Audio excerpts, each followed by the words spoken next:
guys, how are you doing? Hello. This time I'm actually on time, not like last week where I fell asleep. How's everyone doing today on this Sunday evening? afternoon, whatever time it is for you guys.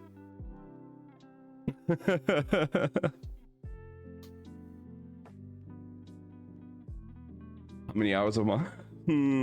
I think I've played like 3-4 hours. Something like that, I think. If I had to guess.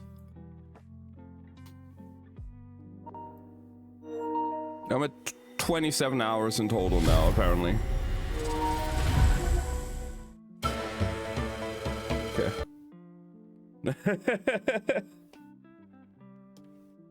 Oops. So there's that. Oh, yes, Genshin. Yeah, no, I just swapped to Genshin on the home screen on my PS5. That's why the music was playing.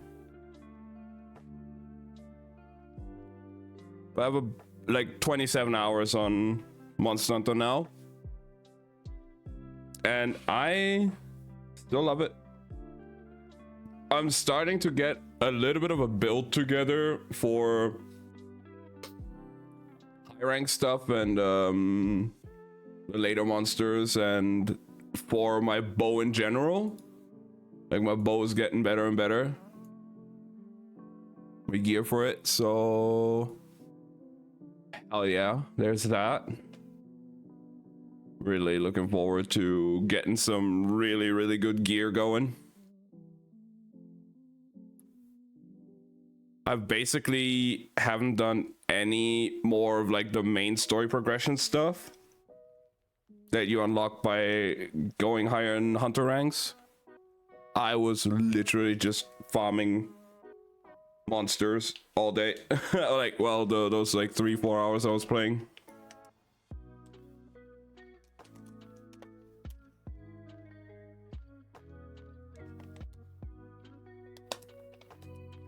But it was fun. Hopefully throughout the week now, I might be able to get some collabs going for the game. And then the weekend, I won't be here. The next weekend. I'll probably show up in other people's streams, at least on Saturday. And I'll be still at community night on Friday. But I'll be on a concert on Sunday, so I won't be here for next week. Or next weekend, at least.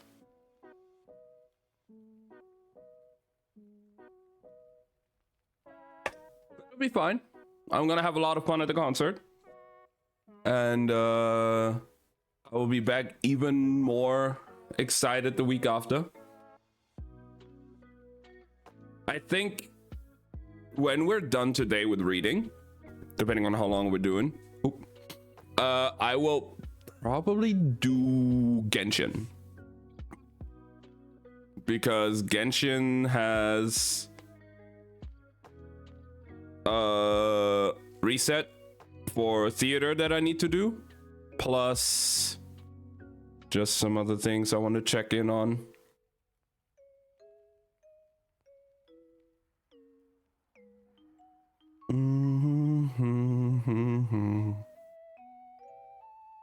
Let me check something with my microphone real quick.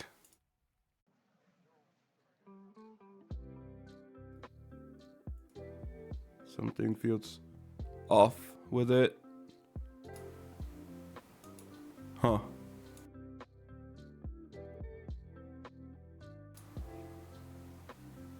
Okay. I don't know.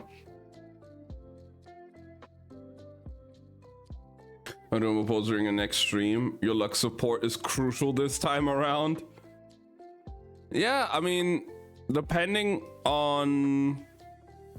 I'll probably stream throughout the week. That is for sure, Awayas. But I won't be too active throughout the weekend, next weekend, because of the concert and everything.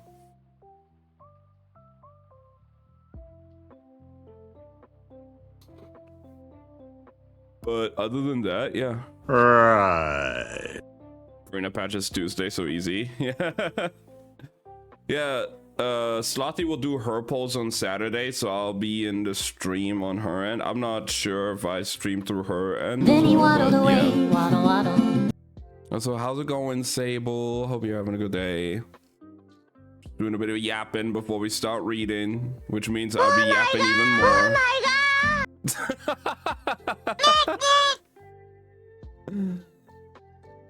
Well, there goes your point, Sable. I guess you're really rooting for getting that mod position, huh?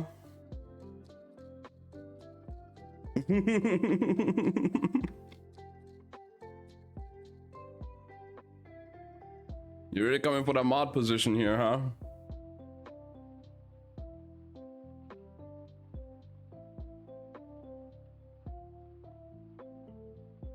I will succeed. And what are you gonna do when you have mod? Never show up anymore?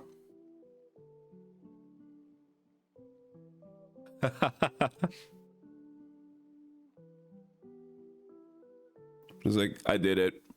I achieved my goal. I can go now.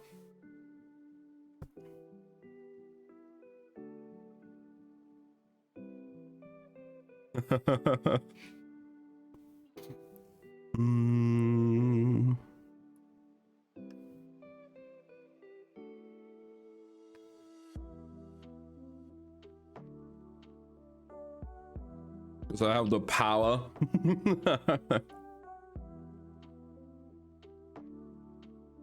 And you do know that I have the power to take away your power whenever I want again. If you're misbehaving.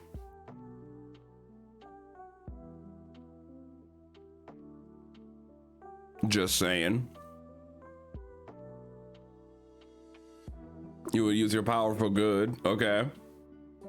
I'll believe you for now. Whenever I give you a mod. If it happens.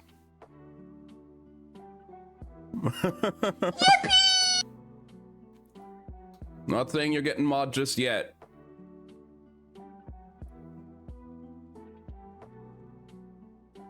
But you know.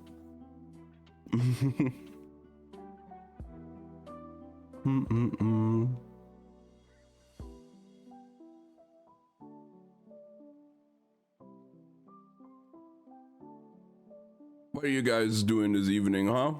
Anything exciting going on with you guys? I'm a good employee. We'll see that. We'll see about that. I never said I'm a good boss.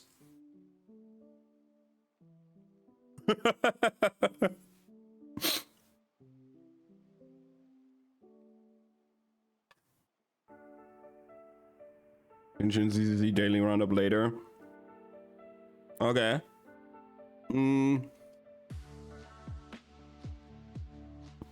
I've done the 5 standard banner polls on Genshin and Honkai from the weekly monthly reset, and on both I got nothing. But I haven't really played much Honkai. I haven't done any farming once Santa took over. Oh yeah, my event polls I'm saving. Sable. I'm saving for Shenyun and Genshin and for Huohe and Honkai. But the standard banner polls I did. And I got nothing. Only 3 stars on both. Which is crazy. Which is just fucking crazy.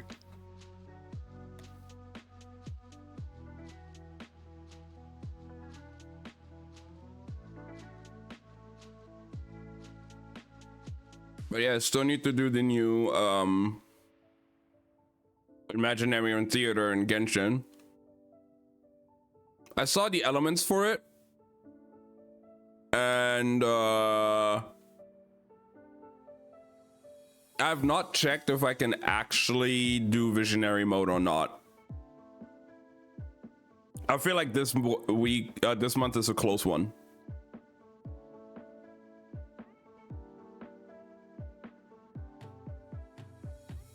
Already have Farina and don't need Risley. Okay, character, I'm waiting for better. 28 wishes. I have like 12 or 13 on Genshin and like 20 on Honkai. Shanyun's 5.5 from leaks. She's supposed to be next update, yeah.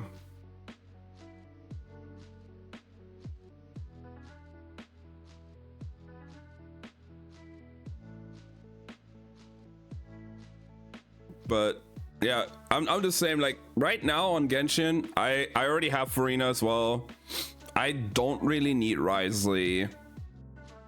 Mizuki's coming to standard banner. So there's all of that. Mawika rerun of Veressa. Well, Veressa should come next update. So, and Mawika rerun is probably going to be like in 2 updates.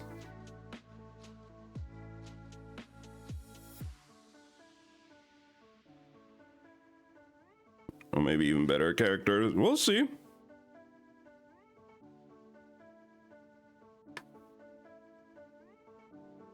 All right, Yoshinonen. I do too.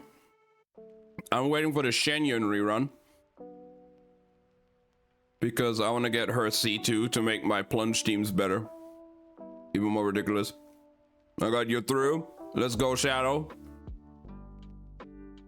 How did you like it?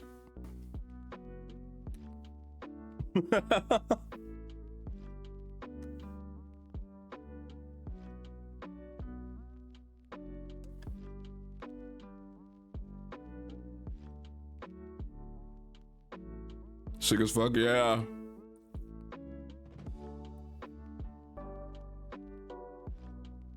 I'm free to play.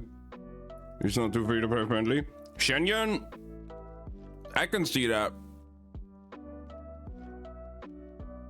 Shenyun alone is not worth a lot. You need other units to make her good. You need like other units that benefit from her.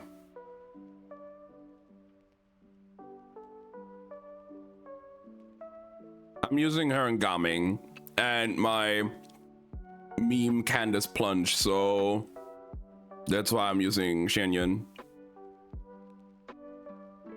I was thinking about going for Zhao at some point as well, but the thing is as well, Zhao is also really expensive to get a good team because you need Farina, Shenyun, and C6 Faruzan for Zhao. And that is just fucking crazy. I'm a free to play as well. Like, I have not spent a single penny on that game. But, yeah. She's definitely one of those characters where... For me, it was a pull because she looked cool. I didn't really care for the gameplay. But when I saw what the gameplay is, I was like, okay, I have some ideas of what I can do. I can make some stupid stuff with it. So we did.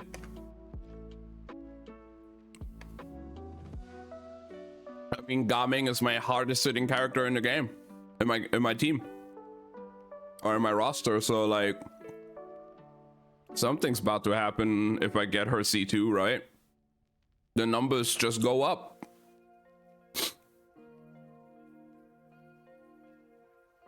Yeah, the final boss was really cool. I'm sad that there's no armor for it though, for Zoshia, because I feel like that would be such a cool looking armor.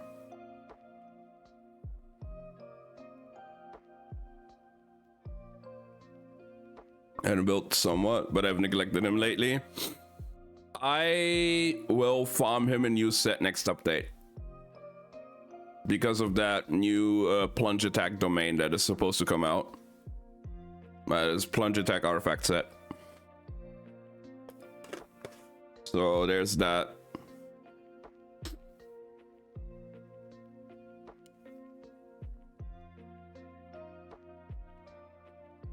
That's gonna be a lot of fun.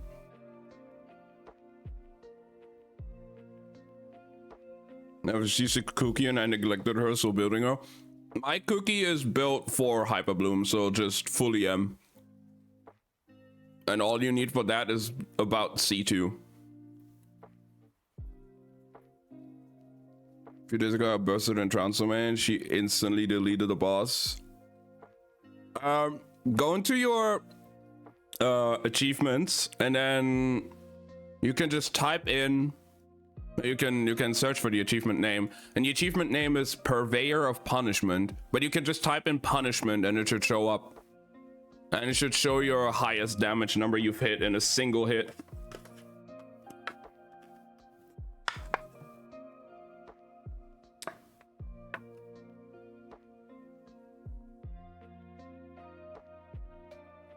Yeah, I feel like supports in Genshin are way more important. Because like you'll more likely have more supports in a team than DPS in your team, so it's definitely going to be nice having more supports available for certain content. I feel like like I said, this new theater cycle that we have now, I haven't even checked if I can even start it on visionary mode on the highest difficulty, because I haven't really been on. I got on, I did my polls, and that's it.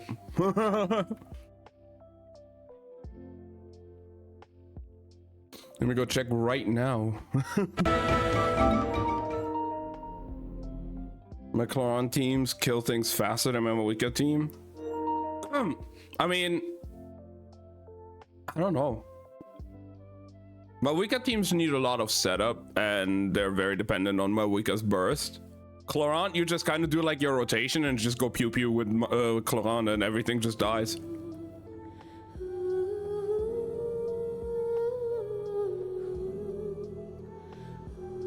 Okay. One moment. We're just gonna quickly hop in here for a second. Because I want to see if I can even do visionary mode for Genshin. For the new theater. Well, doing the theater later. Like the theater itself, we're doing later. That is not what we're doing now. I just want to check if I can actually even do the highest level one. Because today is supposed to be reading first. But I'm just curious because we've been talking Genshin here right now.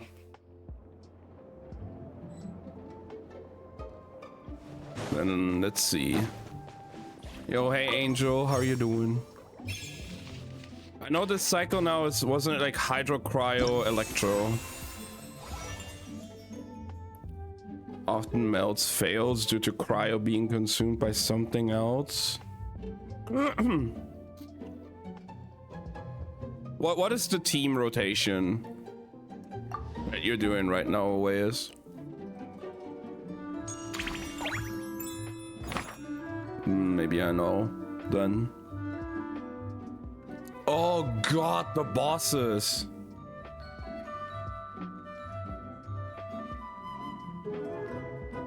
Oh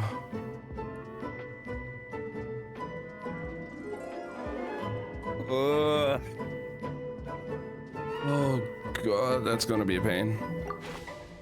Okay, so we have Terror Shroom, Fire Crab. Okay, just some. I would assume those are the local legend versions, maybe. And then the fucking Swanee. Okay.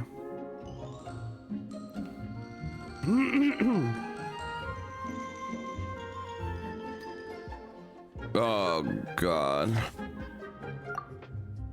Apparently I can attempt it, so that's good. But also, holy shit, I haven't. I don't have any of these characters. Yeah, theater is evil for that. Absolutely. 4-piece Blizzard Layla?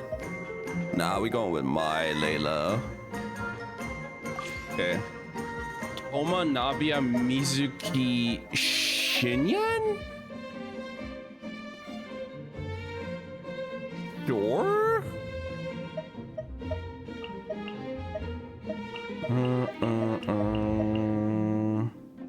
When for arena banner begin? Tuesday. Angel on Tuesday.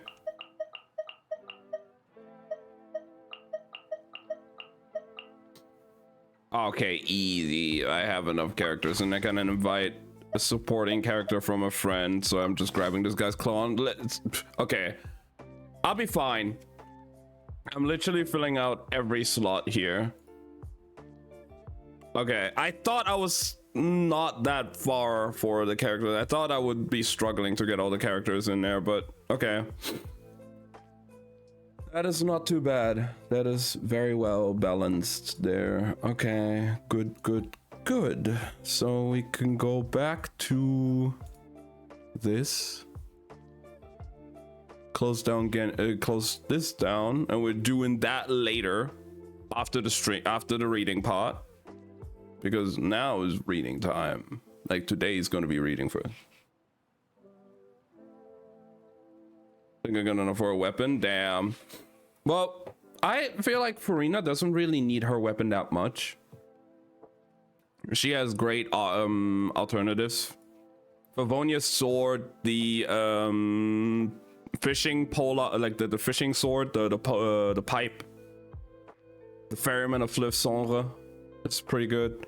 If you're an OG player like I am, Festering Desire. But I don't expect you to have that, I don't think.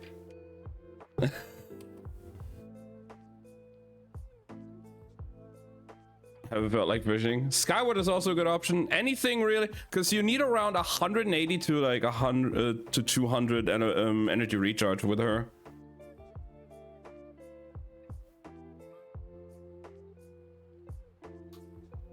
I mean, it works, yeah.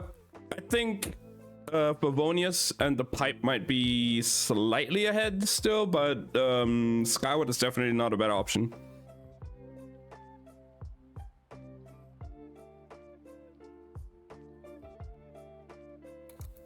I forgot even what Furina's weapon does. Let me check that real quick. Splendor of Tranquil Waters. I know it's crit damage main stat, but that's all I remember. Yeah, low base attack, high crit damage, 88 crit damage, and then when equipping characters' current HP increases or decreases, elemental skill damage dealt will be increased. This can be triggered once every 0.2 seconds. When another party member's current HP increases or decreases, equipping character max HP will be increased. Oh.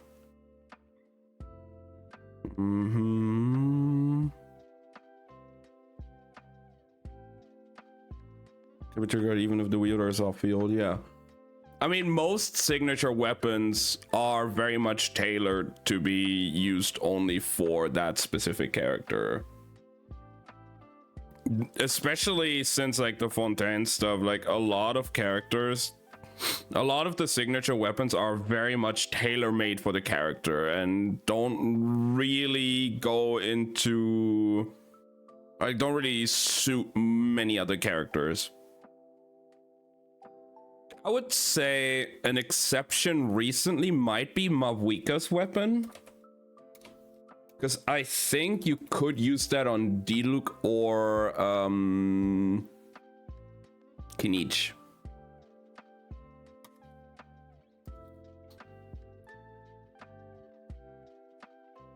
Let me see.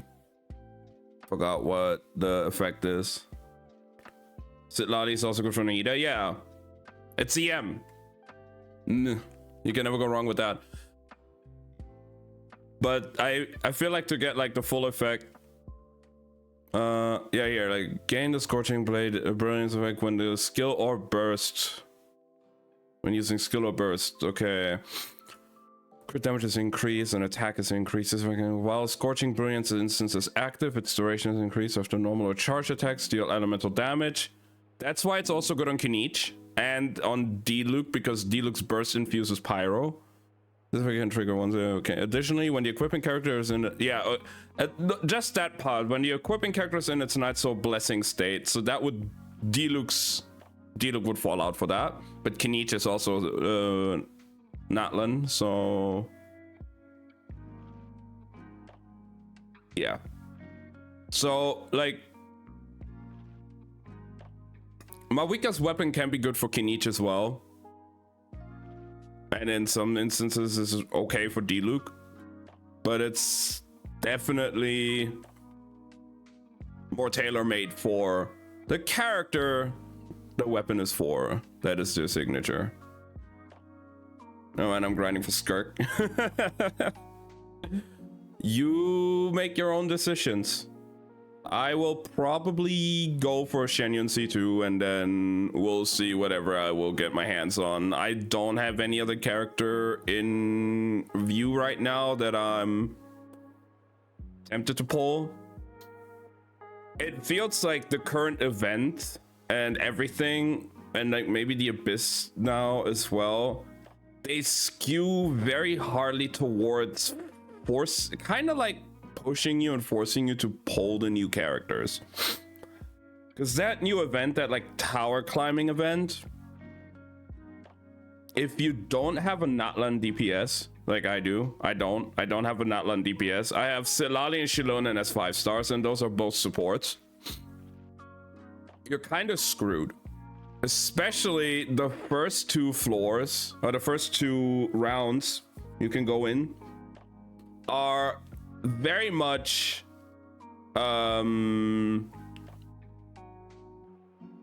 Mawika. If you have Mawika, you win. If you don't have Mawika, get good.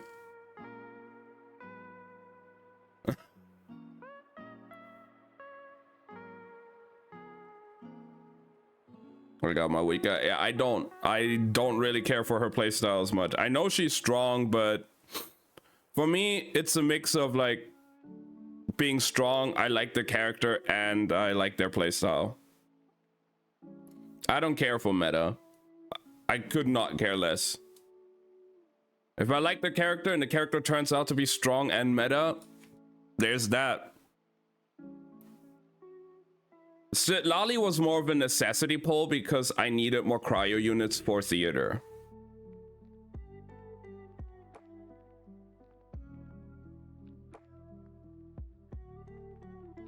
But I usually just pull for characters that I like and I don't care about their strength. Like, bro, I play Fremine. I play Plunge Candace. Why should I care about playing meta?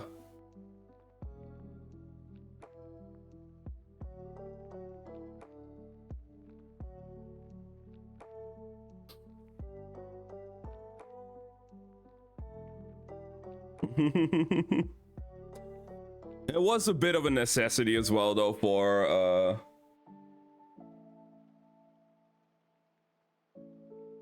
just having more cryo units. And I mean, she works with Gaming. I'm happy with that. Like, Melt Gaming with Sitlali goes fucking crazy. So it helped out. She wasn't like a wasted pull, but I feel like, yeah, I know Mawika is strong. I would probably build her. I technically have a set already. I could just nag the set that I currently have on my Pyro Traveler. But yeah, no, I don't care for Mawika. Maybe Mualani. Maybe I'll pull for Mualani. She would be like the only Natlan DPS that is currently out that I would be thinking about pulling. I don't think I'm gonna go for Veresa. I think Mualani would be the only one.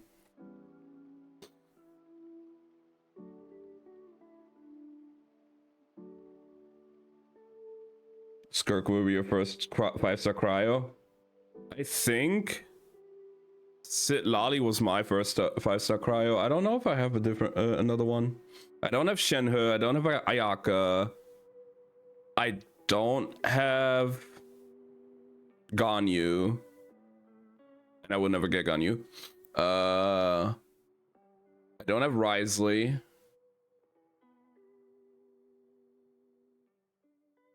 Yeah, I think Lolly was my first one as well.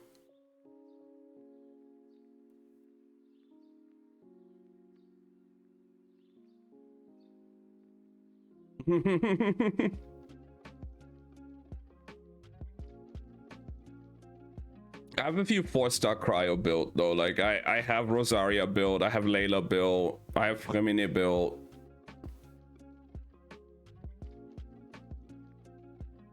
Bobby references. I do enjoy Molani's playstyle as well. She's fun. And you can do some really funny shenanigans with her. I feel like even Pyro Traveler is going to be good with her. I can do like a Pyro Traveler team with her. And I can finally use that stupid goblet that I have.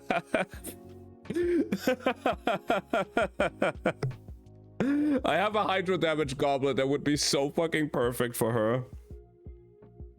It has like 1 crit damage roll, so it's like 11 crit damage, and then it has 100 flat elemental mastery, which would be good for her for vaporized setups.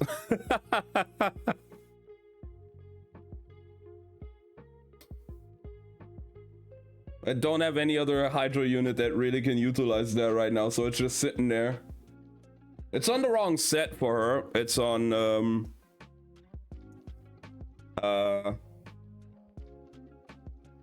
what's it called?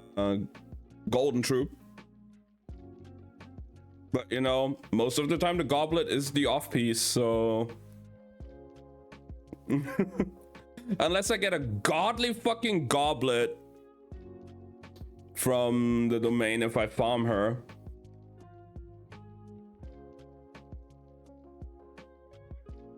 She's a beast as well. Oh yeah, no, absolutely. Clorant is amazing. I just still prefer Kaching's playstyle over Clorant, but she's amazing. 100%. And if you want to go for a weapon, go for it. Absolutely. But even like just the Natlan Craftable is such a good weapon for her. It's insane how good it is for her. And who knows? And who knows? Yansan might be a really, really strong support for her. For Clorant specifically. And maybe Veressa, depending on how much Veressa moves around. But Yansan is gonna be an attack buffer, Electro Polearm, and she buffs more attack the more the character moves around. And Clorant dashes all over the fucking place the entire time, so she would probably utilize the buff pretty fucking well.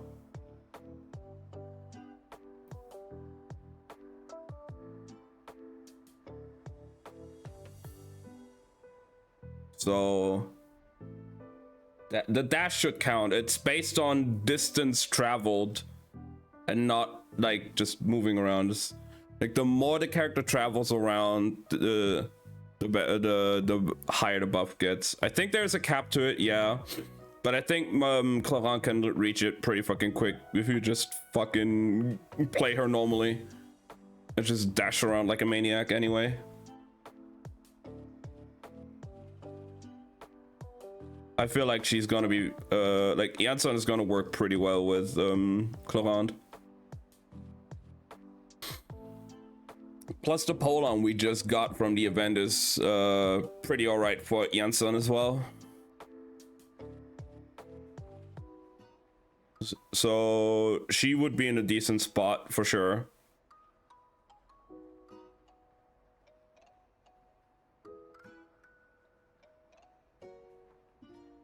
She's probably coming with Veressa. And then I don't know which banner is gonna run with Veressa. If it's gonna be the Shilonen or if it's gonna be like Shenyan or whatever. I don't know the order of the banners next update. But I'm fairly sure Yansan is definitely gonna come on the banner with Veressa. And that then just depends which is the rerun that they're gonna go for.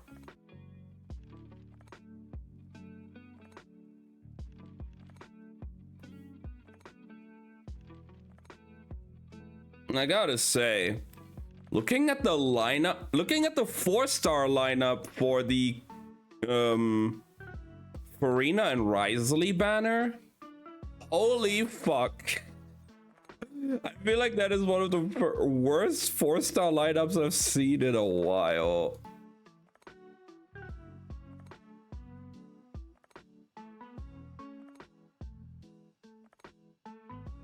Like, wow.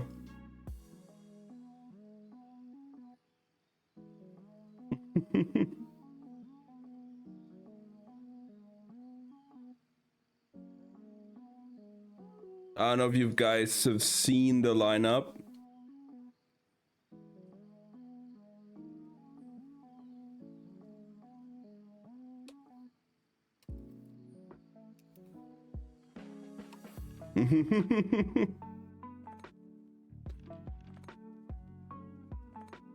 But like, goddamn.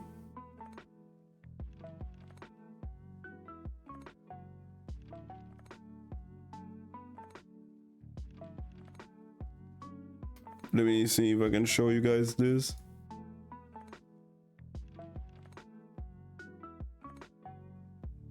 These are the characters on the next banner. Obviously, you have Farina Risley as the 5 stars, and then the 4 stars are Charlotte, Chongyun, and Mika. And like, sure, I don't have Charlotte. Charlotte is a good healer and applies a lot of cryo. But like, Chongyun and Mika are just there. Mika is good for Eula and Fremine. And that's about it. And Chongyun, you can make a Chongyun build, and you can make like a cryo carry Chongyun. So he's not the worst. And again, Charlotte is a good support, but like, it's a full, like the Risley banner is basically a full cryo lineup.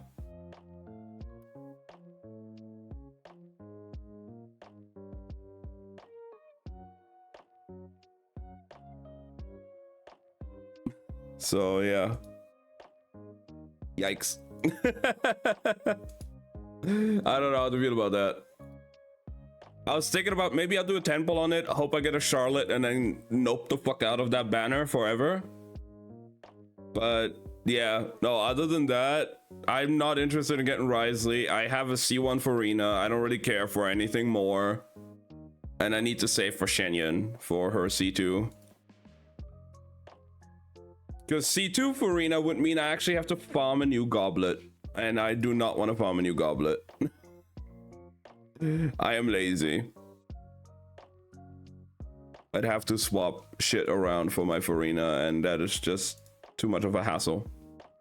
I have all of them. Yeah, I just don't have Charlotte. I didn't pull on Farina's original run, so I didn't get Charlotte from there. I pulled Farina on her first rerun. And that's it.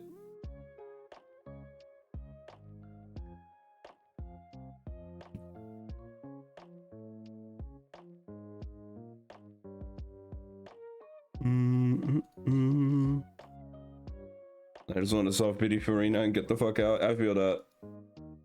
If you get her, that's great. I hope you get her. I'm just gonna skip. It's not worth it for me.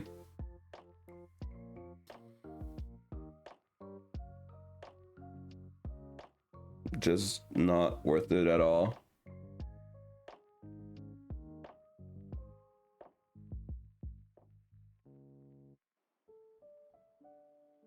That's why I've been more on Honkai, because Honkai has something worth for me right now with the Hua Hua rerun coming up in the second half of this update now.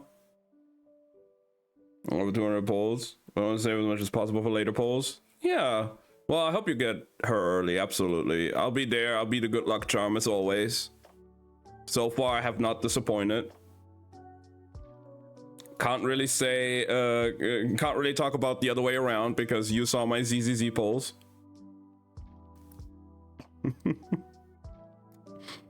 And they didn't go as well.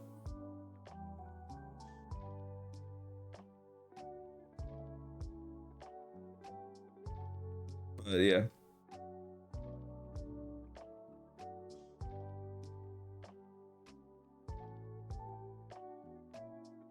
That's some faith. I know it was only like 10 polls or something, but still. Even like the 20 polls on the standard banner in the beginning. Like I got screwed over with characters. I just got W engines.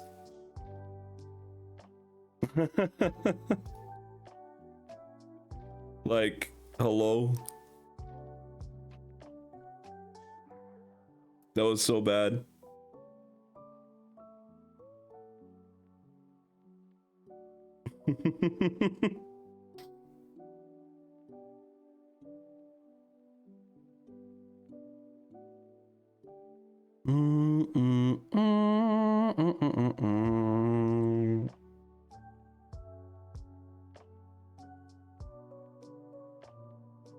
Yeah, Monster Hunter, I've been trying to make my layered armor set already, so my hunter just looks really good. I've gotten one of the pieces that I really want, and I'm working towards the other things now. My hunter looks so good. I love her. I'm so happy with how well I was able to recreate her from World. She looks so good. And I cannot wait to get the full set that I want for her.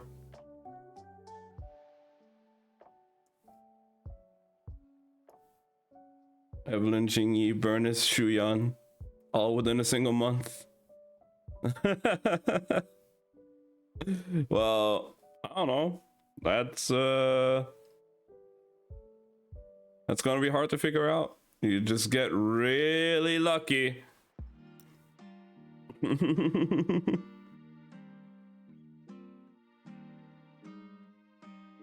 Get the fuck out of here, bot. Man, these bots have been so freaking aggressive recently. Like, even during my stream yesterday, the amount of bot messages that were deleted and banned, and bots that were banned, just fucking hell. It's crazy. These bots are super active recently, and I hate that.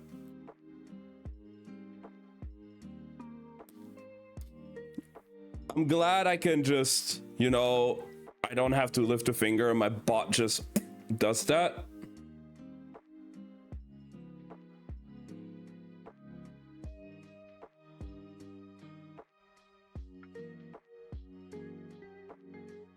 You know, it's nice that I can just, my bot is just immediately sniping them down.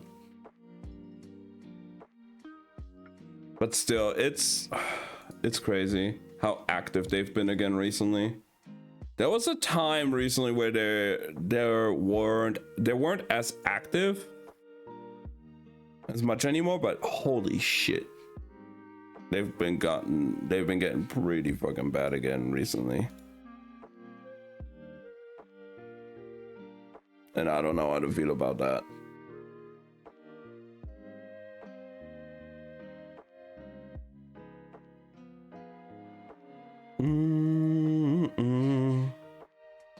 Fucking up my mouse.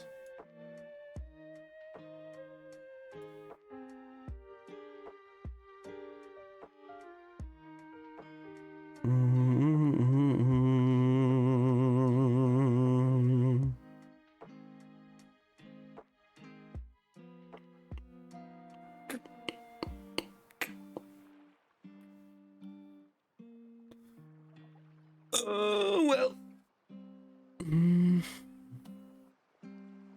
we should start with the book though for today. I feel, I don't know how much we're doing today, but I'm excited. I'm very excited. This book is good. Book is amazing.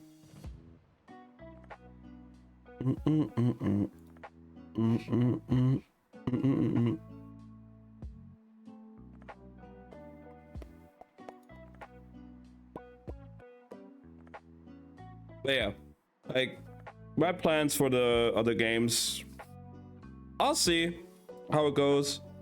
Monster Hunter is just gonna be like a thing for me right now that all of my friends are gonna be playing for a good while. I'll probably have a few collabs coming throughout the week, maybe. I don't know. I'm gonna be talking to a bunch of people. And well, next weekend again, I won't be here. I won't be streaming much next weekend because I'll be out. But the week and the week after that, I will be there. And I hopefully have a lot to talk about with the concert and how fun it was and everything. And, you know, it's gonna be great.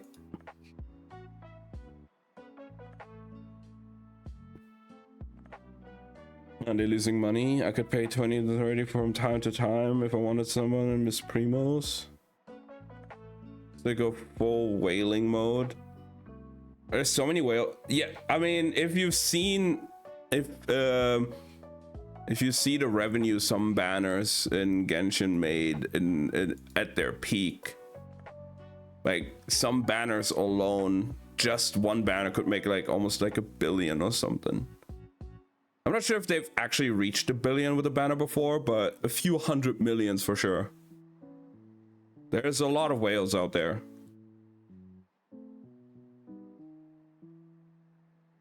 %.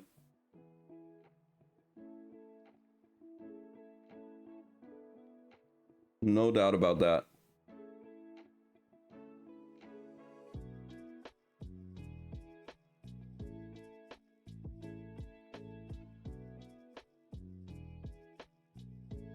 Some people just, you know, they have the money, they spend the money, they're fucking wailing on every game like that, and yeah. It just goes like that. I never understand. I don't think I will ever understand whales like that. Why people would go so crazy. They'd spend like thousands every banner. But like, it's their money, it's their decision. If they want to fucking do it, go let them do it. I'm not gonna do it. I'm not gonna be bothered by it. If they want to play the game like that, then they're gonna play the game like that.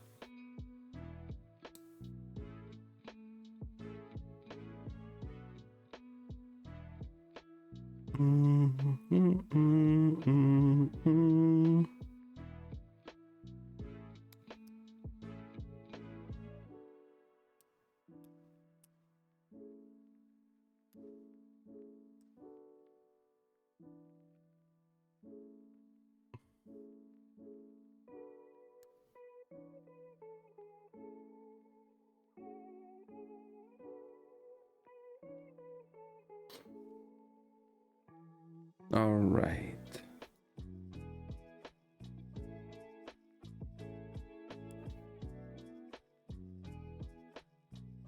Time for the book.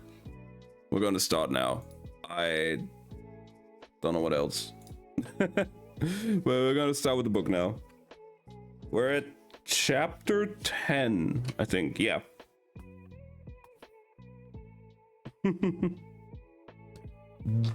Jesper's perspective. So from what I remember last week, we left off at the point where Kaz and Van Eck did the trade where Kaz got Inesh back and Van Eck got his pregnant wife back. And then Van Eck pulled out like the whole thing with the Stadtwatch with like the police.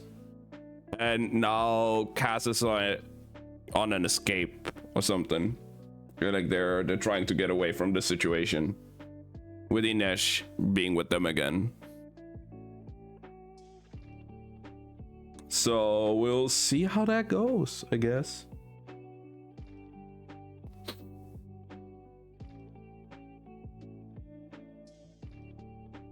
Now this was Jesper's kind of chaos. Jesper had 2 jobs. One before the exchange of hostages and one after. While Inesh was in Van Eck's possession, Nina was the first line of defense if the guards tried to remove her from the bridge or anyone threatened her. Jesper was to keep Van Eck in his rifle sights. No kill shots, but if the guy started brandishing a gun, Jesper was allowed to leave him without the use of an arm. or two. It's going to pull something, as it said back on the Black Veil. And it's going to be messy because he has less than 12 hours to plan it. Good, said Jesper. Bad, said Cass. The more complicated the plan is, the more people he has to involve. The more people talk, the more ways it can go wrong. It's the law of systems, Wylan murmured. You build in safeguards for failures, but it's something in the safeguards ends up causing an unforeseen failure. Vanek's move won't be elegant, but it will be unpredictable, so we need to be prepared. How do we prepare for the unpredictable? Wylan asked. We broaden our options. We keep every possible avenue of escape open. Rooftops, streets, and alleys, waterways. There's no chance Vanek is going to just stroll off that bridge. Jesper had seen trouble coming a ways off when he'd spotted the group of Stavage headed for the bridge. It could just be rousting. That happened once or twice a year in the Staves. The Merchant Council's way of showing the gamblers, procurers, and performers that no matter how much money they poured into the city coffers, the government was still in charge. He had signaled Matthias and waited. Cass had been clear. Vanek won't act until he has Alice back and out of harm's way. That's when we need to keep sharp.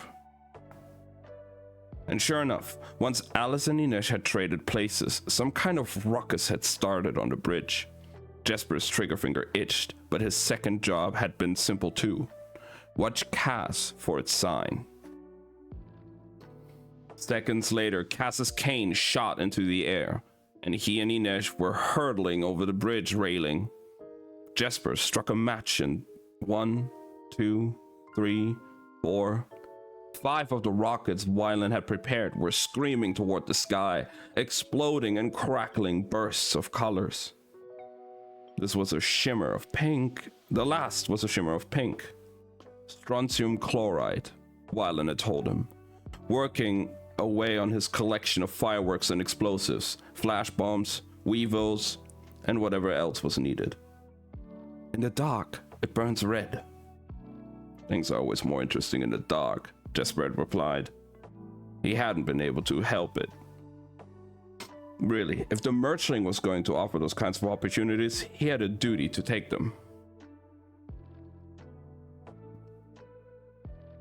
The first batch of fireworks was signaled to the Mr. Crimsons whom Nina and Matthias had recruited last night, or very early this morning, offering free food and wine to anyone who came to Gudmid Bridge when the fireworks went off just after noon. All a big promotion for the non-existent Crimson Cutlass. Knowing only a fraction of the people would actually show up, they'd given away more than 200 costumes and bags of fake coins. If we get 50, it'll be enough, said Cass. Never underestimate the public's desire to get something for nothing. Jesper figured there had to be at least 100 Mr. Crimsons flooding the bridge on this stave, singing the chant that accompanied his entrance in any of the Committee Brute plays, tossing coins into the air. Sometimes the coins were real. It was why he was a crowd favorite. People were laughing, whirling each other around, grabbing for coins, chasing after the Mr. Crimsons as the Stavage tried in vain to keep order. It was glorious. Jesper knew the money was fake, but he would have loved to be down there scrambling for silver anyway. He had to keep still a little while longer. If the bombs Wylan had planted in the canal didn't go off when they were supposed to, Kaz and Inesh were going to need a lot more cover to get off the flower seller's boat. A series of glittering booms exploded across the sky. Matthias had released the second batch of fireworks. These weren't a signal, they were camouflage. Far below, Jesper saw the two huge gouts of water spurt out from the canal as Wylan detonated his water mines. Right on time, Mertling. Now he stowed his rifle beneath his Mr. Crimson cloak and descended the stairs, stopping only to join Nina as they raced out of the hotel. They'd marked each other off their red and white masks with a large black tear to mark to make sure they'd be able to tell one another apart from the other revelers. But in the midst of that melee, Jesper wondered if they should have chosen something more conspicuous. As they sped across the bridge, Jesper thought he spotted Matthias and Wylan in their red capes, tossing coins as they steadily made their way off the stave. If they started running, it might draw much attention. Jesper struggled not to laugh. That was definitely Matthias and Wylan. Matthias was hurling the money with way too much force, and Wylan with way too much enthusiasm. The kid's throwing arm needed serious work. He looked like he was actively trying to dislocate his shoulder. From here, they'd go separate directions, each through a different alley or canal that led off the stave, discarding their Mr. Crimson costumes for other committee brewed characters and disguises. They were to wait for sunset before they returned to Black Veil. Plenty of time to get into trouble. Jesper could feel the pull of East Stave. He could wend his way there, find a card game, spend a few hours at three-man Bramble. Cass wouldn't like it. Jesper was too well known. It was one thing to play at the Cumulus in a private parlor as a part of a job. This would be something different. Cass had vanished with promises of a huge haul and several valiant members of the Dregs.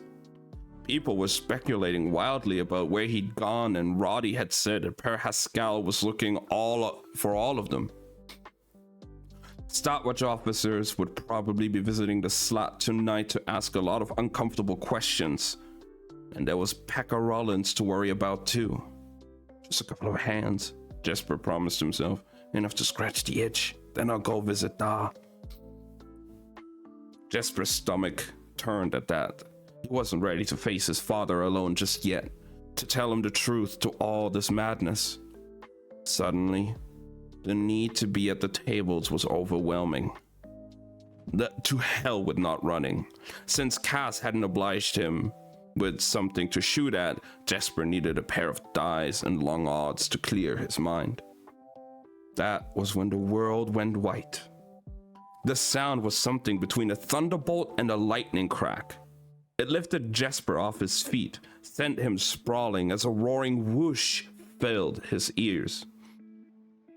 He was suddenly lost in a storm of white smoke and dust that clogged his lungs. He coughed, and whatever he'd inhaled grated against the lining of his throat, as if the air had turned to finely powdered glass.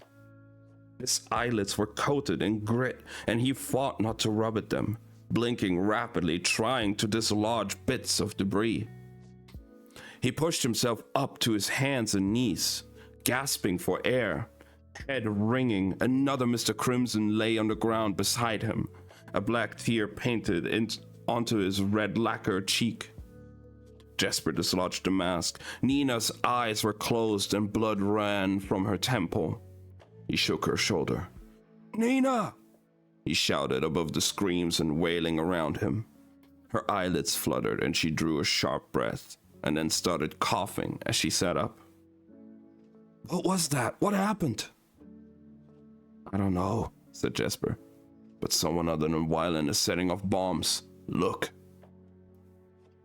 A huge black hole gaped in the front of the House of the White Rose. A bed hung precariously from the second floor, ready to collapse into the lobby. The rose vines had climbed the front of the house had caught fire, and the heavy perfume had risen in the air. From somewhere inside, they could hear shouting. "Oh, saints, I have to help them," Nina said, and Jesper's addled mind remembered that she'd worked at the White Rose for the better part of a year.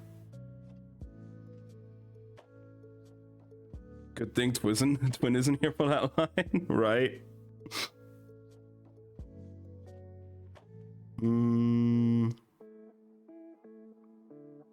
Where's Matthias? She asked, eyes searching the crowd. Where's Wylan? If this is one of Kaz's surprises, I don't think. Jesper began. Then another boom shook the cobblestones. They flattened themselves on the ground, arms thrown over their heads. What in the name of every saint who suffered is going on? Nina yelled in fear and exasperation. People were shrieking and running all around them, trying to find some kind of shelter. She pulled herself to her feet and peered south down the canal toward the plume of smoke rising from another of the pleasure houses. Is it the Willow Switch? No, said Nina, an expression of horror dawning on her face as she came to some realization Jesper didn't understand. It's the anvil. As she said it, a shape shot skyward from the hole in the side of what had been the anvil. It soared toward them in a blur. Grisha, said Jesper. They must have Parem. But as the shape zoomed overhead and they twisted their necks to follow its progress, Jesper saw he was very wrong, or he'd completely lost his mind. It wasn't a squaller flying above them.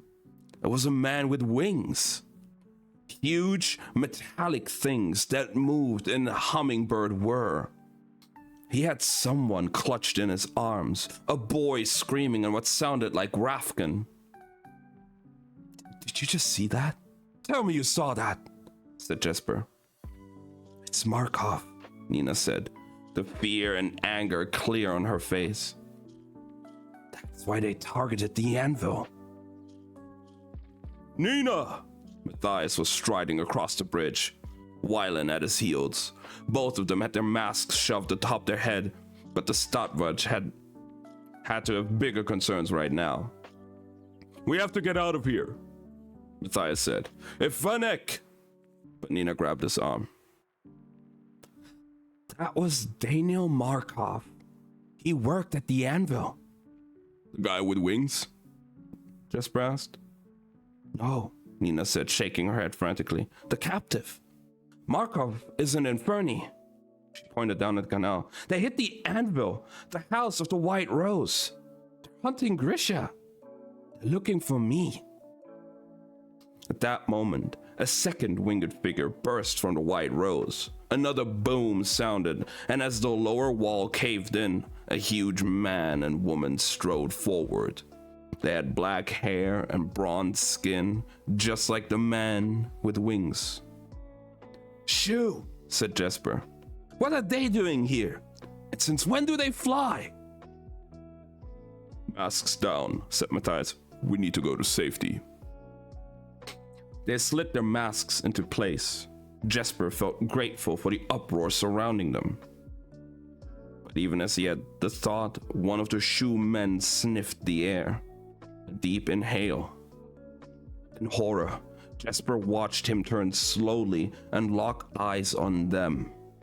He barked something to his companions, and then the shoe were headed straight for them. Too late, said Jesper. He tore off his mask and cape and shouldered his rifle. If they came looking for fun, let's give it to them. I'll take the flyer. Jesper had no intention of getting swept up by some kind of shoe bird boy. He didn't know where the second flyer had gone and only could hope he was occupied with his Inferni captive. The winged man darted left, right, swooping and zooming like a drunken honeybee. Stay still, you big bug, Jesper grunted, and then squeezed off 3 shots that struck the flyer's chest dead center, flinging him backward. Yo, Jesper's a good fucking shot, alright. But the flyer righted himself in a graceful somersault and sped toward Jesper. Matthias was blasting away at the 2 huge shoe. Every shot was a direct hit, but though the shoe stumbled, they just kept coming. Wylan? Nina? Said Jesper. Anytime you want to jump in, feel free. I'm trying, Nina growled, hands raised, fists clenched. They're not feeling it. Get down, said Wylan. They dropped to the cobblestones. Jesper heard a thunk and then saw a black blur of something hurtled at the winged man. The flyer dodged left, and the black blur split into two crackling balls of violet flame exploding. And two crackling balls of violet flames exploded. One landed with a harmless hiss in the canal water. The other struck the flyer. He screamed, clawing at himself as violet flames spread over his body and wings, and then careened off course and slammed into a wall, the flames still burning, their heat palpable even from a distance. What was that fire? Hello? Okay. Run, Matthias yelled. They bolted for the nearest alley, Jesper and Wylan in the lead, Nina and Matthias on their heels. Wylan tossed a flash bomb recklessly over his shoulder. It smashed through a window and released a burst of useless brilliance. Probably just get the hell out of some hapless working girl, Jesper said. Give me that. He snatched the other flash bomb and lobbed it directly into the path of their pursuers, turning to protect his eyes from the explosion. And that's how it's done. Next time, I'm not saving you alive, Wylan panted. You'd miss me. Everyone does. Nina cried out. Jesper turned. Nina's thrashing body was covered in silver netting, and she was being dragged backward by the shoe woman who stood with legs planted in the center of the alley. Matthias opened fire, but she didn't budge. Bullets don't work, Wylan said. I think there's metal beneath their skin. Now that he said it, Jesper could see metal glinting from under the bloody bullet wounds. What did that mean? Were they mechanicals of some sort? How was that possible? The net, Matthias roared. They all grabbed hold of the metal net, trying to pull Nina to safety, but the shoe woman kept yanking her backward, hand over hand, with impossible strength. We need something to cut the cord, Jesper shouted. To hell with the cord, Nina snarled between gritted teeth. She snatched a revolver from Jesper's holster. Let's go, she commanded. Nina, protested Matthias. Do it! They let go, and Nina zipped down the alley in a sudden burst of momentum. The shoe woman took an awkward step back and then seized the edge of the net, yanking Nina up. Nina waited until the last possible second and then said, Let's see if you're metal all the way through. She shoved the revolver directly into the shoe woman's eye socket and squeezed the trigger.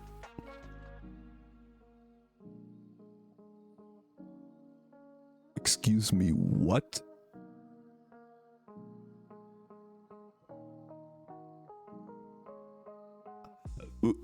What?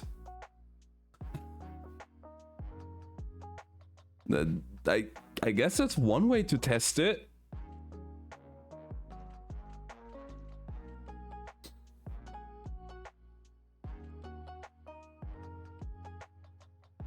The blast didn't just take her eye, but most of the top of her skull. For a moment, she stood still, clutching Nina, a gaping mess of bone, soft pink brain matter, and shards of metal with the rest of her face should have been. And then she crumpled. What the fuck was that revolver, first of all? Second of all, what? Nina gagged and scrabbled at the net. Get me out of this thing before her friend comes looking for us. Matthias tore the net away from Nina and they all ran, hearts hammering, boots pounding over the cobblestones. Jesper could hear his father's fearful words, hastening him through the streets, a wind of warning at his back. I'm afraid for you. The world can be cruel to your kind. What had the shoe sent after Nina? After the city's Grisha? After him? Jesper's existence had been a string of close calls and near disasters, but he'd never been so sure he was running for his life. And that's the end of chapter 10, and with that, also part 2 of the book. What the fuck was that?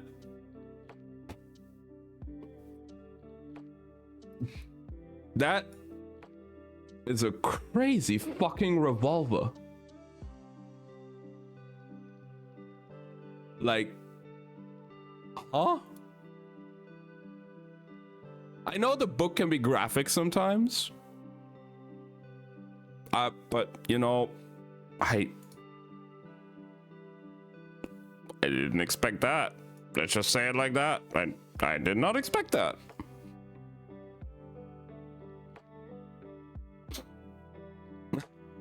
Holy shit.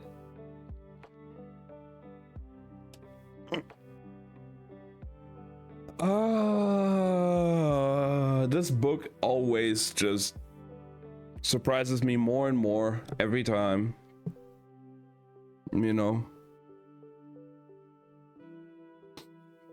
But off we go. Part 3, brick by brick.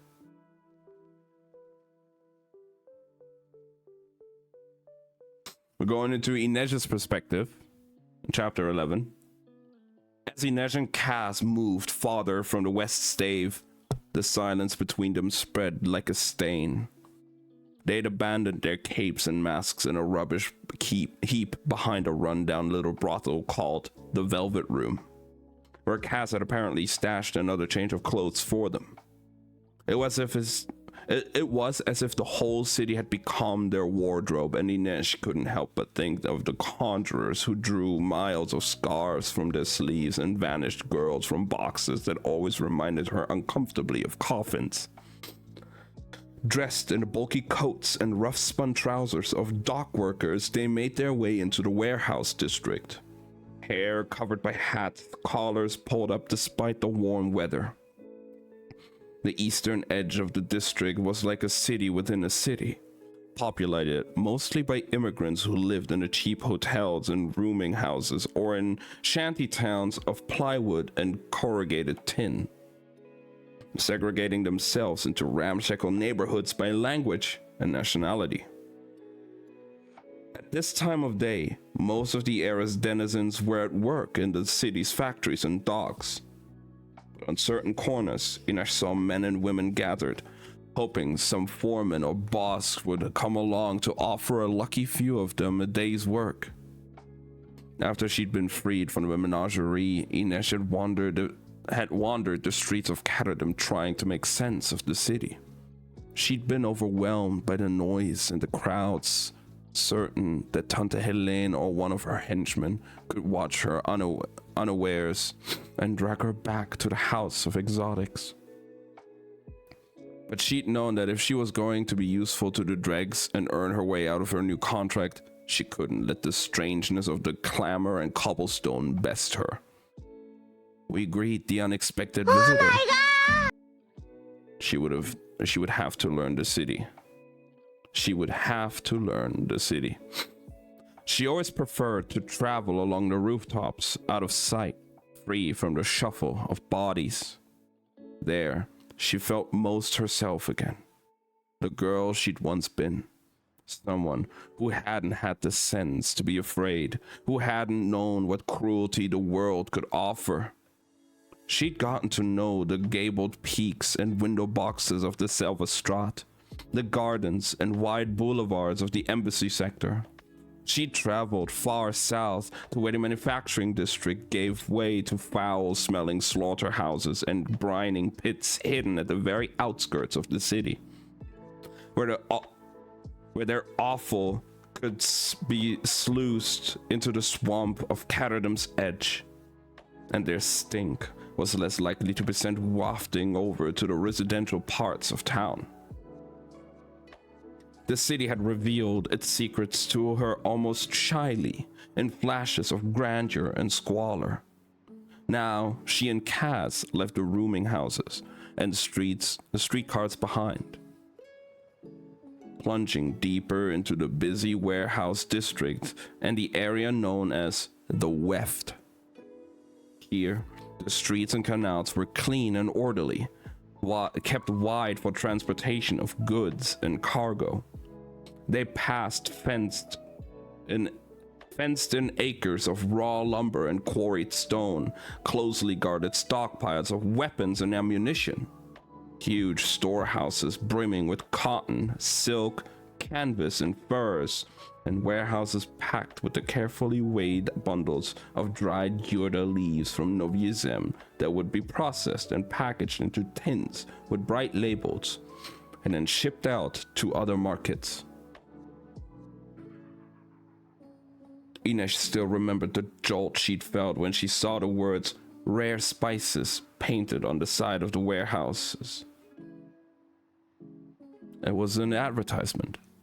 The words framed by two Suli girls rendered in paint, brown limbs bare, the embroidery of their scant silks hinted at by golden brushstrokes. Inesh had stood there, gaze fastened to the sign, less than 2 miles from where the rights to her body had been bought and sold and haggled over. Her heart jackrabbiting in her chest, panic seizing her muscles, unable to stop staring at those girls. The bangles on their wrists, the bells around their ankles. Eventually, she'd willed herself to move, and if some spell had been broken, she'd run faster than she ever had, back to the slot, racing over the rooftops, the city passing in gray glimpses below her reckless feet. That night, she had dreamed the painted girls had come to life. They were trapped in the brick wall of the warehouse, screaming to be set free, but Inesh was powerless to help them. Rare spices. The sign was still there, faded from the sun. I'd be swinging, abso-fucking-lutely. It still held power for her, made her muscles clench, her breath hitch. But maybe when she had her ship, when she'd brought down the first slaver, the paint would blister from the bricks. The cries of those girls in their mint-colored silks would turn to laughter. They would dance for no one but themselves. Ahead, Inesh could see a high column topped by Gezen's hand, casting its long shadow over the heart of Kirch's wealth. She imagined her saints wrapping ropes around it and sending it toppling to the ground. She and Kaz drew nose stares in their shapeless coats, 2 boys looking for work on their way to the next shift. Still, Inesh could not breathe easily. The Stadtwatch patrolled the streets of the warehouse district regularly, and just in case that wasn't enough protection, the shipping companies employed private guards to make sure the doors stayed locked and that none of the workers stoking, stacking, and transporting goods got too free with their hands. The warehouse district was one of the most secure places in Caradum, and because of that, it was the last spot Vanek would look for them. They approached an abandoned linen storehouse. The windows of its lower floors were broken, the bricks above them blackened by soot. The fire must have been recent, but the storehouse wouldn't remain unoccupied for long. It would be cleaned out and rebuilt, or simply razed for a new structure. Space was precious in Caradum. The padlock on the back door was little challenge to Kaz, and they entered a lower story that had been badly damaged by the fire. The stairway near the front of the building seemed largely intact. They climbed, Inej moving lightly over the boards, Kaz's tread punctuated by the rhythmic thunk of his cane. When they reached the third floor, Kaz directed them to a stockroom where bolts of linen were still piled high in giant pyramids. They were largely undamaged, but those on the bottom were stained with soot, and the fabric had a burnt, unpleasant smell. They were comfortable though. Inej found a perch by a window that let her rest her feet on one bolt and her back on another. She was grateful to simply sit, to look out the window into the watery afternoon light. There wasn't much to see, just the bare brick walls of the warehouses and the grove of huge sugar silos that loomed over the harbor. Kaz took a tin from beneath one of the old sewing machines and passed it to her. She popped it open, revealing hazelnuts, crackers wrapped in wax paper, and a stoppered flask. So this was one of the safe houses Vanek had been so eager to learn about. Inej uncorked the flask and sniffed. "Water," he said. She drank deeply and ate a few of the stale crackers. She was famished, and she doubted she'd be getting a hot meal anytime soon. Kaz had warned her that they couldn't return to Black Veil until nightfall, and even then, she didn't think they'd be doing much cooking. She watched him push himself up to the stack of bolts across from her, resting his cane beside him. But she forced her eyes back to the window, away from the precision of his movements, the taut line of his jaw. Looking at Kaz felt dangerous in a way it hadn't before. She could see the mallet rise, glinting in the stage lights of an aisle committee. "He'll never trade if you break me." She was grateful for the weight of her knives. She touched her hands to them as if greeting old friends, felt some of the tension inside her ease. "What did you say to Vanek on the bridge?" Kaz asked at last. "When we were making the trade." "You will see me once more, but only once." More Suli proverbs. "A promise to myself and Vanek." "Careful, Wraith. You're ill-suited to the revenge game. I'm not sure your Suli saints would approve." "My saints don't like bullies." She rubbed her sleeve over the dirty window.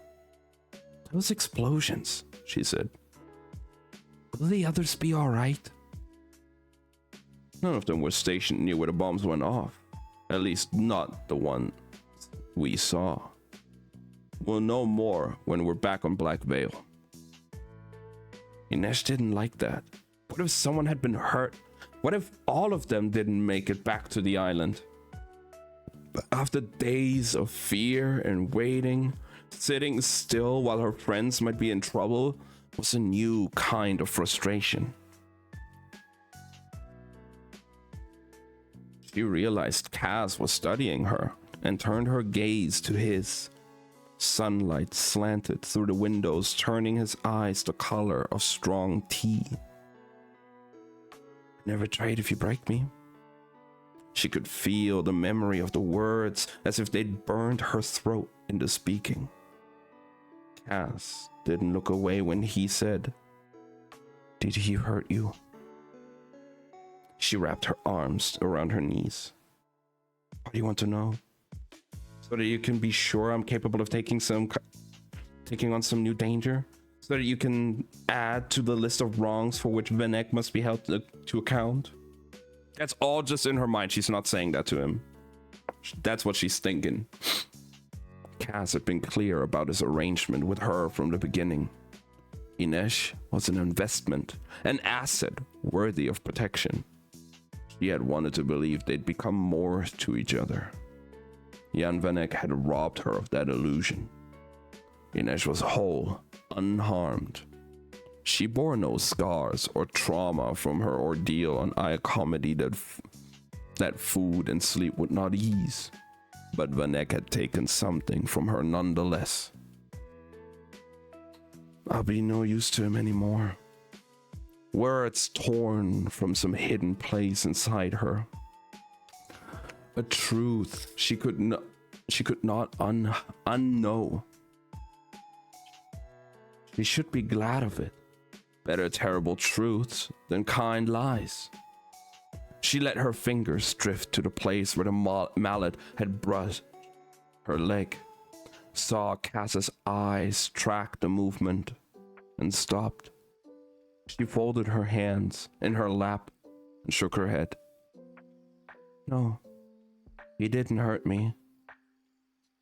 Cass leaned back, his gaze dismantling her slowly. He didn't believe her, but she could not bring herself to try and convince him of this lie. He propped his cane on the floor and used it to brace himself as he slid off the fabric pile. Rest, he said. Where are you going? I have business near the silos and want to see what information I can pick up. He left his cane leaning against one of the bolts. You're not taking it? Too conspicuous, especially if Vanek has gotten the stopwatch involved. Rest, he repeated. You'll be safe here. And Inesh closed her eyes. She could trust him enough for that. When Cass woke her, the sun was setting, gliding the tower of Gazen in the distance. Gilding the tower of Gazen in the distance. They left the storehouse, locking it behind them, and joined the workers walking home for the night. They continued south and east, dodging the busiest parts of the barrow, where no doubt the stopwatch would be prowling, and headed toward a more residential area. In the narrow canal, they boarded a small boat and they piloted down Graf Canal and into the mists shrouding Black Veil Island. Inesh felt her excitement increasing as they picked their way through the mausoleums toward the center of the island. Let them be okay, she prayed. Let them all be okay. Finally, she glimpsed a dim light and heard the faint murmur of voices. She broke into a run, not caring when her cap slipped from her head and the vine-covered ground. She tore open the door to the tomb. The 5 people inside rose, guns and fists raised, and Inesh skidded to a halt. Nina shrieked, Inesh! She flew across the room and crushed Inesh in a tight hug. Then they were all around her at once, hugging her, clapping her on the back. Nina would not let go of her. Jesper threw his arms around both of them and crowed, The Wraith returns! As Matthias stood back, formal as ever but smiling. She looked from the shoe boy seated at the table at the center of the tomb to the identical shoe boy hovering in front of her. Wylan? She asked of the one closest to her. He broke into a grin, but it slipped sideways when he said, Sorry about my father. Inesh pulled him into the hug and whispered, We are not our fathers. Cass wrapped his cane in the stone floor. He was standing in the doorway to the tomb. Everyone is done cuddling. We have a job to do. Hold up, said Jesper, arms still slung around Inesh. We're not talking about the job until we figure out what those things were on the stave. What things? Did you miss half the stave blowing up? We saw the bomb at the White Rose go off, said Inesh. And then we heard another explosion. At the anvil, Nina said. After that, Inesh said, we ran. Jesper nodded sagely. That's your big mistake. If you'd stuck around, you could have nearly been killed by a shoe guy with wings. Two of them, said Wylan. Inesh frowned. Two wings? Two guys, said Jesper. With wings? Inesh probed. Like a bird? Nina dragged her toward the cluttered table, where a map of Caterham had been spread. No, more like a moth. A deadly mechanical moth. Are you hungry? We have chocolate biscuits. I could go for some chocolate biscuits right now, not gonna lie.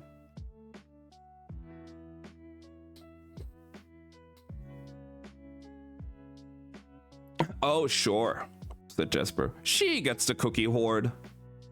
Nina planted Inesh in a chair and plucked a tin down in front of her. Eat, she commanded. There were two shoe with wings and a man and a woman who were not normal. Nina's power had no effect on them, said Wylan. Nina said non-committally, nibbling daintily at the edge of a biscuit. Inesh had never seen Nina nibble daintily on anything. Her appetite clearly hadn't returned, but Inesh wondered if there was more to it. Matthias joined them at the table. The shoe woman we faced was stronger than me, Jesper, and Wylan put together. You heard right, said Jesper. Stronger than Wylan? I did my part, objected Wylan. You most definitely did, Merchling. What was that violet stuff? Oh, something new I've been working on. It's based on a Rafkin invention called Lumia. The flames are almost impossible to extinguish, but I changed the formulation so that it burns a lot hotter. We were lucky to have you there, said Matthias with a small bow that left Wylan looking pleased and entirely flustered. The creatures were nearly impervious to bullets. Nearly, Nina said grimly. They had nets. They were looking to hunt and capture Grisha. Kaz rested his shoulders against the wall. Were they using Parem? She shook her head. No, I don't think they were Grisha. They didn't display any powers, and they weren't healing their wounds. It looked like they had some kind of metal plating beneath their skin. She spoke to Kuwei rapidly in Shu. Kuwei groaned. Kergud. They all looked at him blankly.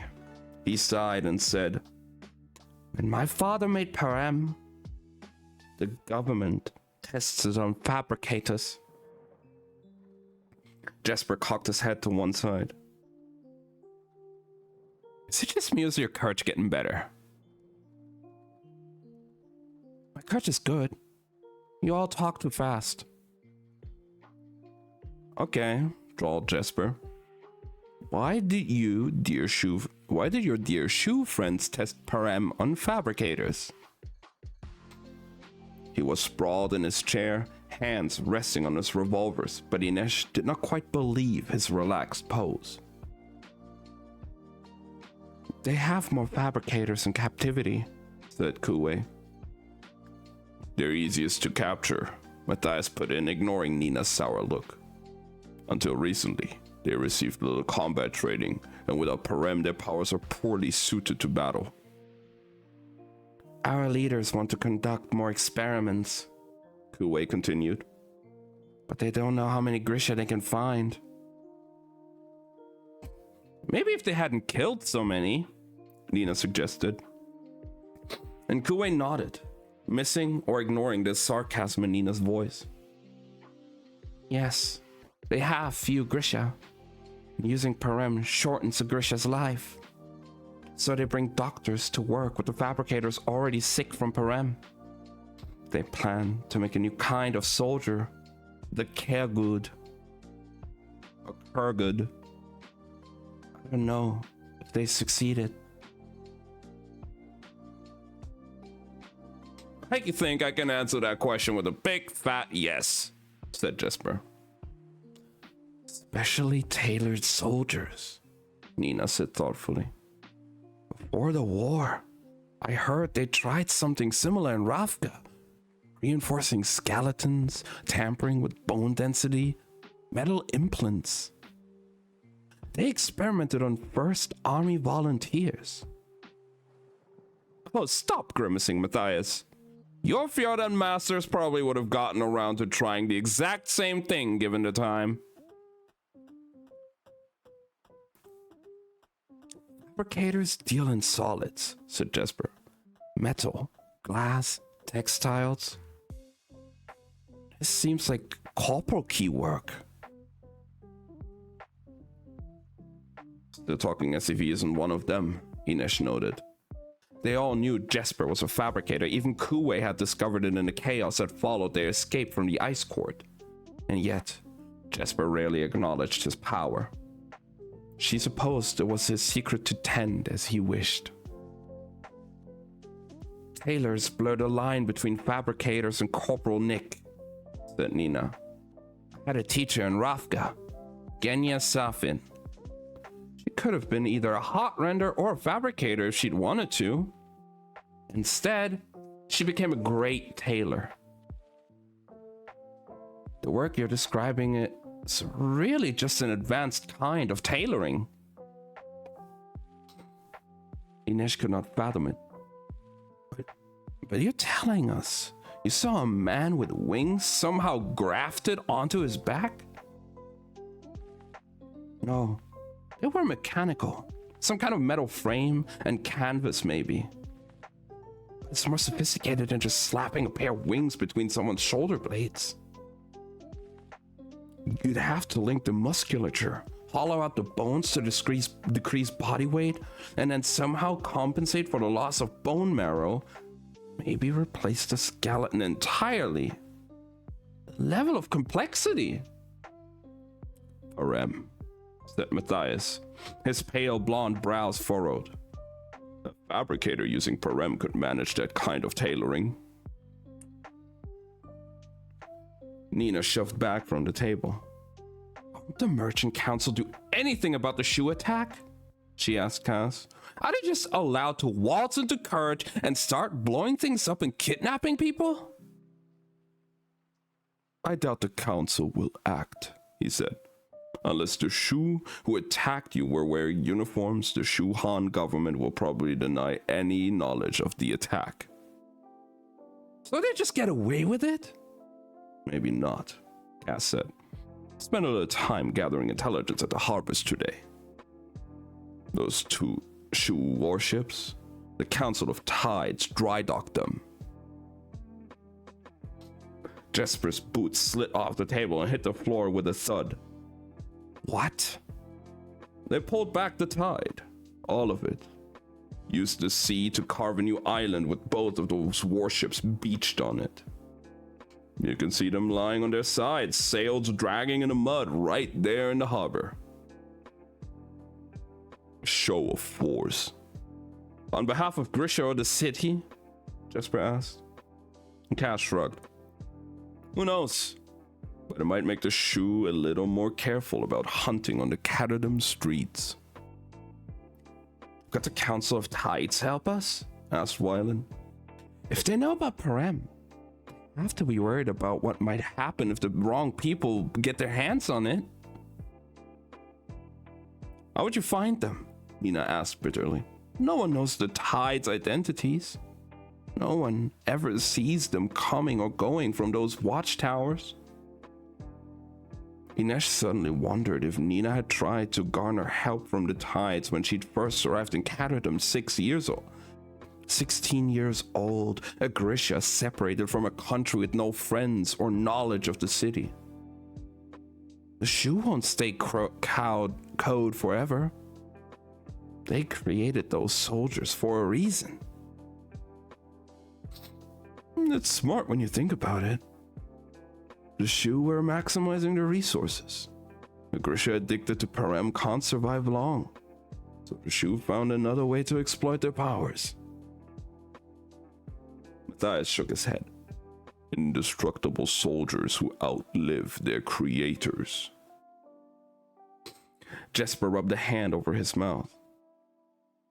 Who can go out and hunt more Grisha? I swear to the saints, one of them found us by our smell. Is that even possible? Inesh asked, horrified. I've never heard of Grisha giving off a particular scent, said Nina.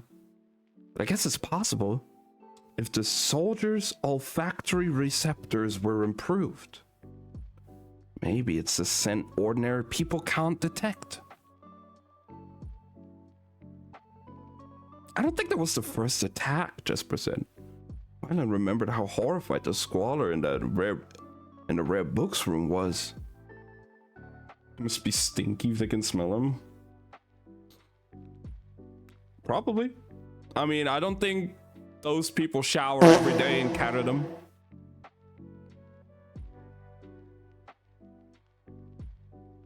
What about the merch ship Roddy told us about? Az nodded. It was torn apart. A bunch of sailors were found dead.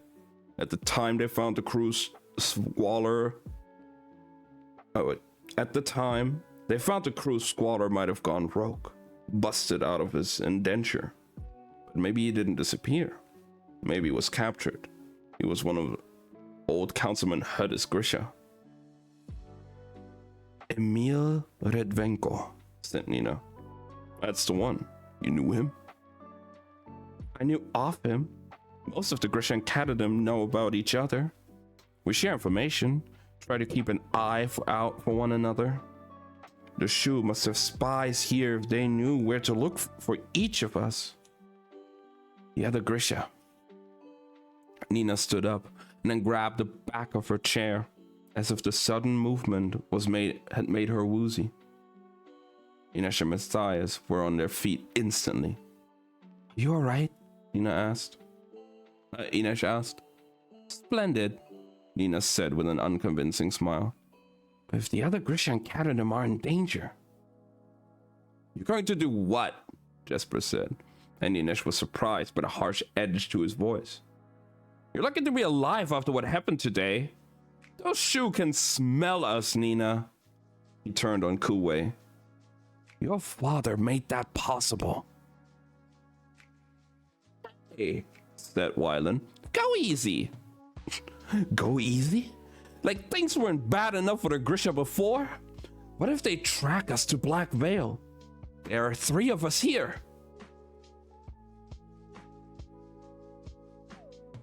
Wait. 3 Grisha? Oh, yeah, right. Right. Shu was one himself. Kuwei. No, Shu. Yeah, Kuwei. Kaz rapped his knuckles against the table. Wylan's right. Go easy. The city wasn't safe before and it isn't safe now. So let's all get rich enough to relocate. Nina placed her hands on her hips. Are we really talking about money? We're talking about the job and making Vanek pay. Inesh looped her arm through Nina's. I want to know what we can do to help the Grisha who are still in Caradham. She saw the mallet glint as it reached the top of its arc. Also, I'd like to know how we're going to make Vanek suffer. There are bigger issues here, said Matthias. Not for me, Jesper said. I have 2 days left to get right with my father. Inesh wasn't sure she'd heard correctly. Your father? Yep. Family reunion in Caradham, said Jesper. Everyone's invited. Inesh wasn't fooled by Jesper's airy tone. The loan? His hands returned to his revolvers. Yeah, so I'd really like to know just how we intend to settle this score. Cass shifted his weight on his cane. Have any of you wondered what I did with all the cash Pekka Rollins gave us? Inej's gut clenched. You went to Pekka Rollins for a loan? I would never go into debt with Rollins. I sold him my shares in Fifth Harbor and the Crow Club. No. Kaz had built those places from nothing. They were testaments to what he'd done for the dregs. Kaz! Where do you think the money went? He repeated. Guns? Asked Jesper. Ships? Queried Dinesh. Bombs? Suggested Wylan. Political bribes? Offered Nina. They all looked at Matthias. This is where you tell us how awful we are, she whispered. And he shrugged. They all seem like practical choices. Sugar, said Kaz. Sugar? Wait, what? Jesper nudged the sugar bowl down the table to him. And Kaz rolled his eyes. Not for my coffee, you podge. I used the money to buy up sugar shares and place them in private accounts for all of us. Under aliases, of course. What the fuck? Why sugar? But interesting. I don't like speculation, said Matthias. Of course you don't. You like things you can see, like piles of snow and benevolent tree gods. Oh, there it is, said Dinesh, resting her hand on Nina's shoulder. I want to be a sugar daddy? Literally.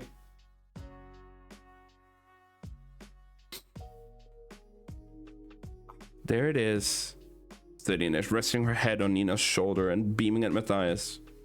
I missed his glower. Besides, Kaz said, it's hard to use speculation if you know the outcome. Do you know something about the sugar crop? Jesper asked. I know something about the supply. Wyland sat up straighter. The silos, he said. The silos at Sweet Reef. Very good, Merchling. Matthias shook his head. What's Sweet Reef? It's an area just south of Sixth Harbor, said Dinesh. She remembered the view of the vast silos towering over the warehouse district. They were the size of small mountains. It's where they keep molasses, raw cane, and the processing plants to refine sugar. We were right near there today. That wasn't a coincidence, was it? No, said Kaz. I wanted you to get a look at the terrain. Most sugar canes come from the southern colonies and Novia Zem. But there won't be another crop until 3 months from now. This season's crop has already been harvested, processed, refined, and stored in the Sweet Reef silos. There are 30 silos, said Wyland. My father owns 10 of them. Jesper whistled. Vanek controls 1/3 of the world's sugar supply? Kaz said, he owns the silos, but only a fraction of the sugar inside them. He maintains the silos at his own expense, supplies guards for them, and pays the squatters who monitor the humidity inside the silos to make sure the sugar stays dry and separated. The merchants who own the sugar pay him a small percentage of every one of their sales. It adds up quickly. Such enormous wealth under one man's protection, Matthias considered. If anything were to happen to those silos, the price of sugar would go off like a cheap pair of 6-shooters, Jesper said, popping to his feet and starting to pace. The price would climb and keep climbing, said Kaz. And as of a few days ago, we own shares in the companies that don't store sugar with Vanek. Right now, they're worth about what we paid for them.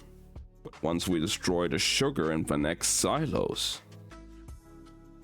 Jesper was bouncing on the balls of his feet. Our shares would be worth 5, maybe 10 times what they are now. Try 20. Jesper hooted. Don't mind if I do. We could sell at a huge profit, said Wylan. We'd be rich overnight. Inesh thought of the sleek schooner weighted with heavy cannon. It could be hers. 30 million Kruger rich? She asked. The reward Vanek owed them for the ice court job. One he'd never intended to pay. The barest smile ghosted over Kaz's lips. Give or take 1 million. Wylan was gnawing on his thumbnail. My father can weather a loss. The other merchants, the ones who own the sugar in the silos, they will be hit worse. True, said Matthias. And if we destroy the silos, it will be clear Van Eck was targeted. You could try and make it look like an accident, suggested Nina. It will, said Kaz. Initially, thanks to the Weevil. Tell them, Wylan. Wylan sat forward like a schoolboy eager to prove he had the answers. He drew a vial from his pocket. This version works. It's a Weevil? Inesh asked, examining it. A chemical Weevil, said Jesper. But Wylan still hasn't named it. My vote is for Weevil. It's brilliant, Jesper winked. Just like you. That's terrible, said Wylan. No, it's brilliant, Jesper winked. Just like you. Wylan blushed daylily at Pink. Daylily Pink. Damn, he kind of flirting with him. Wee. Damn.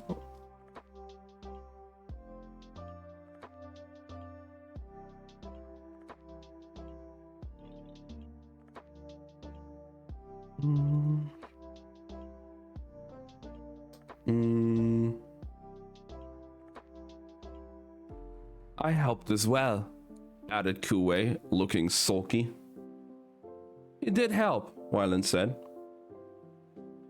We'll make him a plaque, said Kaz. Tell them how it works. Wylan cleared his throat. I got the idea from cane blight. Just a little bit of bacteria can ruin a whole crop.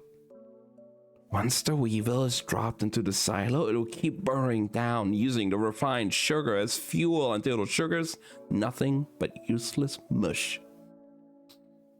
It reacts to sugar? Asked Jesper. Yes, any kind of sugar, even trace amount if there's any moisture present. So keep it away from sweat, blood, and saliva. Do not lick Weevil. Does someone want to write that down? Those silos are huge, said Inesh. How much will we need? 1 vial for each silo, Wylan said. And Inesh blinked at the small glass tube. Truly? Tiny and ferocious, Jesper said. He winked again. Just like you. Nina burst out laughing, and Inesh couldn't help returning Jesper's grin. Her body ached, and she would have liked to sleep for 2 days straight, but she felt some part of herself uncoiling, releasing the terror and anger of the last week. The Weevil will make the destruction of the sugar look like an accident, said Wylan. It will, said Kaz, until the other merchants learn that Vanek has been buying up sugar that isn't stored in his silos. Wylan's eyes widened. What? I used half of the money for our shares. I used the rest to purchase shares on behalf of Vanek. Well, on behalf of a holding company created under Alice's name. Couldn't make it too obvious. The shares were purchased in cash, untraceable. But the certificates authenticating their purchase will be found stamped and sealed at his attorney's office. Cornelis Meat, Matthias said in surprise. Deception upon deception. We weren't just trying to figure out whether Alice Vanek was being kept. Out where Alice Vanek was being kept when you broke into his office. You don't win by running one game, said Cass. Vanek's reputation will take a hit when the sugar is lost. But when the people who paid him to keep it safe find out he profited from their loss, they'll look more closely at those silos. And find the remnants of the Weevo, finished Wylan. Destruction of property, tampering with the markets, Ines murmured. It will be the end of him. She thought of Vanek gesturing to his lackey to take up the mallet. I don't want it to be a clean break. Shatter the bone. Could he go to prison? He'll be charged with violating a contract and attempting to interfere with the market, said Cass. There's no greater crime according to Kirch law. The sentences are the same as for murder. He could hang. Will he? Wylan said softly. He used his finger to draw a line across the map of Caterham, all the way from Sweet Reef to the Barrow, then onto the Geldstraat, where his father lived. Jan Vanek had tried to kill Wylan. He'd cast him off like refuse. But Ines wondered if Wylan was ready to doom his father to execution. I doubt he'll swing, said Cass. My guess is they'll saddle him with a lesser charge. None of the Merchant Council will want to put out their own on the gallows. As for whether or not he'll actually ever see the inside of a jail cell, he shrugged. Depends on how good his lawyer is. He'll be barred from trade, said Wylan, his voice almost dazed. His holdings will be seized to make good on the lost sugar. It will be the end of the Vanek Empire, Cass said. What about Alice? Asked Wylan. Again, Cass shrugged. No one's going to believe that girl had anything to do with the financial scheme. Alice will sue for divorce and probably move back in with her parents. She'll cry for a week, sing for 2, and then get over it. Maybe she'll marry a prince.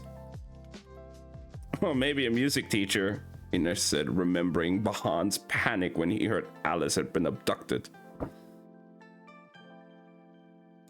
There's just one small problem, Jesper said. And by small, I mean huge, glaring. Let's scrap this and go get a lager. The silos. I know we're all about breaching the unbreachable, but how are we supposed to get inside? Cass can pick the locks, said Wylan. No, said Cass. I can't. I don't think I've ever heard those words leave your lips, Nina said. Say it again. Nice and slow. Cass ignored her. They're quarter-foil locks. 4 keys and 4 locks turned at the same time, so they trigger security doors and an alarm. Or they trigger security doors and an alarm. I can pick any lock, but I can't pick 4 at once. Then how do we get in? Jesper asked. Silos also open at the top. Those silos are nearly 20 stories high. Is Ines going to go up and down 10 of them in one night? Just one, Cass said. And then what? Said Nina, hands back on her hips and green eyes blazing. Ines remembered the towering silos, the gaps between them. And then, Ines said, I'm going to walk a high wire from one silo to the next. Nina threw her hands in the air. And all of it without a net, I suppose? A gaffer never performs with a net, Ines said indignantly. Does a gaffer frequently perform 20 stories above cobblestones after being held prisoner for a week?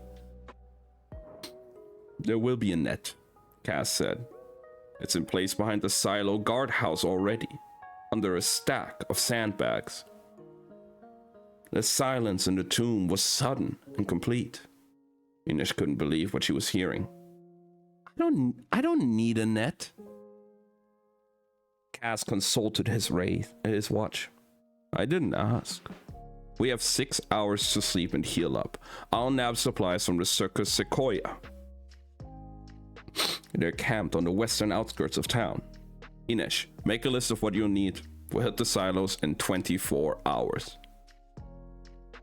Absolutely not, Nina said. Ines needs rest.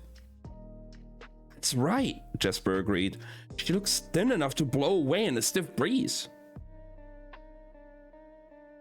I'm fine, said Ines. Jesper rolled his eyes. You always say that. Isn't that how things are done around here? Asked Wynan. We all tell Kaz we're fine and then do something stupid. Are we that predictable? Said Ines. Wylan and Matthias said in unison, yes. Do you want to beat Vanek? Kaz asked. Nina blew out an exasperated breath. Of course. Kaz's eyes scanned the room, moving from face to face. Do you? Do you want your money? Money we fought and bled and nearly drowned for? Or do you want Vanek to be glad he picked a bunch of nobodies from the barrel to scam? Because no one else is going to get him for us. No one else is going to care that he cheated us for, or that we risked our lives for nothing.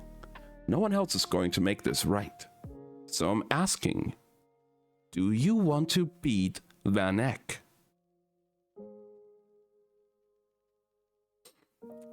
Yes, said Ines. She wanted some kind of justice.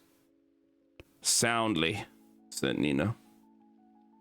Around the ears with Wylan's flute, said Jesper. One by one they nodded. The stakes have changed, said Kaz. Based on Vanek's little demonstration today, wanted posters with our faces on them are probably already going up all over Catadom, and I suspect he'll be offering a handsome reward. He's trading on his credibility, and the sooner we destroy it, the better. We're going to take his money, his reputation, and his freedom all in one night. But that means we don't stop. Angry as he is, tonight Vanek is going to eat a fine dinner and fall off to a fitful sleep in the soft merge bed.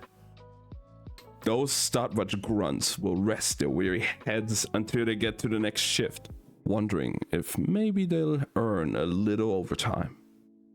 But we don't stop. The clock is ticking. We can rest when we're rich. Agreed. Another round of nods.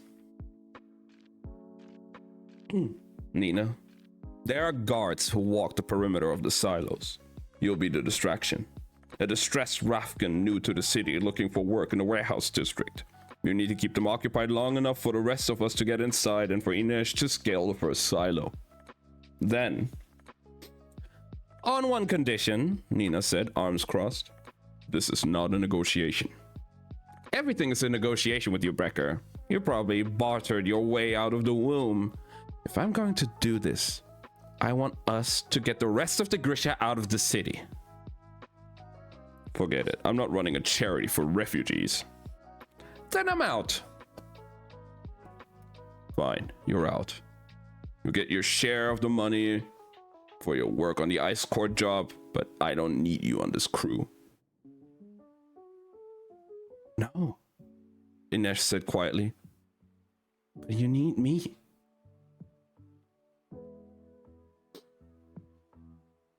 Kaz rested his cane across his legs. It seems everyone is forming alliances.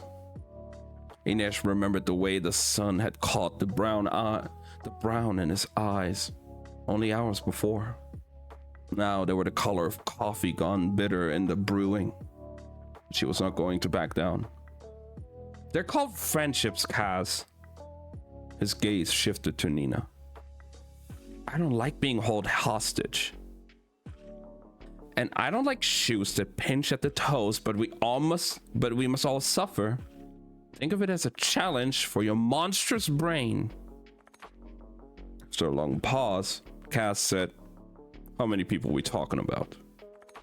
There are less than 30 Grisha in the city that I know of, other than the Council of Tides. And how would you like to corral them? Hand out pamphlets directing them to a giant raft? Kaz is just like, he's fucking crazy, man. He's so fucking crazy.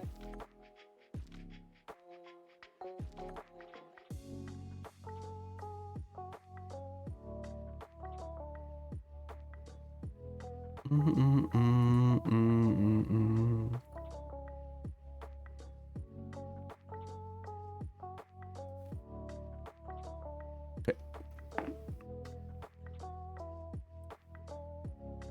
There's a tavern near the Rafkan embassy. We use it to leave messages and exchange information. I can get the word out from there. Then we just need a ship. And I can't watch all the harbors. Go to sleep at night and he ain't waking up. I feel like he would still find a way to beat your ass. Kaz is on a different level of crazy. He traumatized a 5-year-old by telling her directly, like, if you say anything that we were here tonight, I will cut your parents. He held someone hostage, held him over the water on a ship, slid an X with a carving knife into his cheeks, and then ripped out his eyeballs, tied his arms, and threw him overboard.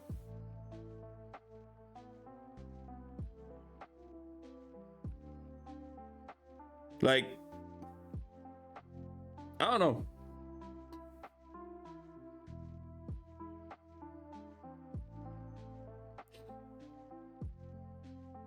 Inesh didn't want to disagree, but it had to be said. I think he can. Vanek has the full power of the city government behind him. And you didn't see his reaction when he discovered Cass had dared to take Alice.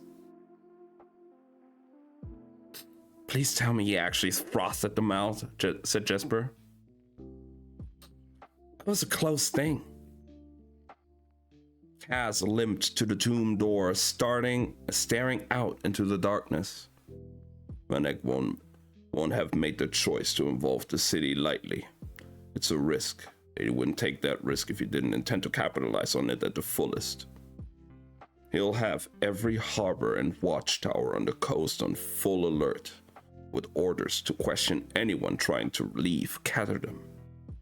He'll just claim that he knows Wyland's captors may plan to take him from Kerch. Trying to get all the Grisha out will be extremely dangerous. Trying to get all the Grisha out will be extremely dangerous, said Matthias. The last thing we need is for a group of them to fall into Vanek's hands, when he may still have a store of Parem.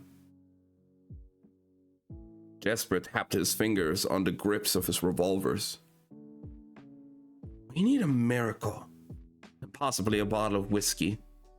Helps lubricate the brain pan. No, said Cass slowly. We need a ship. A ship that couldn't possibly be suspect. And Van Eck and the Stadtwatch could never have cause to stop. We need one of his ships. Matthias folded. Nina wriggled to the edge of her chair. Van Eck's trading company must have plenty of ships heading to Rafka. Matthias folded his arms, considering. Get the Grisha refugees out on one of the Van Eck's own vessels. We would need a forged manifest and papers of transit, said Inesh. Why do you think they kicked Specht out of the Navy? Cass asked. He was forging leave documents and supply orders. Wyland pulled on his lip. It's not just a question of a few documents. Let's say there are 30 Grisha refugees. A ship's captain is going to want to know why 30 people... 31. 31, Kuwei said. Are you actually following all of this? Jesper said incredulously. A ship to Ravka, said Kuwei. I understand that very well. Cass shrugged. If we're going to steal a boat, we might as well put you on it. 31 it is, said Nina with a smile, though if the muscle twitching in Matthias's jaw was any indication, he wasn't nearly so thrilled. Okay, said Wyland, smoothing a crease in the map. But a ship's captain is going to wonder why there are 31 people being added to his manifest. Not if the captain thinks he's in on a secret, said Kaz. Vanek will write a passionately worded letter calling upon the captain to use the utmost discretion in transporting these valuable political refugees, when asking him to keep them hidden from anyone susceptible to Shu bribes, including the stopwatch, at all costs. Vanek will promise the captain a huge reward when he returns, just to make sure he doesn't get any ideas about selling out the Grisha. We already have a sample of Vanek's handwriting. We just need his seal. Where does he keep it? Jesper asked Wyland. In his office. At least that's where it used to be. We'll have to get in and out without him noticing, said Inesh. And we'll have to move quickly after that. As soon as Vanek realizes the seal is missing, he'll be able to guess what we're up to. We broke into the ice court, said Cass. I think we can manage a mercher's office. Well, we did almost die breaking into the ice court, Inesh said. Several times, if memory serves, noted Jesper. Inesh and I lifted the Capel from Vanek. We already know the layout of the house. We'll be fine. Wyland's finger was once more tracing the Geldstraat. You didn't have to get into my father's safe. Vanek keeps the seal in a safe? Jesper said with a laugh. It's almost like he wants us to take it. Cass is better at making friends with combination locks than with people.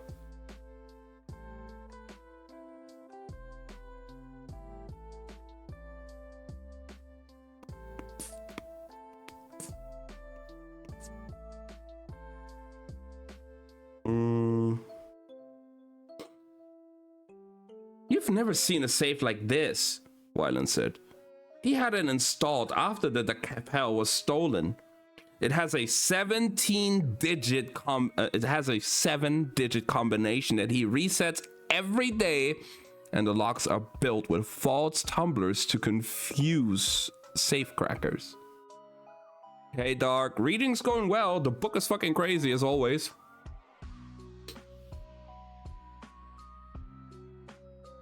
Cass shrugged. Then we go around it. I'll take expediency over finesse. Wyland shook his head. The safe walls are made of a unique alloy reinforced with Grisha steel. An explosion? Suggested Jesper. Kaz raised a brow. I suspect Vanek will notice that. A very small explosion? Nina snorted. You just want to blow up something. Actually, said Wyland. He cocked his head to one side as if he were listening to a distant song. Come morning, there would be no hiding we'd been there. But if we can get the refugees out of the harbor before my father discovers the theft. I'm not exactly sure where I can get the materials, but it might just work. Inesh, Jesper whispered. She leaned forward, peering at Wyland. that scheming phase? Possibly. Wyland seemed to snap back to reality. It is not, but I do think I have an idea. Oh my god. Dog, you don't have to. It's okay. We're waiting, Merchling, Cass said. The Weevil is basically just a much more stable version of auric acid. Yes, said Jesper. Of course, and that is...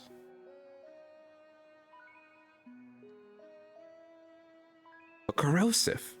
It gives off a minor amount of heat once it starts to react, but it's incredibly powerful and incredibly volatile. It can cut through Grisha's steel and just about anything else other than balsa glass. Glass? The glass from the sap of the balsa neutralizes the corrosion. And where does one come by such a thing? We can find one of the ingredients I need in an ironworks. I use the corrosive to strip oxidation of metals. The other might be tougher to come by. We need a quarry with a vein of auris or a similar halide compound. The closest quarry is at Old Ollendal, said Cass. That could work. Once we have both components, I have to be really careful with the transport, Wyland continued. Actually, we'll have to be more than careful. After the reaction is completed, auric acid is basically harmless. But while it's active, well, it's a good way to lose your hand. So, said Jesper, if we get these ingredients and manage to transport them separately and activate this auric acid, and we don't lose a limb in the process, Wyland tugged at the lock of his hair, we could burn through the safe door in a matter of minutes. Yo, what are these crazy fucking plans they're coming up with? Hello? They went from, oh yeah, we're just gonna break it, or like we're just gonna, you know, do the silo thing, to we're also gonna rescue and fabricate 30 fucking documents for refugees while also having to steal a seal of fucking approval from a merchant in their safe by fucking corroding a hole into it.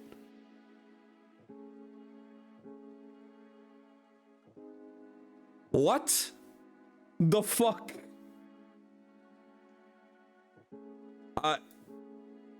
I am impressed, but also, oh, huh. All right then. I guess. And that is a plan indeed, I would say.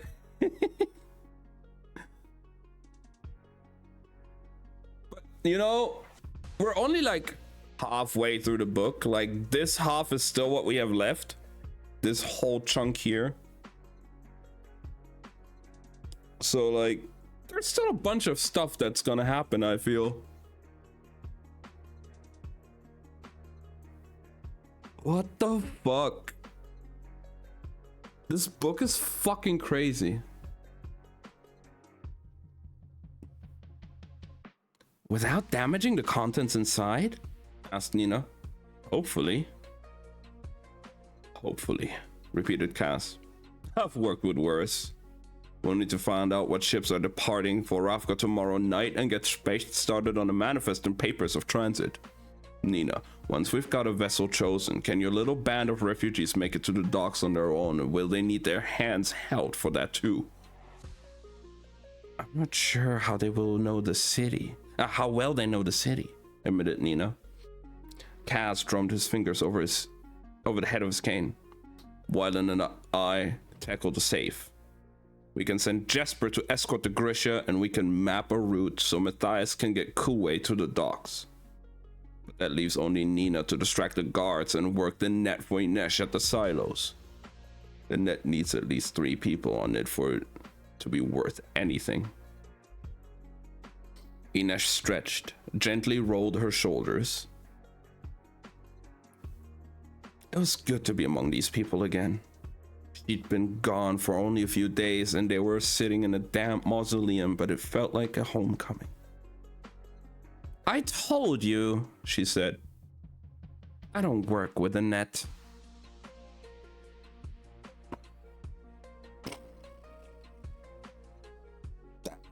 The end of chapter 11. What the fuck? What the fuck? What the actual fuck?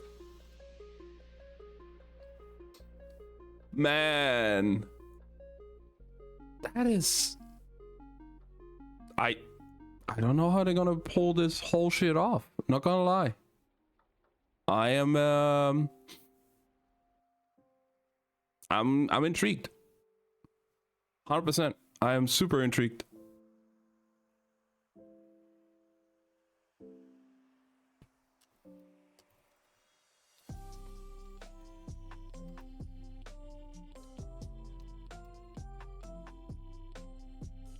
And I'm worried about how this all goes because, like I said, there's still like half of the book left. Like, hello? What are they gonna do?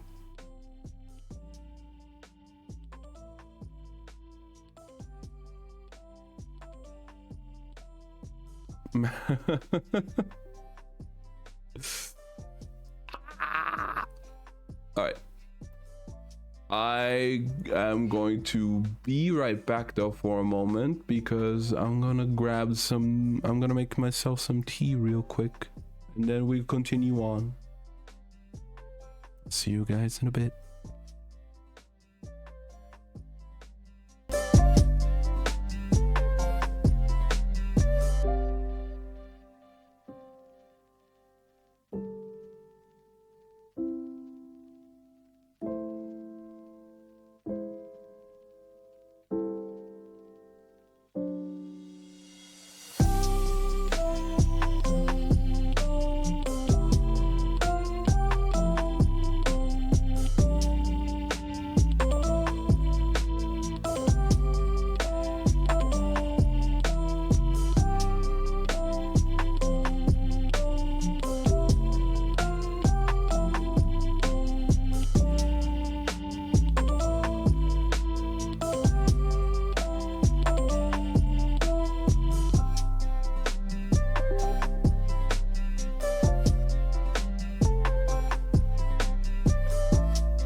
I'm back.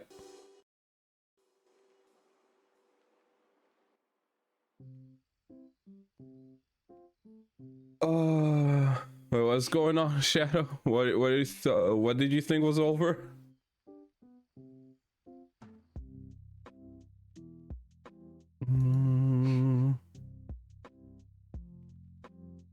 All right. How's everyone doing right now, though? Are you guys cozy, having a good night? Oh no, it's still going. And the expansion that will come out in like a year or two or something will expand even more on it. Zoshia, yeah, that was a cool fight though. I was just very sad we don't get an armor for it.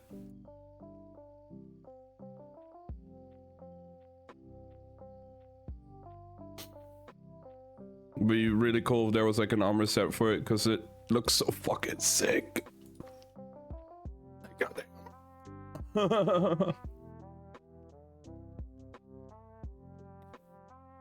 There is. I haven't seen one for Zoshia for the final boss. I haven't seen one yet.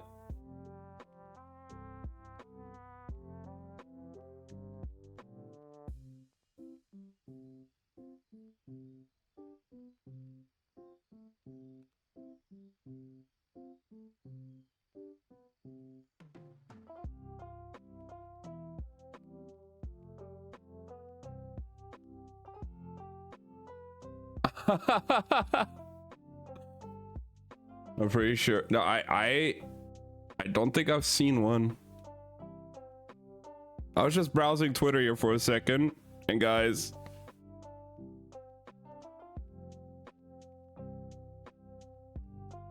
isn't roaming around like the rest. It should.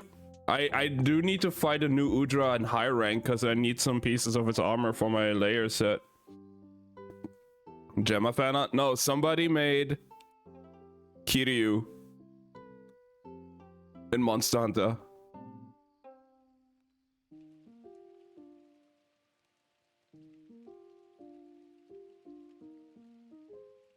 I haven't seen him yet either, Shadow, but he should be around. My friend said he saw one already just roaming around in the oil well basin.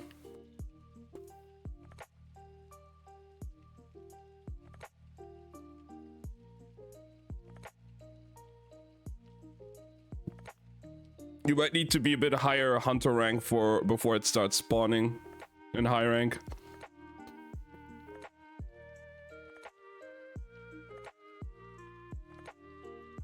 Because I definitely need the high rank version because I want to make some layered armor with it. 15 or 16. Yeah, I'm I think 32, 33.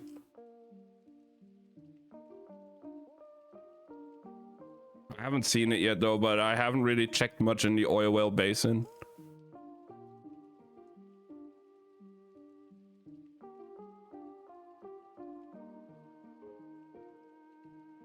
I mean, a friend of mine is already like almost 40 or 50 or something. People are going crazy on that game.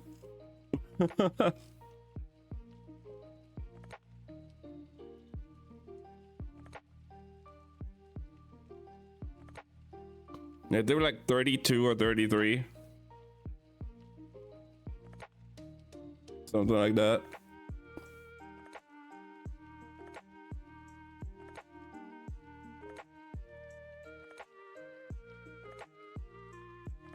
Maybe I was gonna go outside. I feel that. Same.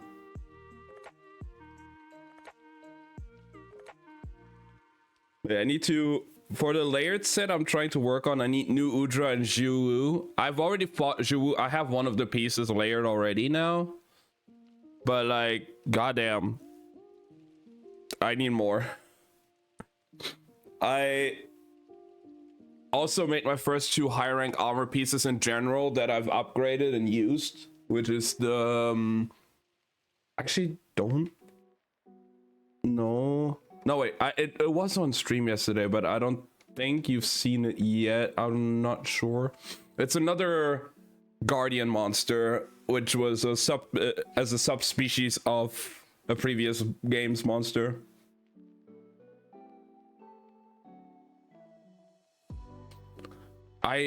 I love those guardian monsters actually, and the whole fucking lore of that game was sick. I did not expect that, but it was so good.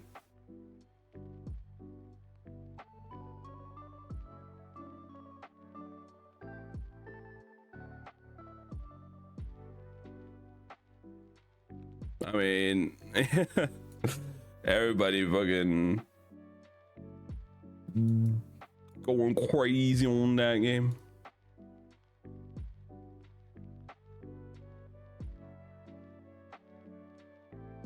Oh, Rave or Rove. Fucking love him.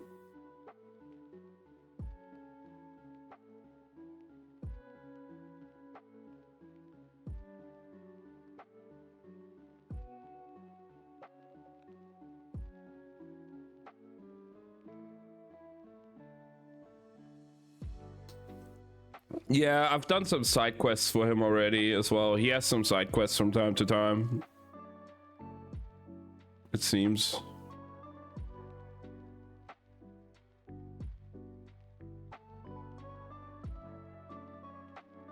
They're really cool.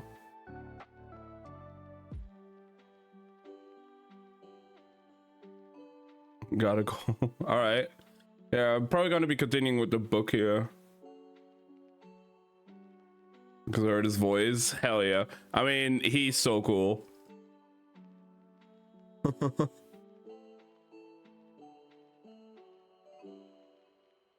Yeah, we'll be continuing here with the book in a second as well. I just went and made some tea. With honey.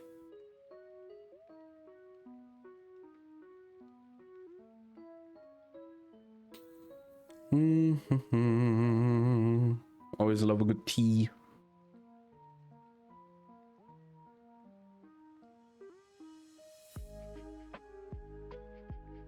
Just slaying.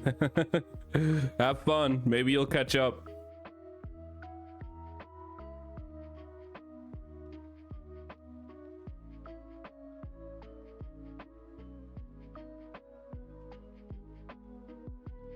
I will.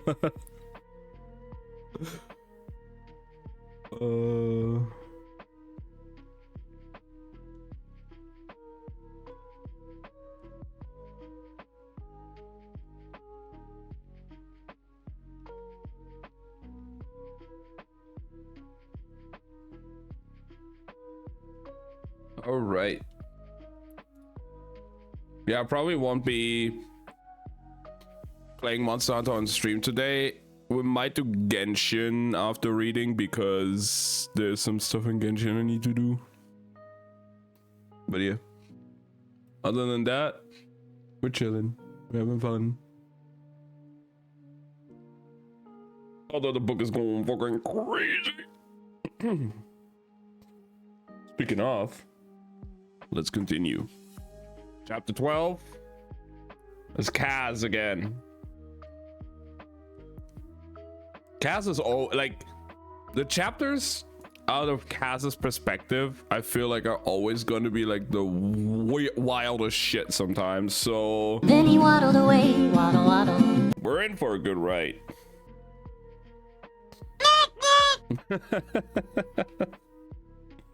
God damn it, Sable.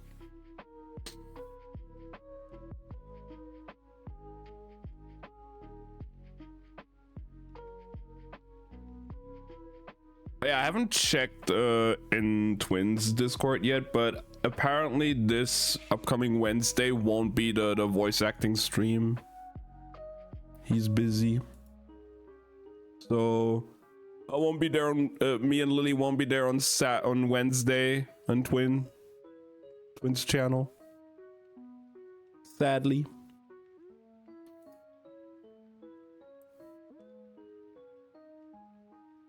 But who knows? Maybe I'll do some Monster Hunter collabs with people. And I'll stream for myself on Wednesday with other people. I don't know. The sadness. I know how much you guys enjoy it. And how many fucking people are still thirsting over my voice over there as well.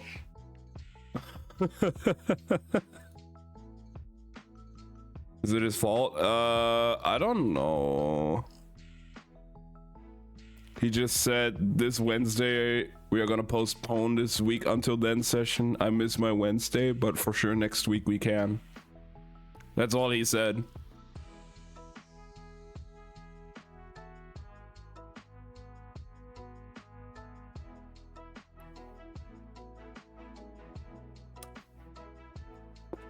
So it's I guess it's his fault in a way. He's the one that says we can't do it. I'm always down. I'm free, but nah, I'm sure he's just busy and everything, so it's gonna be fine. We'll find something else to do. I'm sure we'll find something else to do. Like Monster Hunter. You know, we got Monster Hunter. That too. Right. I still need to finish We Were Here. Like we still need to finish We Were Here, Ben and I. So we might have to do that at some point as well. I don't know. We shall see. Right.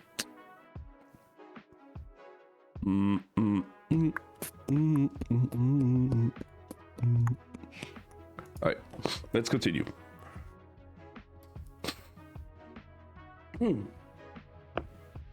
They stayed up planning well past midnight. Kaz was wary of the change of the plan as well as the prospect of managing Nina's pack of Grisha. But though he gave no indication to the others, there were elements to this new course that appealed to him. It was possible that Vanek would piece together what the Shu were doing and go after the city's remaining Grisha himself. How did you hear that?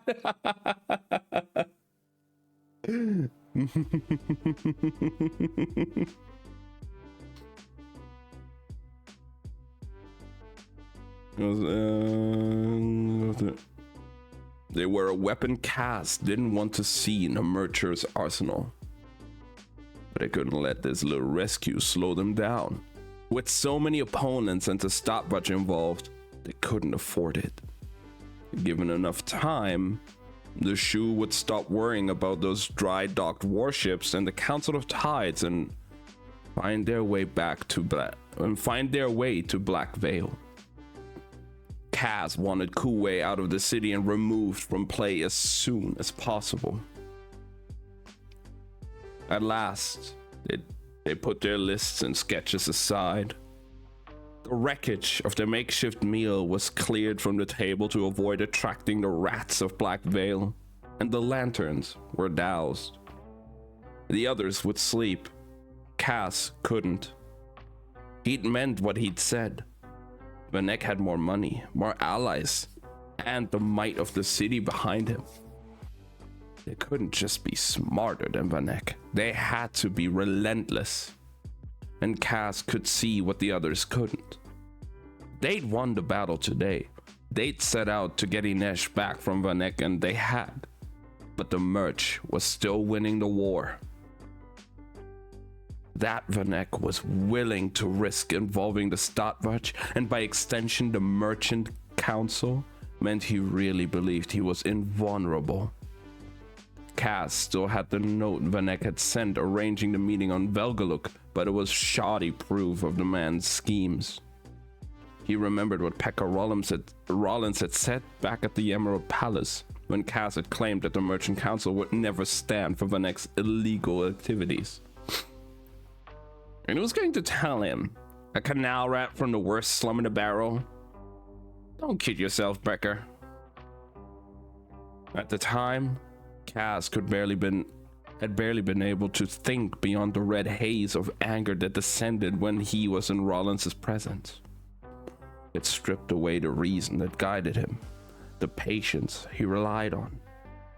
Around Pekka, he lost the shape of who he was. No, he lost the shape of who he'd fought to become. He wasn't Dirty Hands or Cass Brecker or even the toughest lieutenant in the dregs.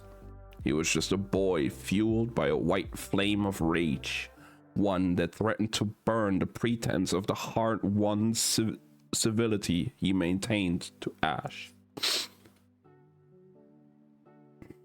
But now, leaning on his cane among the graves of Black Vale, he could acknowledge the truth of Pekka's words.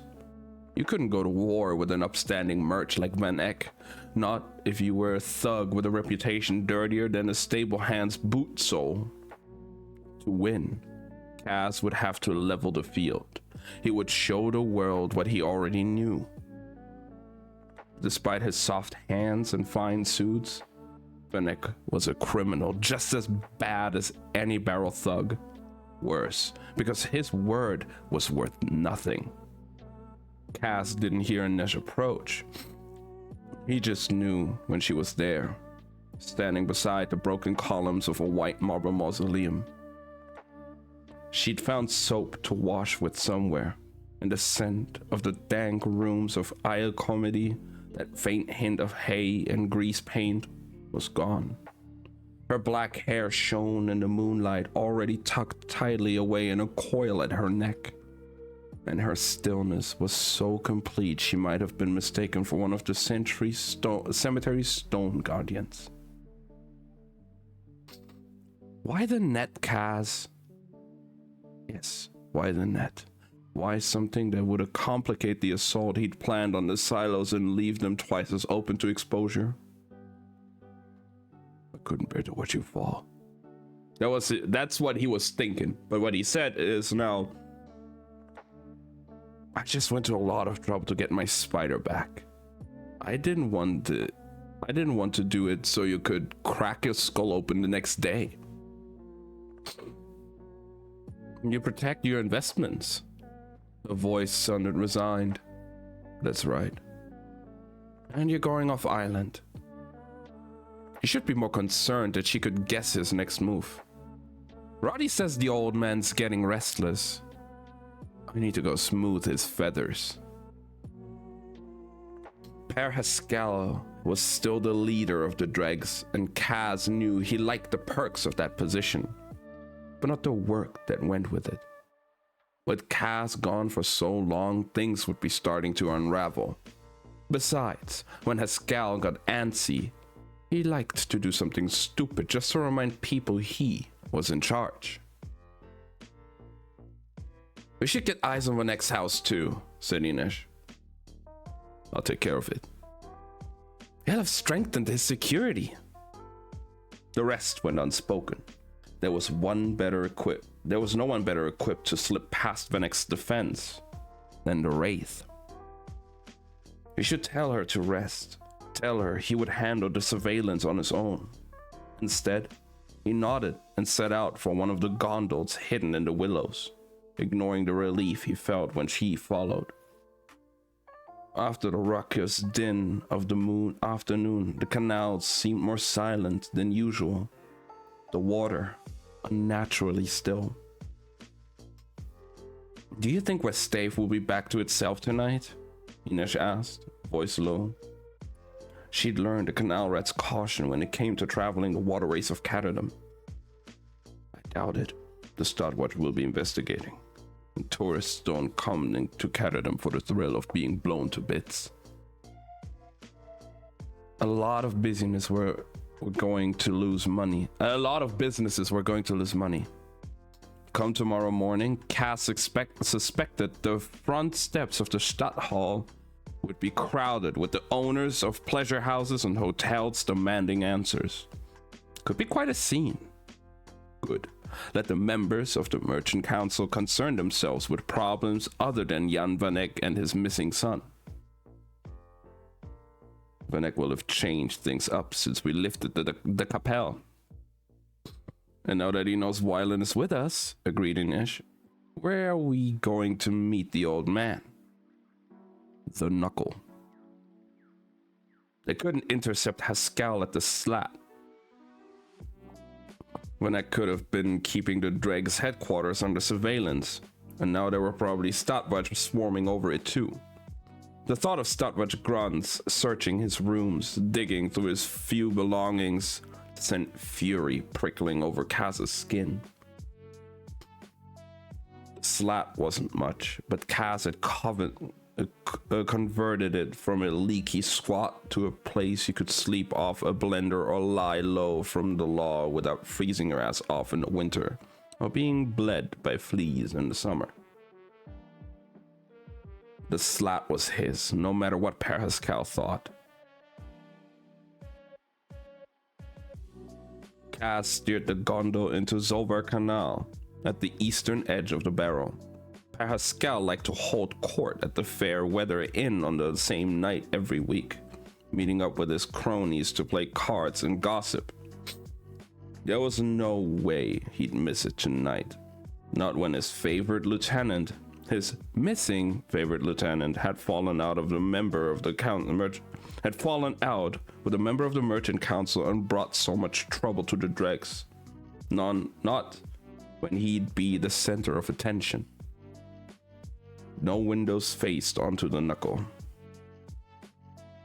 A crooked passage that bent between a tenement and a factory that manufactured cut-rate souvenirs. It was quiet, dimly lit, and so narrow it could barely call itself an alley. The perfect place for a jump. Though it wasn't the safest route from the Slat, to the Fairweather, it was the most direct, and Haskell never could resist a shortcut. Oh, 1 second. I need to blow up my fucking nose.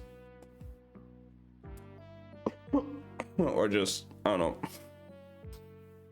know. Also, welcome back, Angel.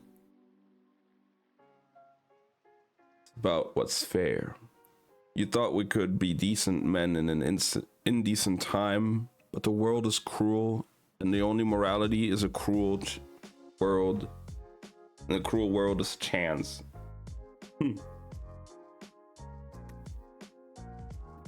God. I am losing my ability to read! Oh! Why am I struggling so much all of a sudden? But here we go.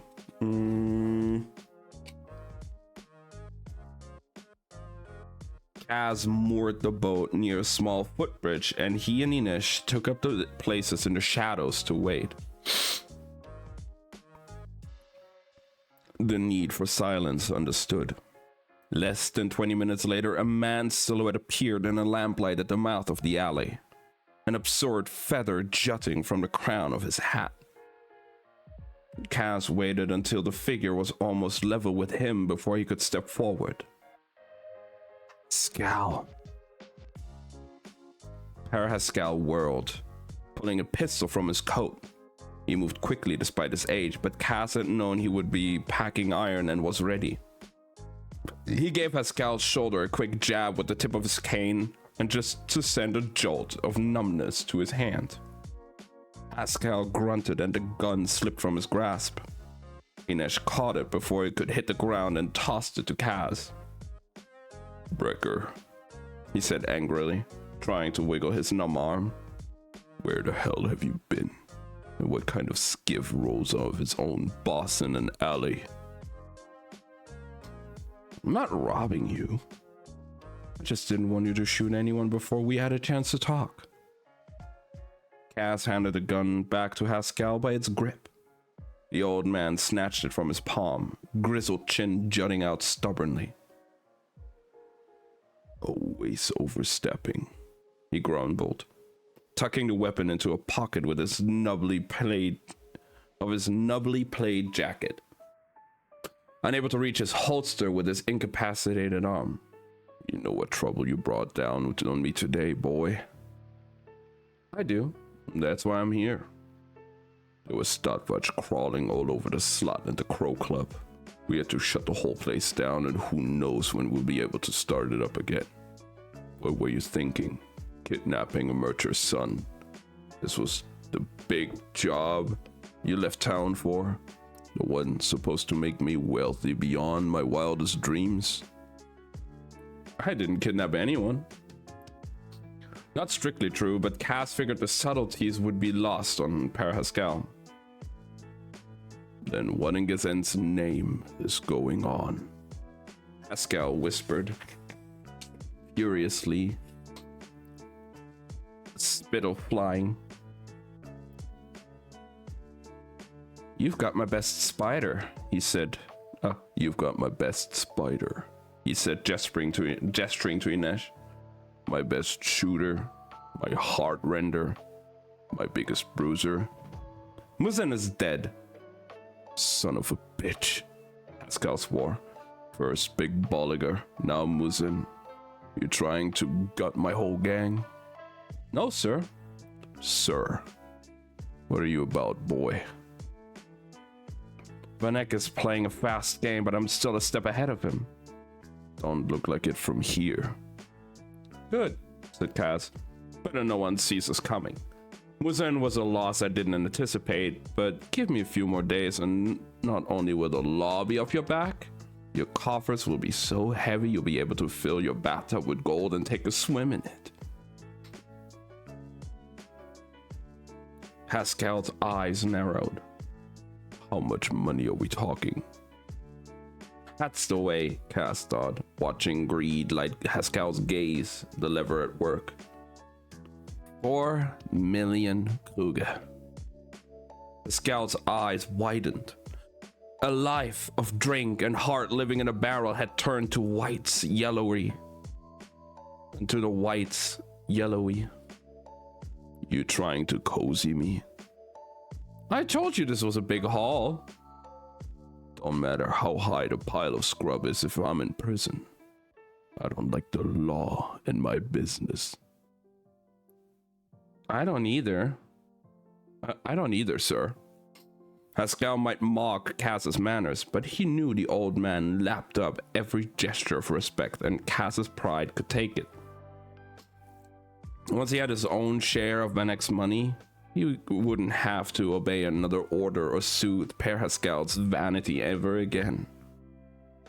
I wouldn't have gotten us into this if it didn't know he'd come out clean as a choir boys and rich as saints. All I need is a little more time. Cass couldn't help but be reminded of Jesper bargaining with his father, and the thought didn't sit well with him. Per Haskell had never cared for anyone other than himself and the next glass of lager. But he liked to think of himself as the patriarch of a big, criminally inclined family. Cass could admit he had a fondness for the old man. He'd given Cass a place to begin and a roof over his head, even if Cass had been the one to make sure it didn't leak. The old man hooked his thumbs to his pockets of his waistcoat, making a great show of considering Cass's offer. But Haskell's greed was more reliable than a faithfully wound clock. Cass knew he'd already started thinking of ways to spend the Kruger. All right, boy, said Haskell. I can portion you a little more rope to hang yourself. But I find out you're running game on me, and you will regret it. Cass schooled his features to seriousness. Haskell's threats were almost as empty as his boasts. Of course, sir. Haskell snorted. The deal's the deal, he said, and the wraith stays with me. Cass felt Inesh stiffen by his side. I need her for the job. Use Rhoda. He's spry enough. Not for this.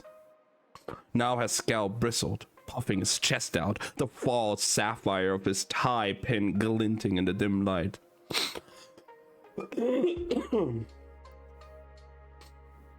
You see what Pekka Rollins is up to? He just opened a new gambling hall right across from the Crow Club. Cass had seen it. The Kalish Prince. Another jewel in Rollins' empire.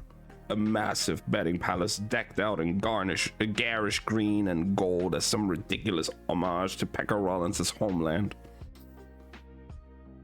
He's muscling in our holdings, said Haskell. I need a spider and she's the best. It can wait. I say it can't. Head on down to the Gammon's bunk. You see my name at the top of her contract. And that means I say where she goes. Understood, sir, said Kaz. As soon as I find her, I'll let her know.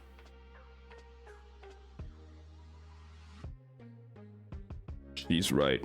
Pascal broke off, his jaw dropping in disbelief. She was right here. Cass forced himself not to smile. While Per Haskell had been blustering, Inesh had simply melted into the shadows and silently scaled the wall. Haskell searched the length of the alley and peered up to the rooftops, but Inesh was long gone. You bring her back here.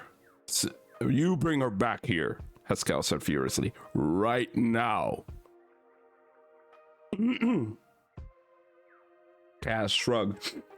You think I can climb these walls? This is my gang, Brecker. She doesn't belong to you.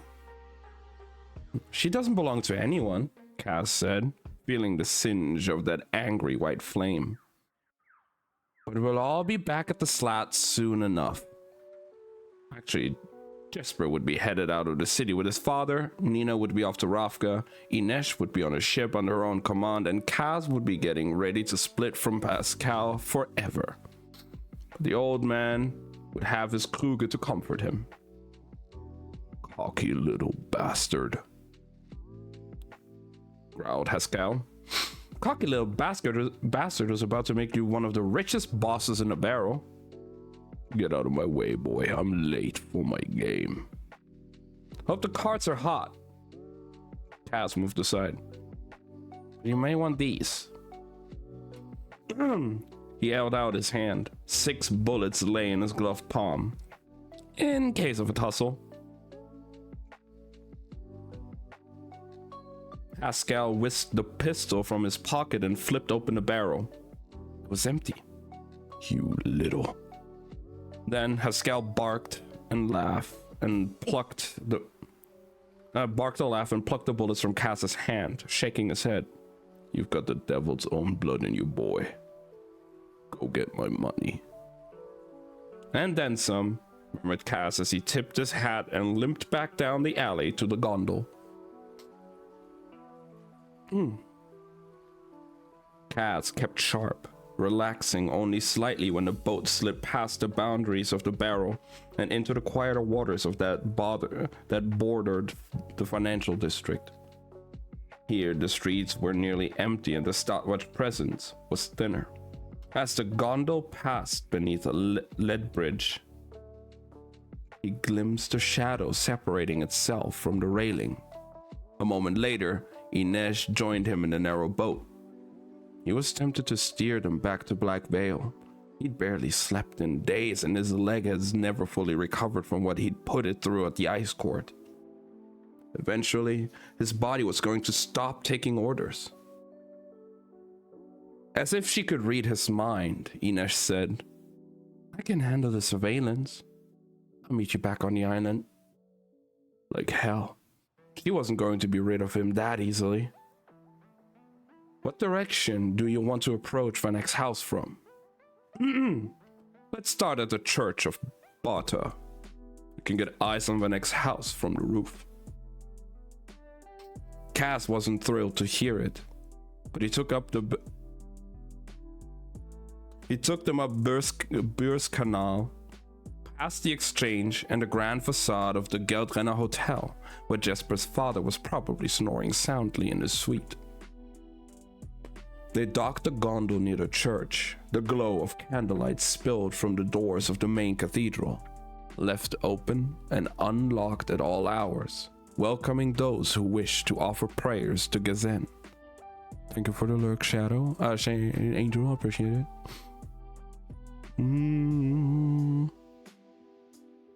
Inej could have climbed the outer walls with little effort, and Kaz might have managed it, but he wasn't going to test himself on a night when his leg was screaming with every step. He needed access to one of the chapels. You don't have to come up, Inej said as they crept along the perimeter and located one of the chapel doors. Kaz ignored her and swiftly picked a lock. They slipped inside the darkened chamber and took the stairs up 2 flights. The chapels stacked on top of another like a layered cake, each commissioned by a separate merchant family of Kerch. One more lock to pick and they were scaling another damned staircase. This one curled in a tight spiral up to a hatch in the roof. The Church of Bata was built on the plan of Gazen's hand. The vast cathedral located in the palm. 5 stubby naves radiating along the 4 fingers and thumb, each fingertip terminating in the stack of chapels.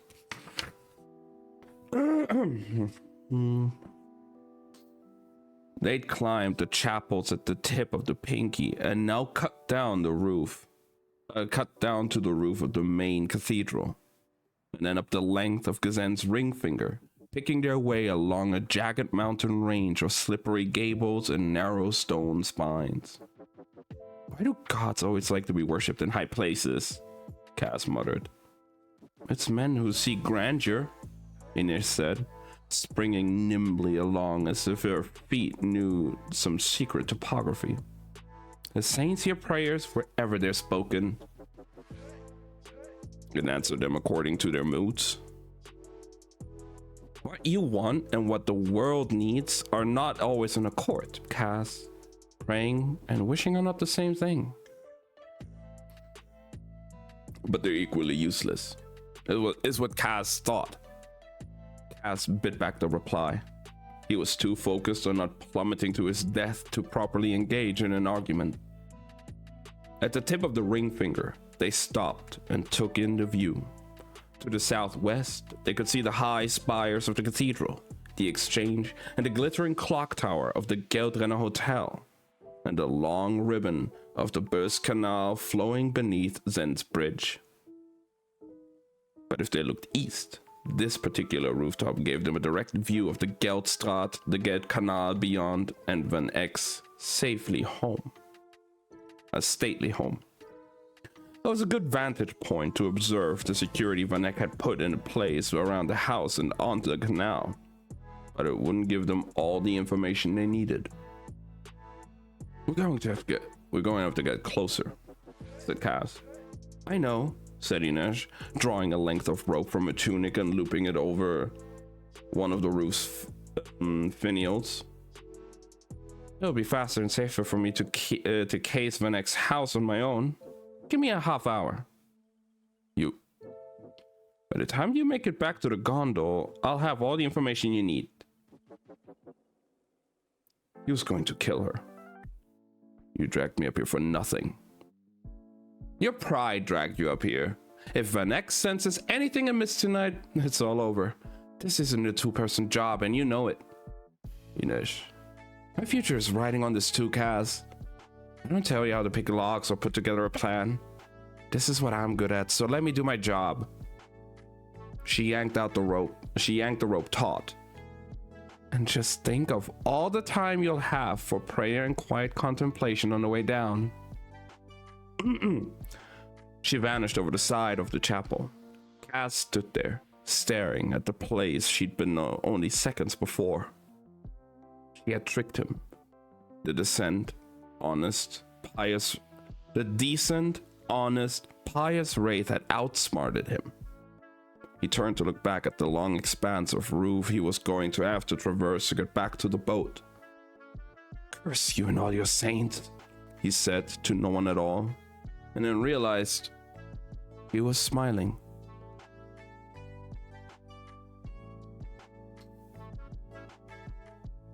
Oh, he still likes her though. He can't be mad at her. He can't be mad at her for that. He likes her. Oh God. He do be liking her.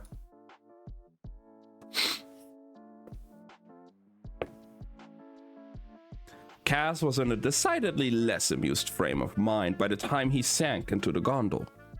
He didn't mind that she duped him. He just hated that she was right.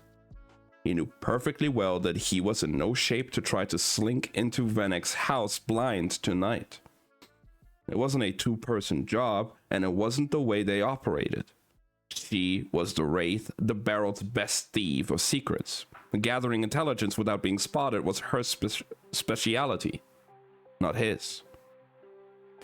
He could also admit that he was grateful to just sit for a moment, stretch out his leg as water lapped gently at the sides of the canal. So why had he insisted that he accompany her?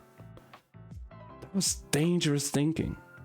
The kind of thinking that had gotten Inish captured in the first place. I can best this, Kaz told himself. But in midnight tomorrow, Kuwei would be on his way out of Caterham.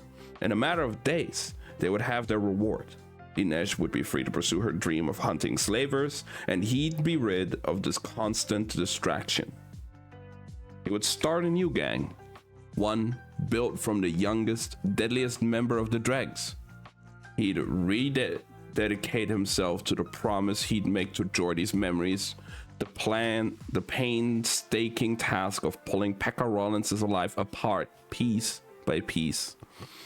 And yet, his eyes kept drifting to the walkway beside the canal, his impatience growing. He was better than this. Waiting was the part of the criminal life so many people got wrong. They wanted to act instead of hold fast and gather information. They wanted to know instantly without having to learn. Sometimes the trick to getting the best of a situation was just to wait. If you didn't like the weather, you didn't rush into the storm. You waited until it changed. You found a way to keep from getting wet. Brilliant, thought Kaz. So where the hell is she? A few long minutes later, she dropped soundlessly into the gondol. Tell me, he said, as he set them moving down the canal.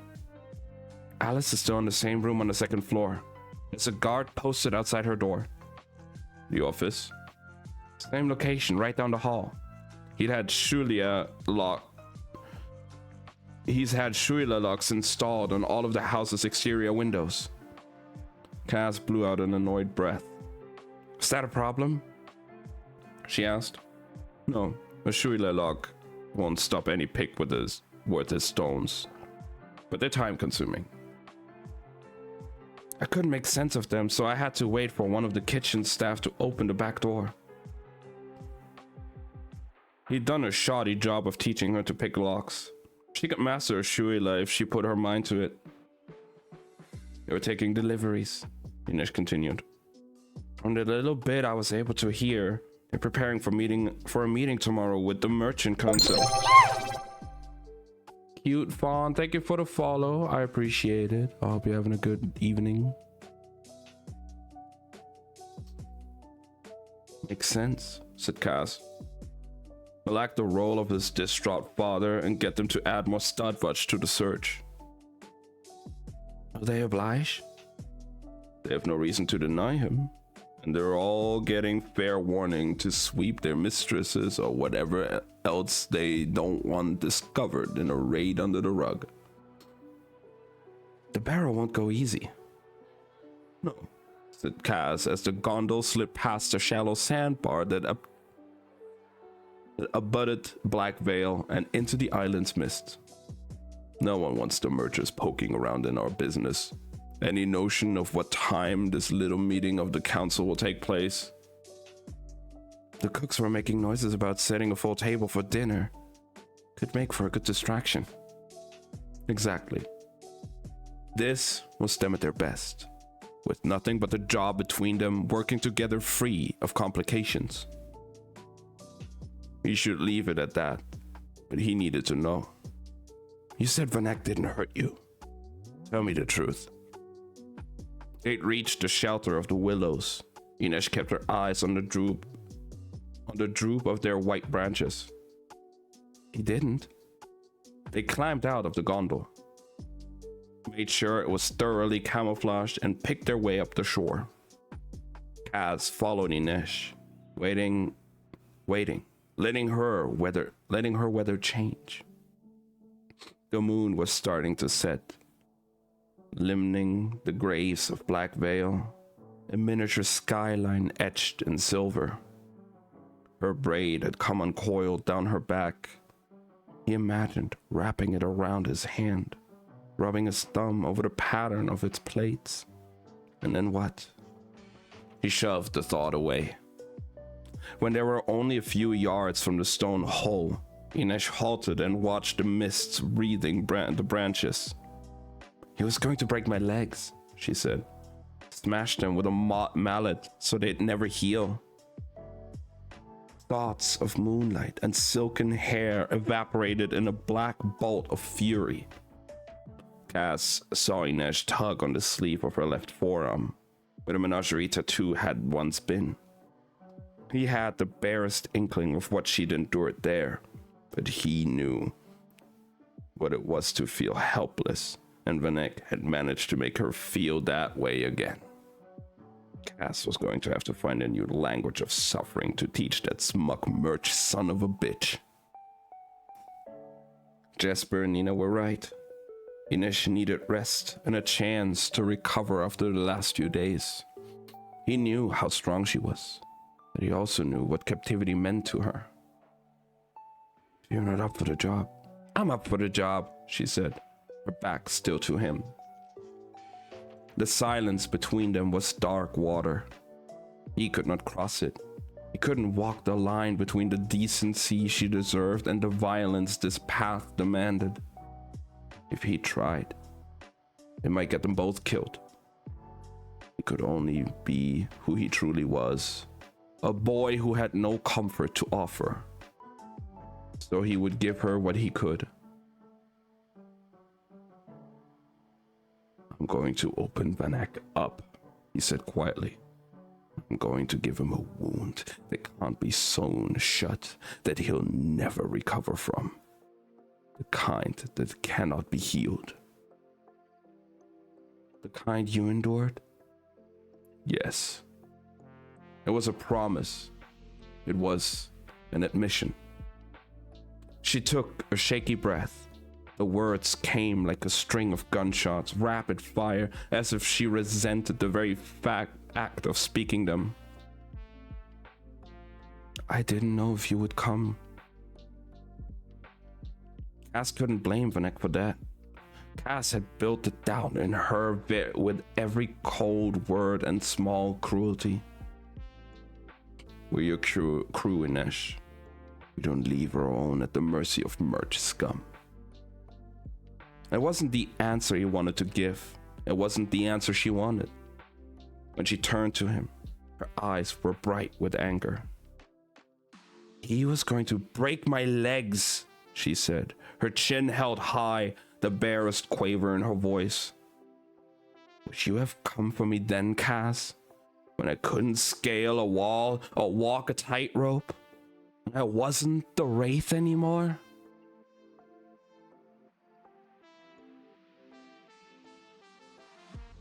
Dirty Hands would not.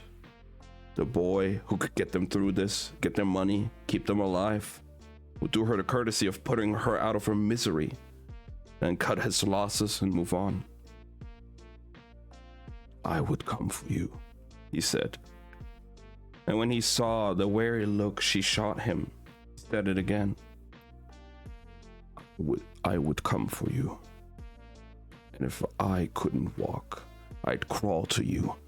But no matter how broken we were, we'd fight our way out together. Knives drawn, pistols blazing.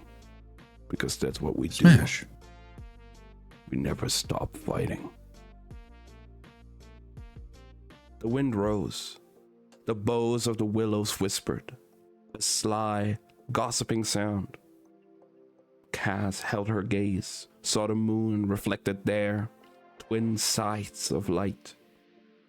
She was right to be cautious, even of him, especially of him. Cautious was how you survived. At least she nodded, the smallest dip of her chin.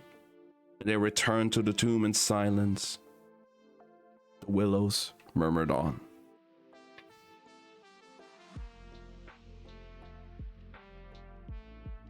And that's the end of chapter 12. Damn. I mean, we know Cass has a thing for Inej. They have a thing for each other. Like, come on.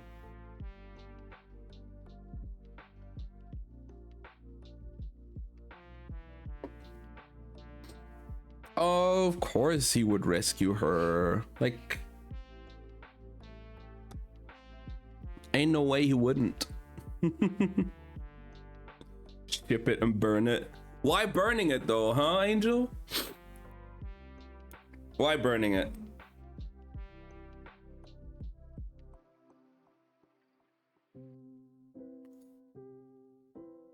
They work so they work so well together. Absolutely. They're gonna kiss. Who knows? Same with Nina and Matthias.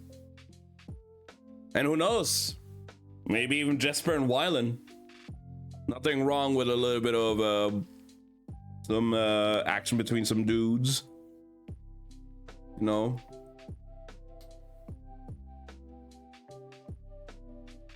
We shall see.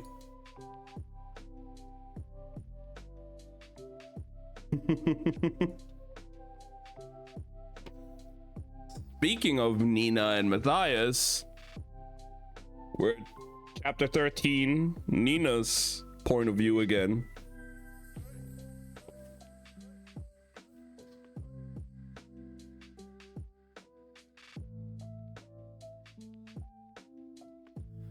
Nina woke up well before dawn. As usual, her first conscious thought was of Parem, and as usual, she had no appetite. The ache for the drug had nearly driven her mad last night.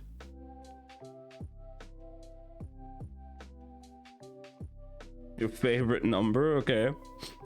Trying to use her power when the Kergud soldiers attacked had left her desperate for Parem. And she'd spent the long hours tossing and turning, digging bloody half moons into her palms. She felt wretched this morning. Hey, Slothy. Hope you're having a good day.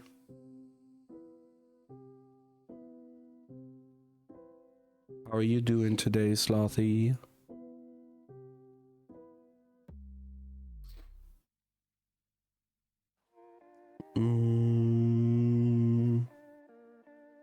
She felt wretched this morning, and yet a sense of purpose made it easier to rise from her bed. The need for Parem had dimmed something in her. For a nap over, waking up, I needed that. I'm glad you had a good nap. I'm glad to hear. Hope you're doing well. Now you can have me as background noise if you need to do some chores and other stuff around the house. Me fucking freaking the fuck out with the whole ass fucking with the whole ass trade of Vanek's wife and Inej at the bridge and all the fucking explosions and chaos that happened. What the fuck is going on?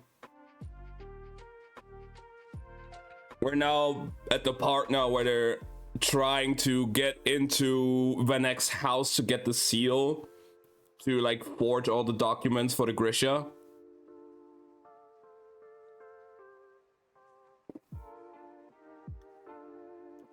But like, oh my god, that trade was crazy.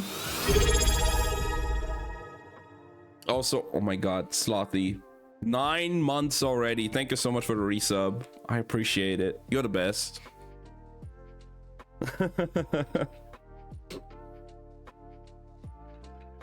Yeah, Sable's trying to go for that mod position as well. That's why I said, who? Understandable. But yeah, the Twitch mobile app is poop poop. Absolutely, I agree. I don't like it. But hey, it's still better than the console app. In the console app, you can't do anything of that. And you can't even type. You have to use your phone to type. Like, you have to have the mobile app on Twitch so you can type, but you can watch on your console. But the delay on console is even worse than on your mobile phone. So if you would have the stream up on the phone anyway, you know, then why not watch it on a phone with less delay? Sure, on the console you have the bigger screen, but I mean, modern technology already makes it very easy to just stream your phone screen to your if you have a TV, like a smart TV or anything anyway. Sure, if you don't have a smart TV, it's a different story.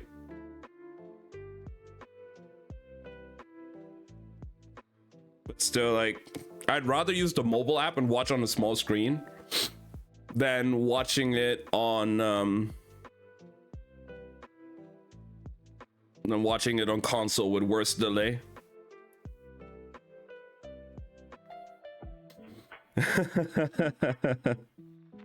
Yeah, Sable was saving for VIP, but I was like, then they were she was asking me about if she could become mod. It's like, if she's gonna be here regularly and everything and I see everything goes fine, why not? So she started spending her points again.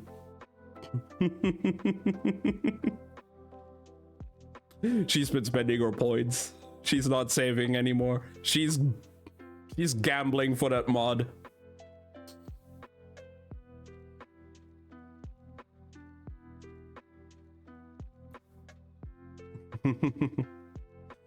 Now, Sable, what if I would never make you mod? Then he waddled away, waddle, waddle.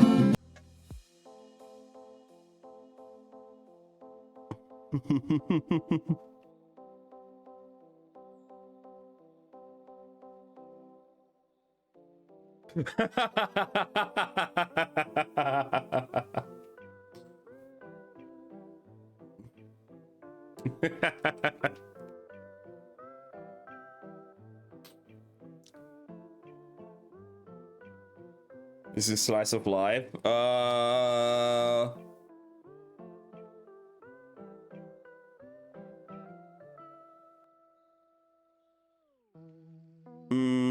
We watched one recently that was a bit more of like a drama and a bit sad as well, but Belle was a really good movie.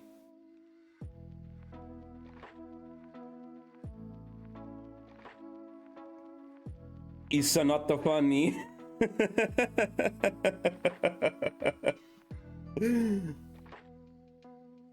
We'll see, we'll see. Don't break her heart. I'm not going to. But I still remember what you did to me in Among Us, Sable. Then again, I wasn't better. I wasn't better.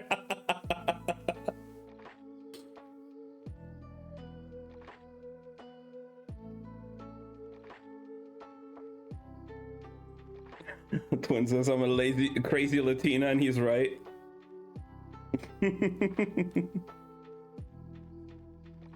You killed me, bro. That might be true, yeah. But you didn't have to do it back. You know, you can forgive people.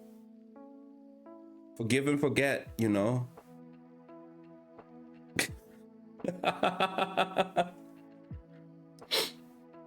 I mean, Yana hates me too, I guess.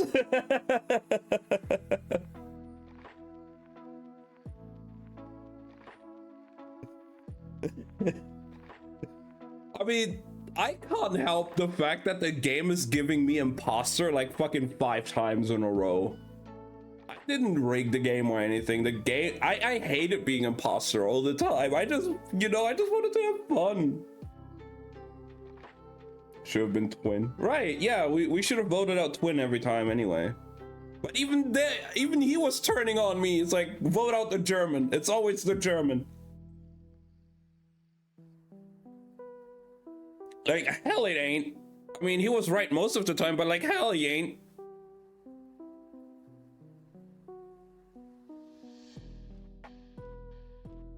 You wouldn't leave me alone. Yeah, you know, I was trying to protect you. When it's just, I don't know. If this is close down YouTube away and stay here, talk to us. I'm just chasing some time. If this is his approach of finding a woman, or like, you know, going after a woman, no wonder he's still single. I mean, who said that?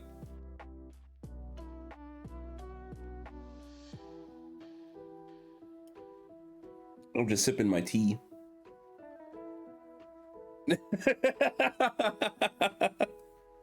I think I already said like something similar to that to his face, to be fair. Spilling the tea more. Teach me about finding. I have no idea. They just show up here in the chat all the time.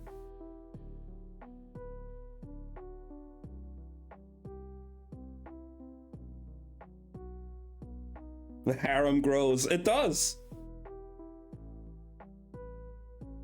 I'm not doing anything. Yeah, you know, I'm just sitting here doing my streams, reading a book, and more of you guys just start showing up all of a sudden. You know? And it's always, I don't know.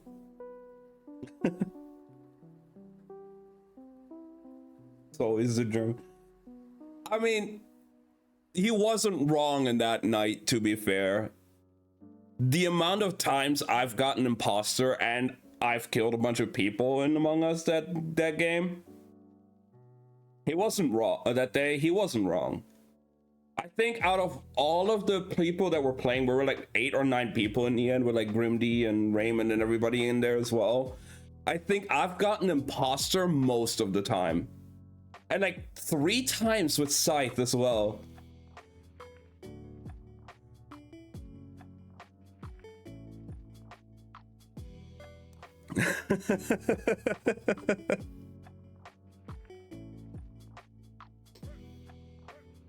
Who's the imposter? I guess it's me again. You guys should vote me out. End the stream. This is how we end the stream now. You guys vote me out and it's over. No more reading, no Genshin afterwards or anything. I'm just gonna stop streaming, go to bed, cry myself to sleep because I got voted out, and that's it.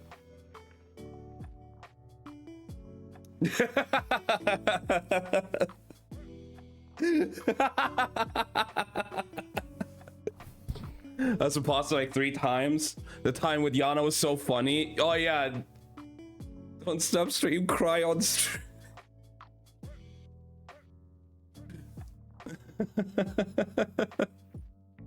So you want me to just, you know, lay in bed there trying to sleep and then cry myself to sleep on stream while the camera is still rolling?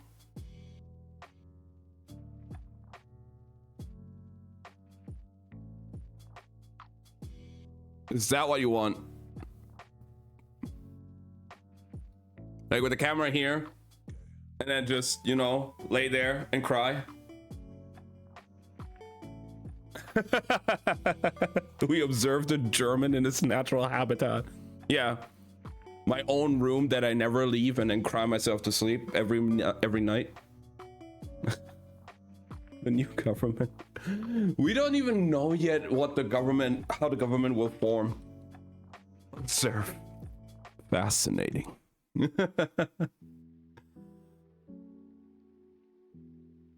Well, became impossible. Ah, right. Yeah, your round like with you and Yana was so good, Sable. Not gonna lie.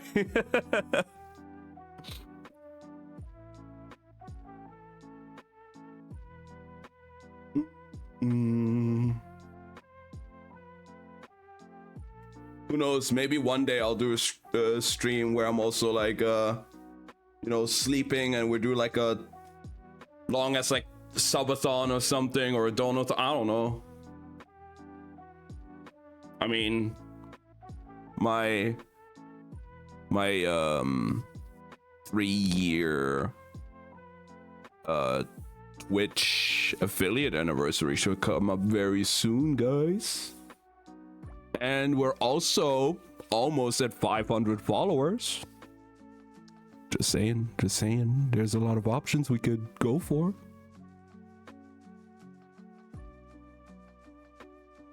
We're at 487 followers.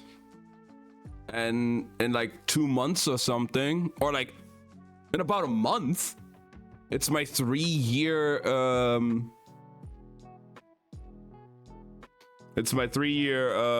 affiliate anniversary.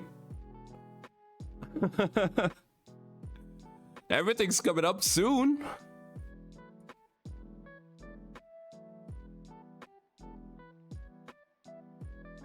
I don't know if I can check where, like, what was your first stream and how did it happen? I was just bored one day. I was already like always just like sharing my screen or having people watch, or, you know, even just start a stream for a friend so they can watch me from there. And I was like, okay. I've been like watching a lot of Twitch streamers a lot recently again. I've been really just like into watching Twitch and everything like that. So one day I decided, fuck it, I'll start my own stream. I'm gonna play Dead Cells, because I've been fucking, that was like the time I was super obsessed with Dead Cells, and I just started streaming that and had the people come over, and yeah, we went from there. Now we've been doing it for 3 years. Played so many fucking games already. Been doing, I can't believe it as well, like we've been doing these reading streams for almost a year as well at this point. Your first card, damn, madman. Like we've been doing even the reading for almost a year. Which reminds me, I still need to make the YouTube channel so I can upload the reading stream VODs, because they can no longer be saved. And I have about a week to do it, because next week the VOD from last week will be deleted.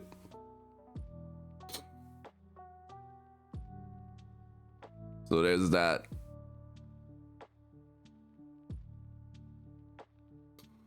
Let me actually check something really quick. It's been an amazing year. It really has been. The last year has been such an amazing year for me.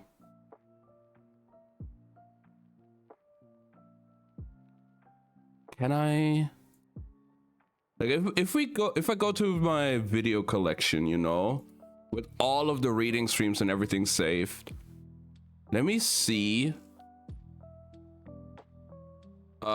what when we did the highlight for the very first reading stream, when we really started, because I do have the highlights saved as well of the book we read like months before, The Ocean at the End of the Lane.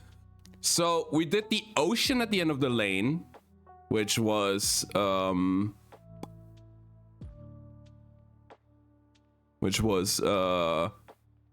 the reward for reaching the 40 subs during my birthday stream in 2023. We did Ocean at the End of the Lane in April 2024.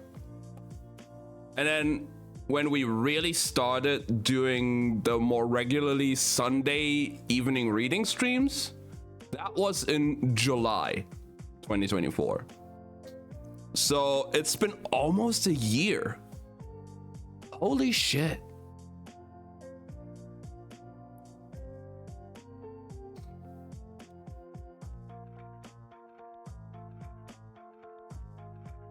That's crazy.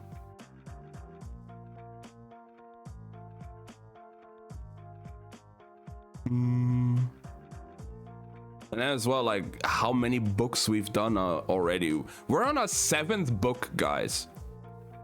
in a year. We're on a 7th book. Can you guys believe that? That we've gone through 6 fucking books already? Hope you don't stop. With the readings, I don't think I will stop. Like I said, I already have a plan for the next book once we're done with Crooked Kingdom, which I probably think is going to be like 3 more weeks or something. But and we know next Sunday I won't be doing it. Next week, for everybody here again who wasn't here earlier, I did post it in the Discord as well, but I'm gonna say it here again. Next week on Sunday I won't be at home, so there won't be a reading stream. I will be out.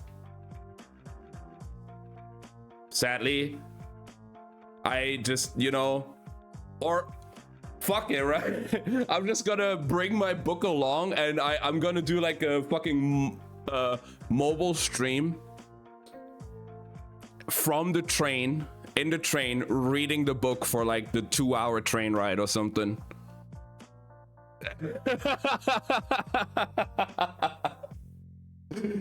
Bro, I don't even think that would work, considering how bad German fucking reception is. The stream would cut out after like every 3 stations or something, like every 3 stops, because just the internet is gone. The reception dead.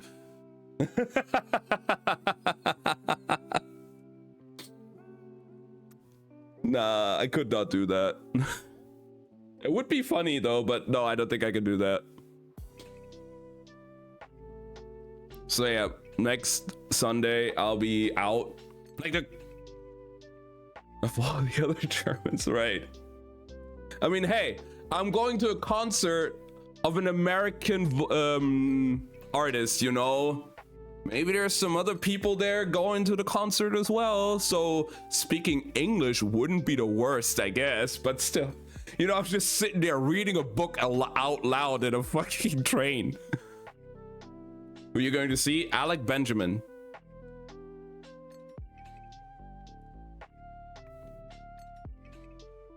He's one of my favorite artists. And I've seen him live before in 2021, I think. Or 2022. And I'll see him again next Sunday.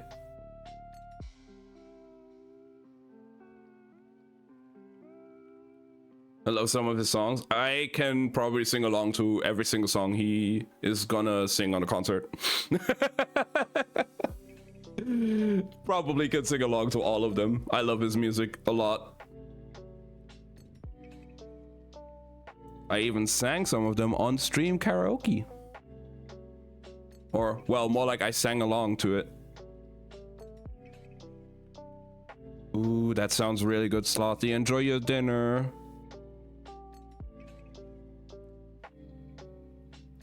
Please link the karaoke. I am wait, I'm not even logged into YouTube on the PC, so I'd have to go to the phone.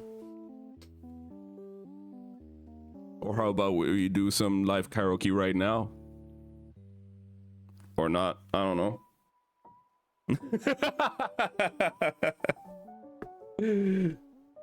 I don't think I'm gonna be doing karaoke today. I don't know.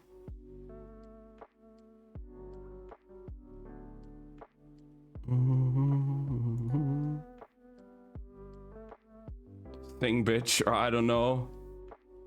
I'm a sign, not a cop.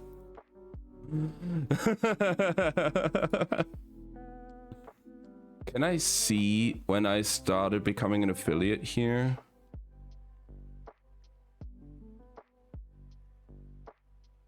I could probably see in the achievements when I got the achievement of path to affiliate.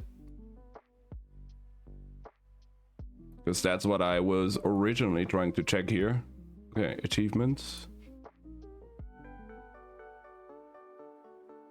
Ah, yes. The last, the path to partner. I don't have the achievement yet, but I already have 2 of the 3 objectives. Like, oh yeah, stream for 25 hours in the last 30 days. I streamed 104 hours. Stream on 12 days. I streamed for 21 days. But I need an average of 75 viewers and I'm at 5.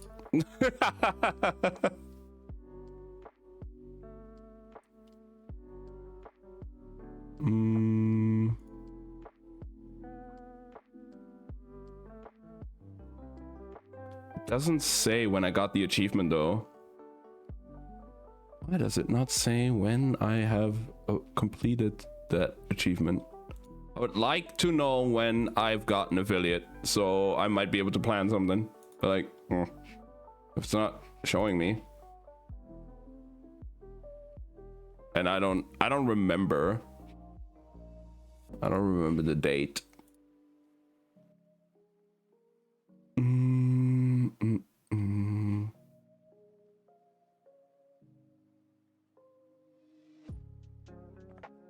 I don't know if I have the Twitch email for it as well still, so I know it's, I think in April, so it's like in a month, so we'll see.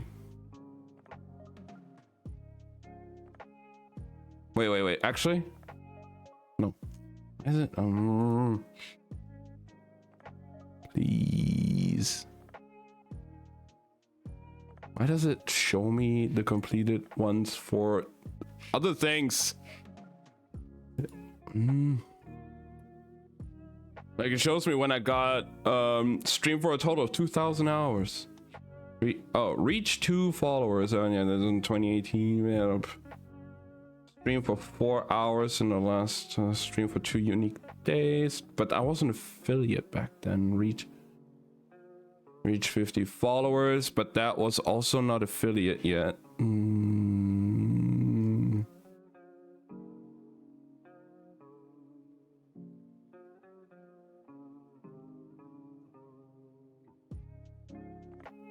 Okay, but when I reached the 50 followers, that was in February. Yeah. And then April, I think I've started to get the average up, like the average of 3 that I need for affiliate. So I guess that would fit.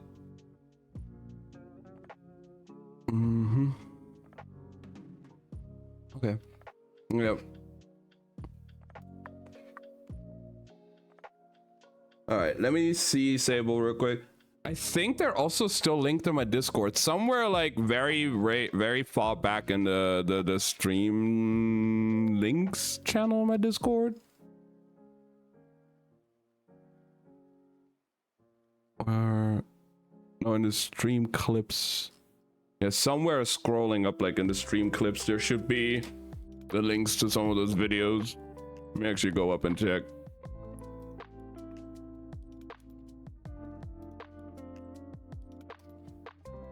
Here would be one of them, actually. I found one.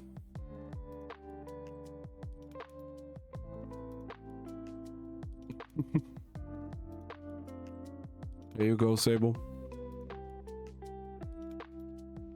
If you want to listen to it, I guess. My terrible singing, by the way.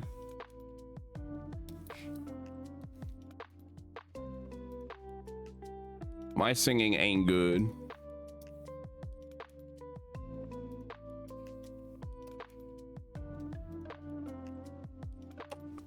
But people still wanted me to do it.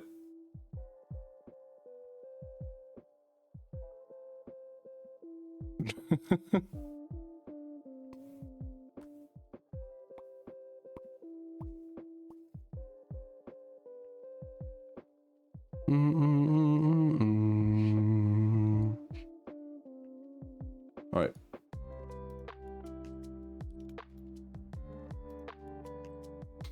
Enough of embarrassing myself with my shitty singing. Should we go back to reading? I'm at least more confident in my reading and my voice with that No. Not shitty. Glorious singing. No, it's awful. I still don't like my singing. And sing, bitch, please. I still don't like my singing. Like I said before, though, with me having like my monitoring on that I hear myself the entire time. If I do karaoke, I turn that shit off. I don't want to hear myself sing. Too bad we all like it. Yeah, you guys could like it, but I.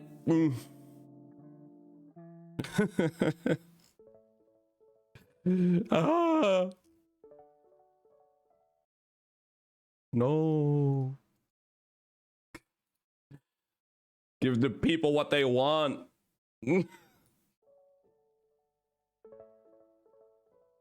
But why do they want mediocres or bad singing from a random German dude on the internet? Is the question.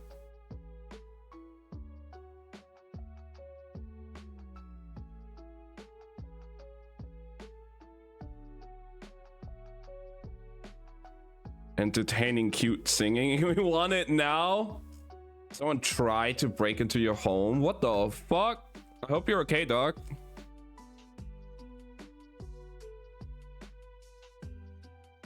Holy shit.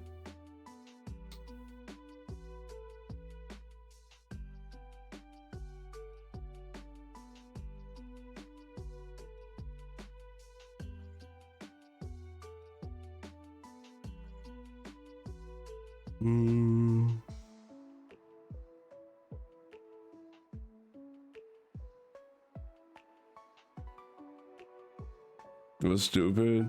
He was picking the fucking log loud as hell. God damn. That's crazy though. Holy shit. Glad you're okay. What the fuck?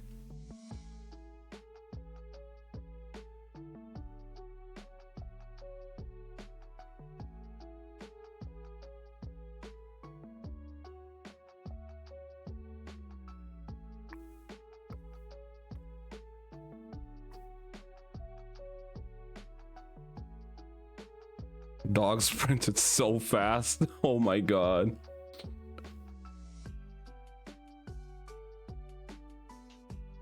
That is insane. People just dared to do that.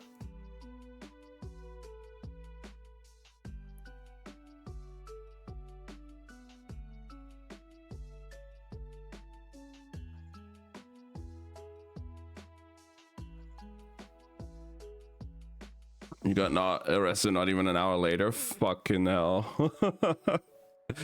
I mean, deserved. Trying to like break in the middle of the day while like the people are technically still at home. Like, what the fuck? Not smart. Also, just don't do that anyway. But he was not smart. No. That's crazy.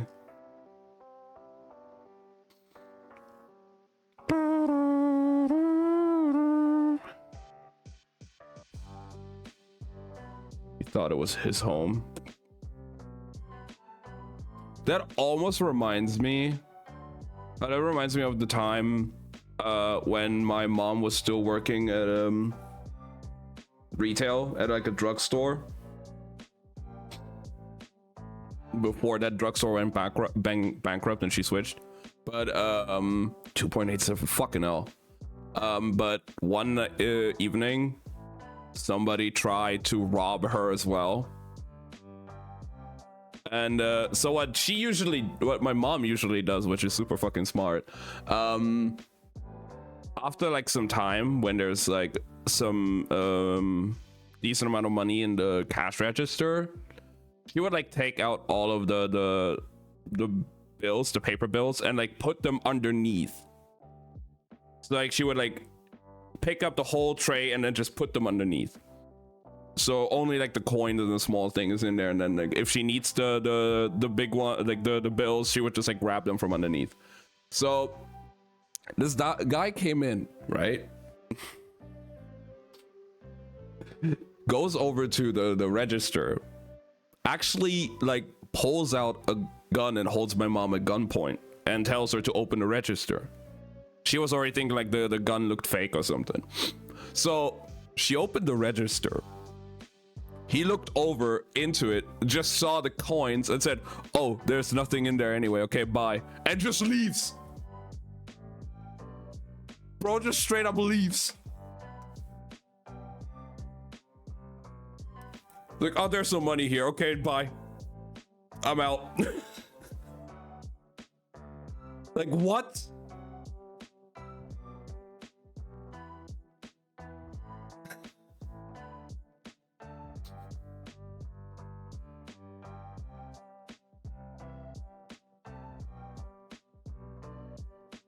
Y'all are real Americans. Bruh, like,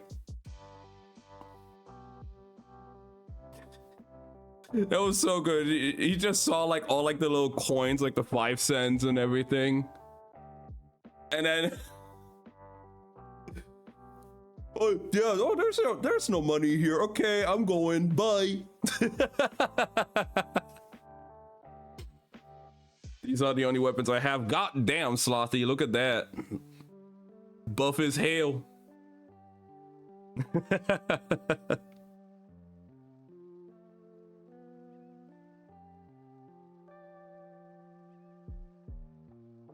Four-hour nap got me starving. I can imagine. It's Chi-Chi's birthday today. Ooh. Well, I need to go on Genshin later anyway. But happy birthday to Chi-Chi.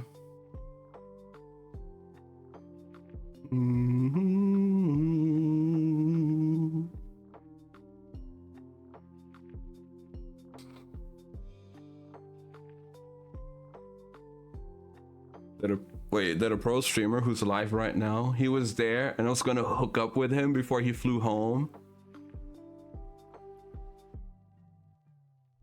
I don't know what it means. Damn. Yeah, I don't know who that streamer is. Is that somebody I know?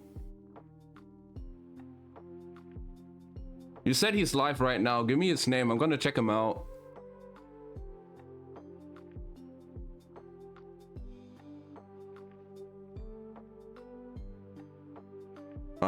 Yeah.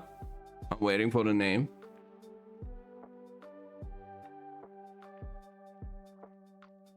You don't have to go far. I don't know. I mean, I don't have a name. Just so funny. What? He's also German? That's crazy.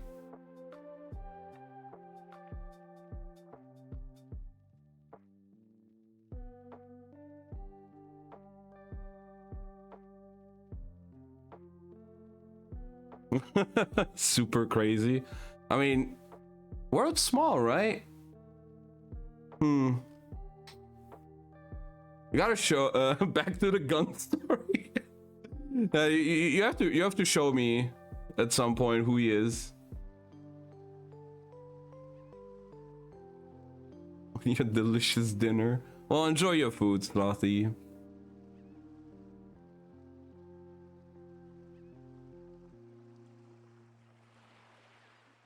Damn, what? He has a similar headset and mic as me?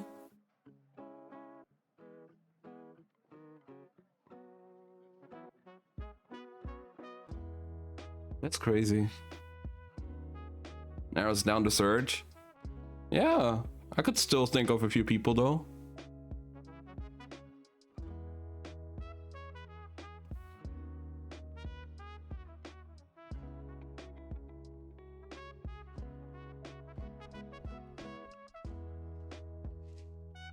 Like, I would like a name, Slothy.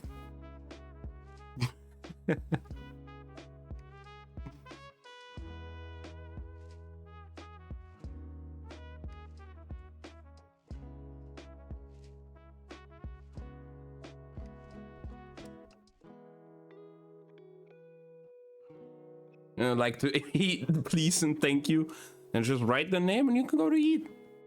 I'm gonna look him up. I'm having a good time here. Oh shit.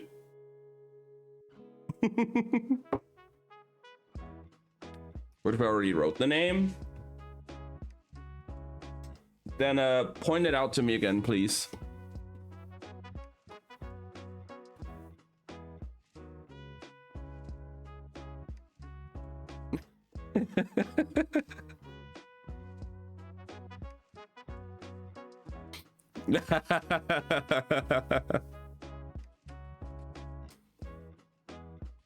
Alright, Slothy, enjoy your food. I'm not gonna tease you anymore like that.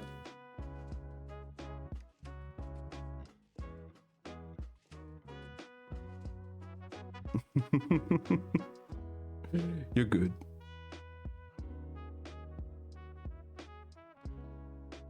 A mailman's secret. I won't tell anyone, don't worry. But that's an interesting dream for sure.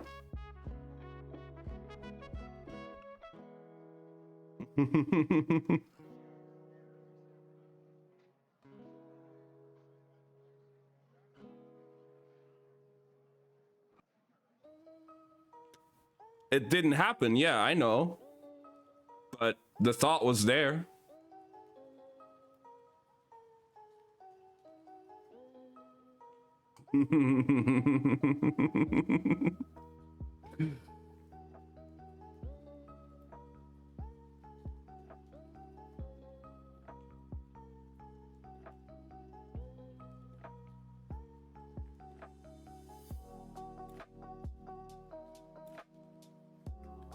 We can be pretty oblivious sometimes, for sure. That is true.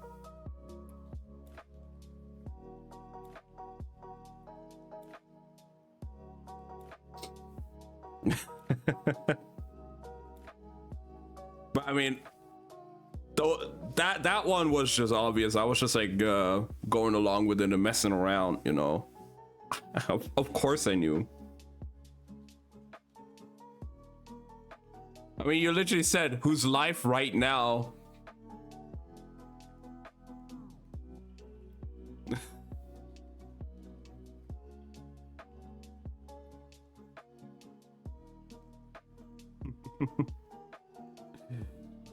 But yeah, you're good, Slothy.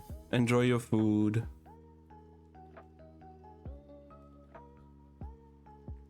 Also, I guess Sable is enjoying my karaoke or something. Oh. Some reason people like when I sing.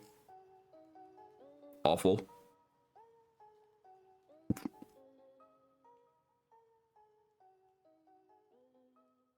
You know, I'm okay now with my voice and everything and the reading and everything. I'm still just not comfortable with the singing. The singing, I'm still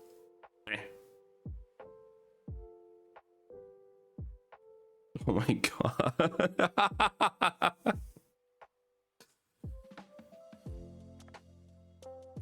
I'm getting comfortable with the voice. God, even Ben yesterday was amazing.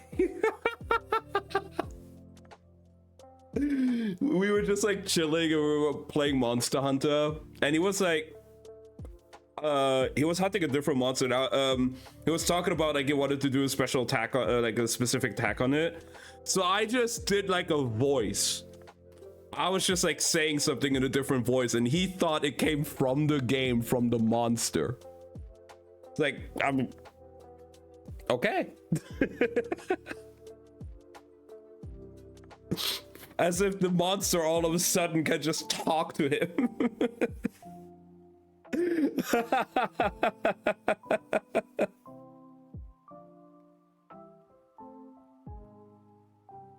Listening to my karaoke on your way home from work. Why?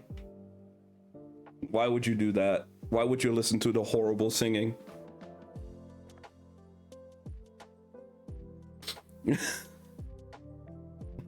I'm not gonna let that one go. I feel like the singing, me thinking it's terrible, is gonna stay.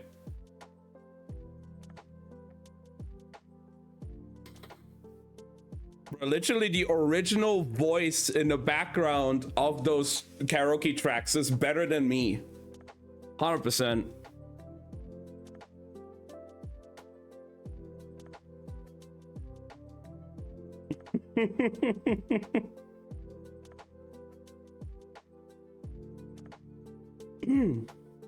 I ain't no professional. Right.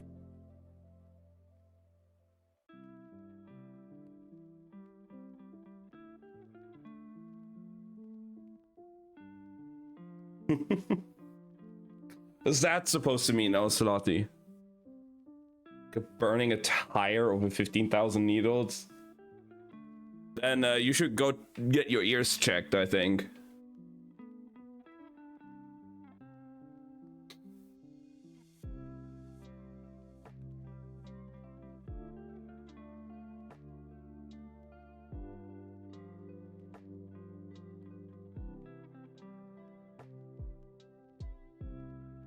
Oh no, I need to I need to watch this video later.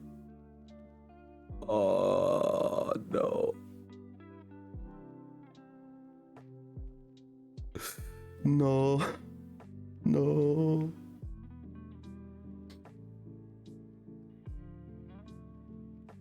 I made that 10 years ago, but I've never seen it.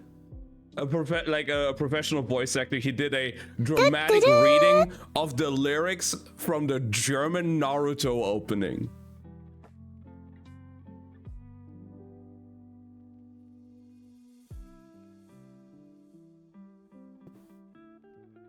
It became a core memory. God damn. Slotty can just, you know, on demand, just in her head it plays. It's like, I want to listen to this now, and it's just me singing. Why would you do that to yourself?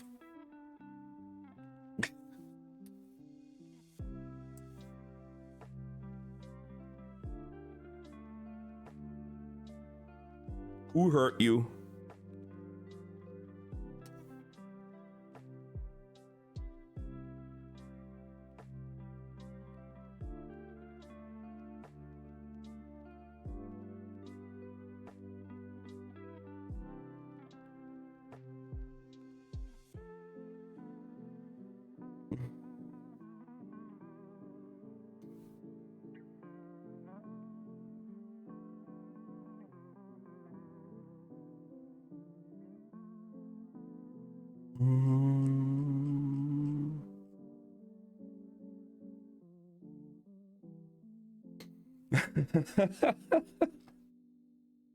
Oh my god.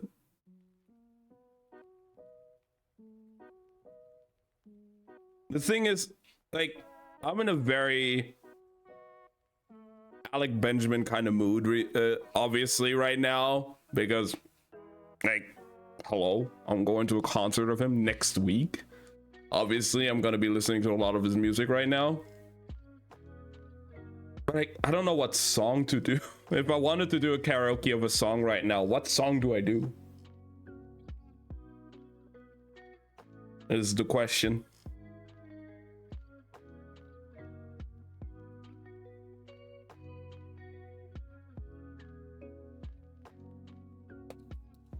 Something off 12 notes. What about the song 12 notes itself? It's like, if I think about it, I think I sent my therapist to therapy is too fast for me. I could do Pick Me. I don't think I could do King Size Bed.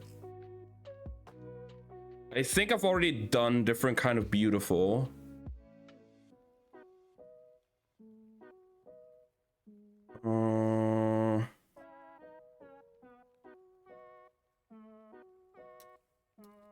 Let me see.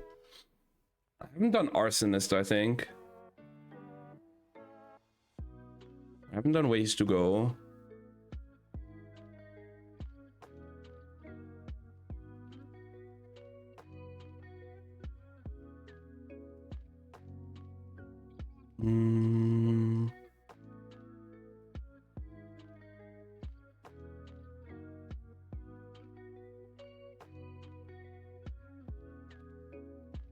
Don't be shit on you by you keyboard users.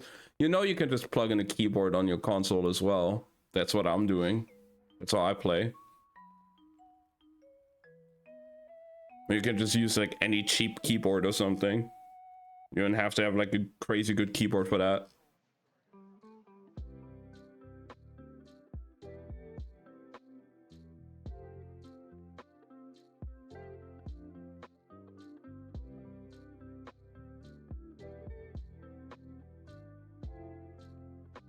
Like you could literally pick up like a $5 keyboard or something, and it would be fine, I think. To be fair, I have like, God, there's so many cables in the way.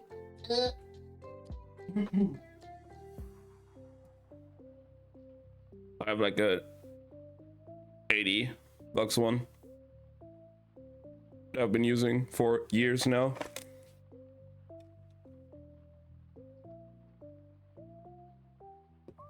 Yeah.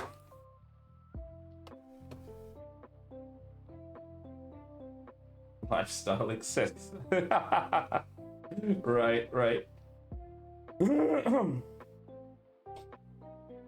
Man, now you guys make me want to do a song. Now I really want to do a song, but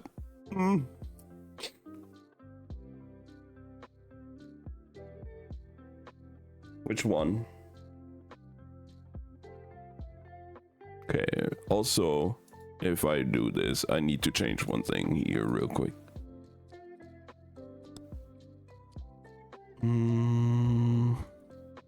There. I do not want to listen to myself sing. We are turning that shit off. We are turning that shit off. I can no longer hear myself through my headphones. Fuck that. I'm not gonna listen to myself sing.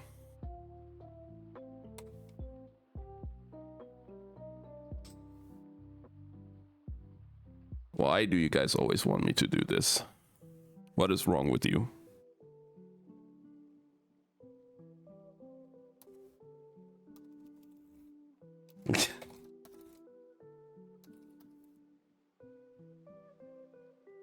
What is wrong with you guys?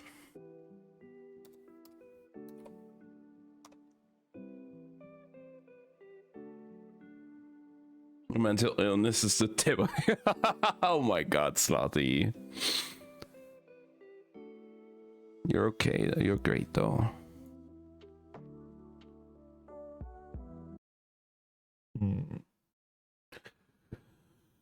But what song do we do? I don't know.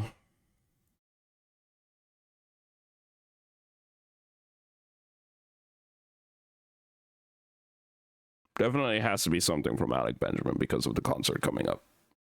Favorite song? I think I've already done that one. And if we just go from his newest album right now, because that's probably going to be more relevant for the concert. I think there's Arsonist. I don't think I've done Arsonist yet, and that song is actually really nice.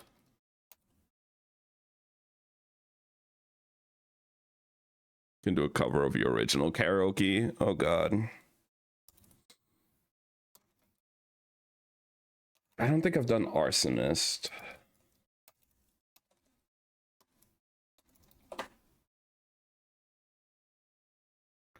And that song, by the way, is about his relationship with his mother.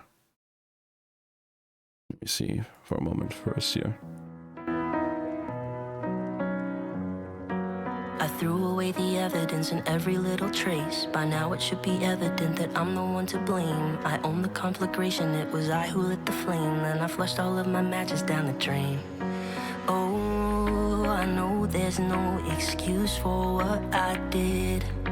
So the only thing I can do is admit I was the arsonist, the one who burned us to the ground after the argument. Set fire to the room with our hearts in it.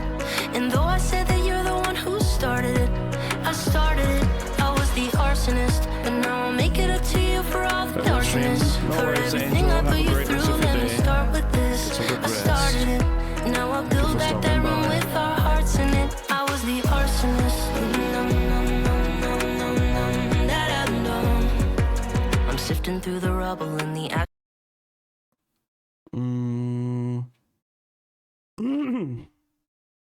I think I could do this one. I just wasn't sure of the cadence. But I think I could do this one.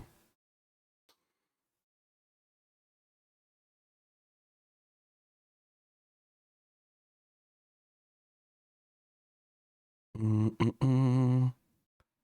am I doing this? But yeah, again, this is a song he wrote for his mother. I guess the relationship he had with his mother for a while was like very bad and broke apart. And this is his way of trying to make amends and get back together and trying to fix the relationship.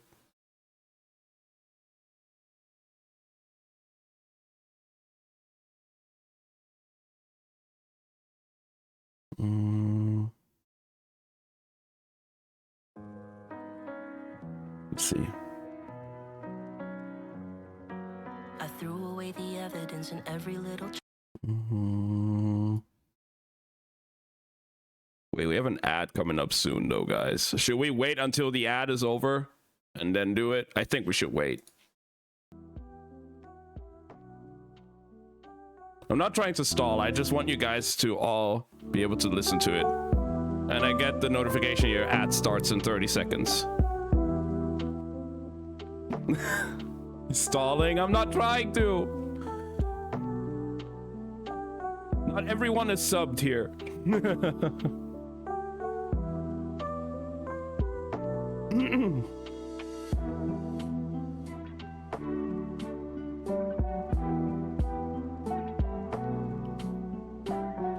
Oh, man.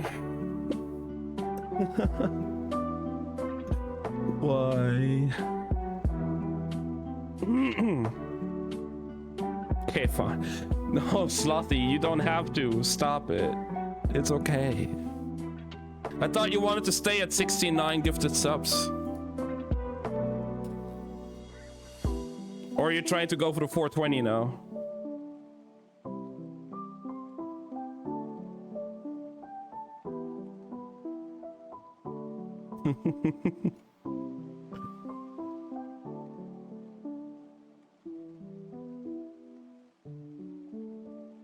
But you bully me? How am I bullying you? What am I doing, Slothy, huh?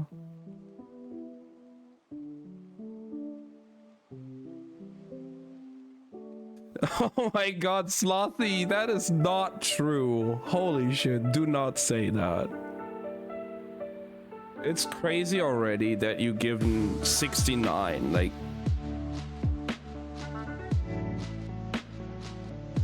How could I not love you? You're amazing. You've been such a great friend to me as well. So like...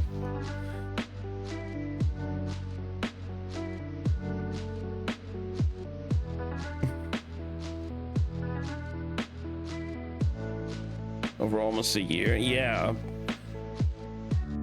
But you did go pretty hard on the bits on my birthday. Stop stalling. It literally says at break in progress.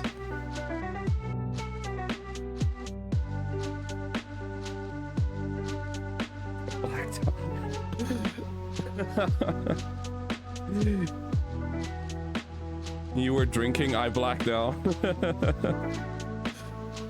No, to be your fault again. Oh my god.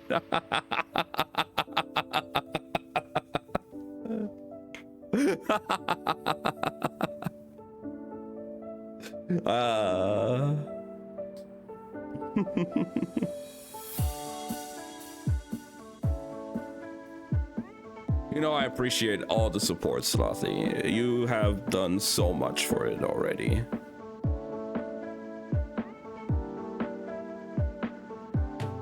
That is not true.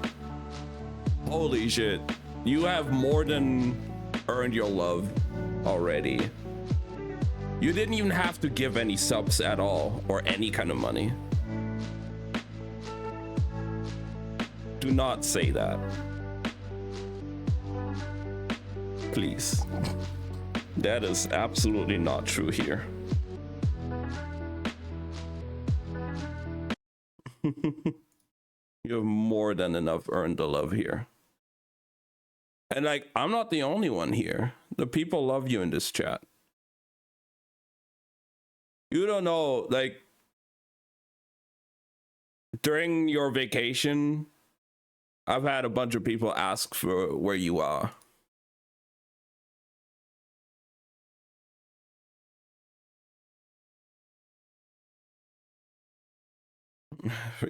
Hey, you're fine. You deserved it. It was, I'm sure you had a lot of fun. Can confirm. Yeah. When Oasis and I were just playing Guild Wars off stream, you know, just doing our dailies, he would ask me of like how you've been, what you've been doing, and all that. So, you know. No, Slothy, please do not do. And Horn asked in chat as well before, like, the people like you.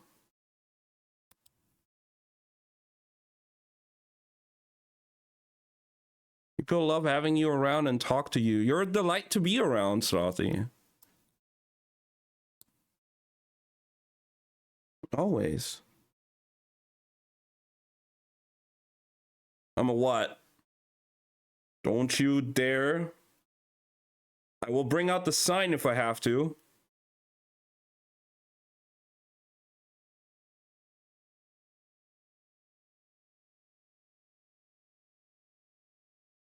I be I'm not better or more important. No, that is not true. I wouldn't be here and I wouldn't do all these things if it weren't for you, guys. You're the important ones here. I'm just a guy on the screen.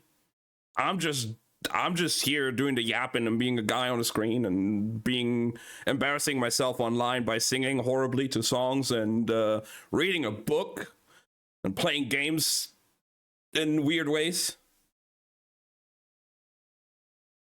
You know, there's that. You guys are what make the stream. Like, if I wouldn't have any viewers here, like, I would just be talking to myself. No. You're fine, Slothy. You're doing great.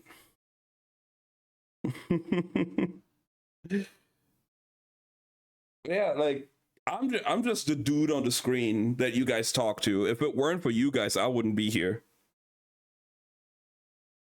So, you're way more important than me. You are what make the streams.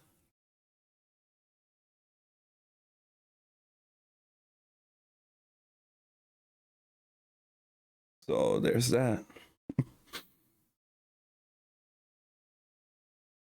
So we're all equally important to this. Don't say I'm more important. I am more important. You're just as important, Slothy. I won't tap the sign, but yeah, exactly. That too. Like, it's a give and take. Like, we're equally as important. This conversation and these things and like these interactions wouldn't happen if we weren't here. What is that for now, huh, Slothy? Why are you tapping the sign? What did I say, huh?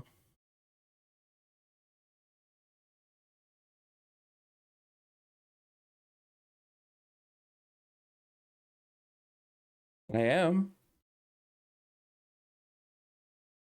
I was saying that it's an equal thing here, you know? I'm not more important than you guys are you guys are just as important.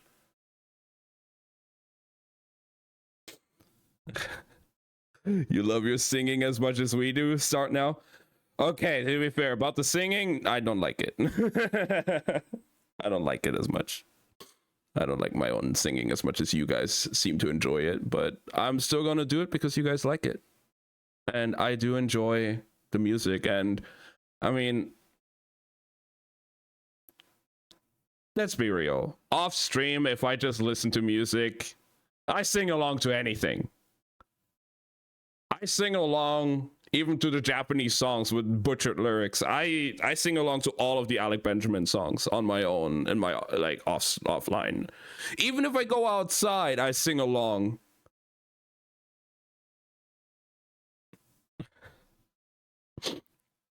But like, it's different doing it in front of people live, you know, on the internet where everybody could see it. Especially if you're not confident in your voice. But yet I still do it.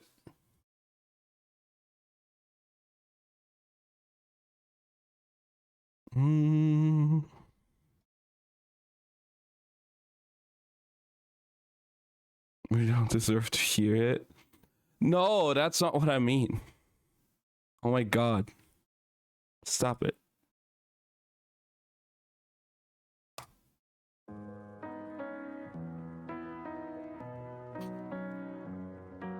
I threw away the evidence and every little trace, but now it should be evident that I'm the one to blame. I own the conflagration, it was I who lit the flame and flushed out all the matches down the drain.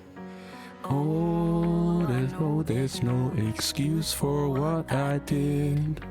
So the only thing I can do is admit I was the arsonist, the one who burned us to the ground after the argument, set fire to the plane with our hearts in it. And though I started, you're the one who started it.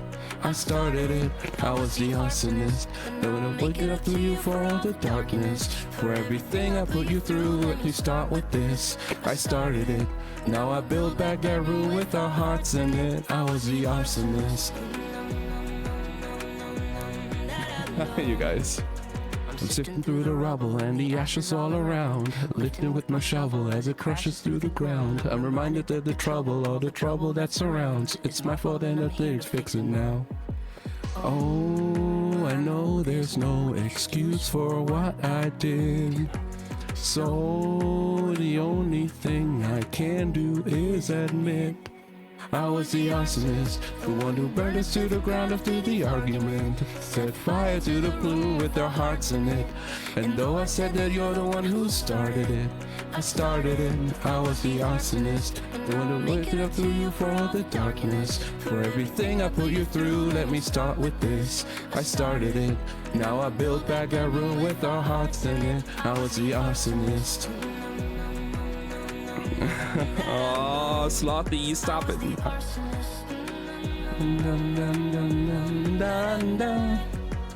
I'll pay the fine, do the time, leave that person behind. Burn away the past and move past all my crime. I was the arsonist, the one who burned us to the ground after the argument, set fire to the room with our hearts in it. And though I said that you're the one who started it, I started it, I was the arsonist. But now I'll make it up for you for all the darkness, for everything I put you through with you. Start with this, I started it, now I build back that room with our hearts in it. I was the arsonist. I was the arsonist. Dun, dun, dun.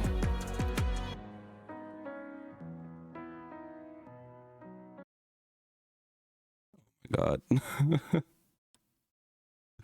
You guys, what the fuck?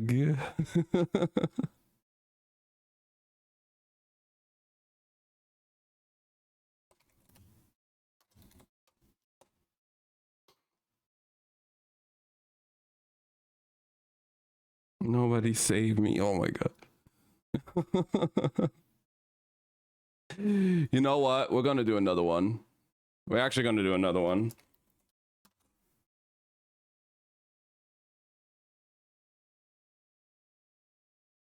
Ich habe 5 Minuten. Ah, ads. We're gonna do a second one.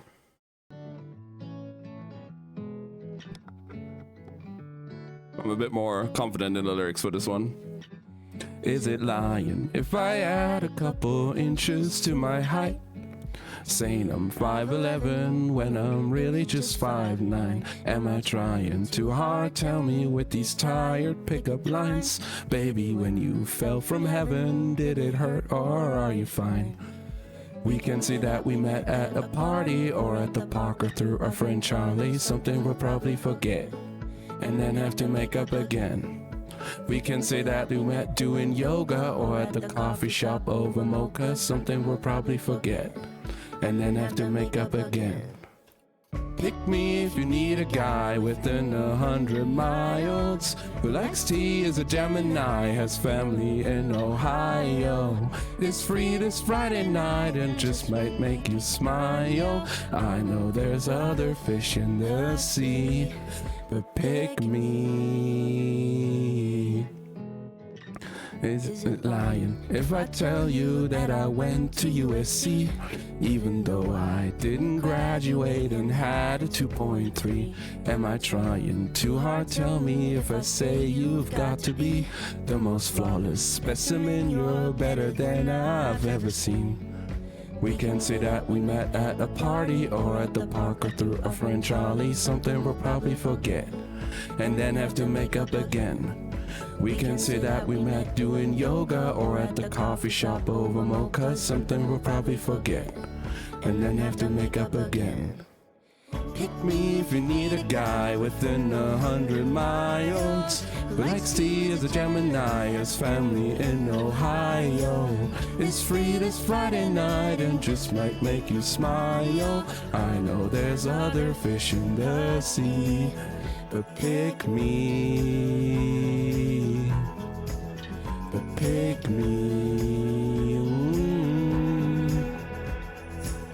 I'm here waiting, undeterred, my heart is aching, but still no word. Pick me if you need a guy within 100 miles. Likes tea, is a Gemini, has family in Ohio. It's free this Friday night and just might make you smile. I know there's other fish in the sea, but pick me, but pick me.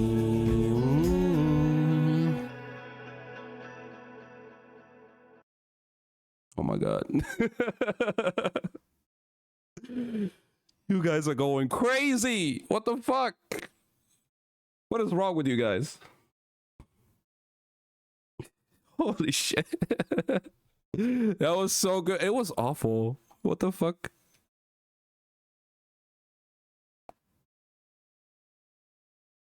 Karaoke's are so good. I just know the songs.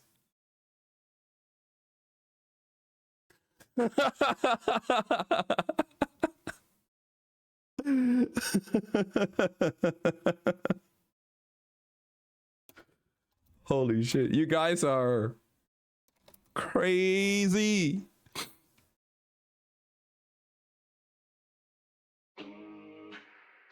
Let's go for another one.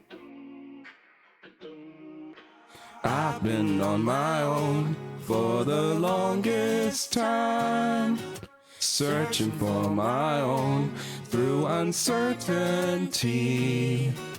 Got no place to go in this state of mind. Trying to find a meaning in life, but I still got ways to go. Searching through the darkness now, heartless, don't know where my heart is, wondering where the spark went. I don't know where to go, but I know that I'll find my way. Trusting in the process, trust I'm making progress. I'm on the cuffs, yo, trust me, yeah, I got this. I know if I just hold on that I'll have my day. I've been on my own for the longest time, searching for my own little certainty. got no place to go in this state of mind. Trying to find a meaning in life, but I still got ways to go. By the way, this is a feature with a different artist. His part comes up now. Easily forgotten, I'll be in the lost and found. Off yet, running out of options. Oh, I wish that the words would say it. Oh, fuck, okay. And if I had the answers, maybe I could solve this. Maybe it'd be easier than dealing with my conscience. It's a shame that I carry all this weight on my shoulders now. I've been on my own for the longest time, searching for my own through uncertainty. Got no place to go in this state of mind, trying to find a meaning in life, but I still got ways to go. Ways to go. Ways to go. I never actually heard of the artist's name before, but this is the name, Khalid.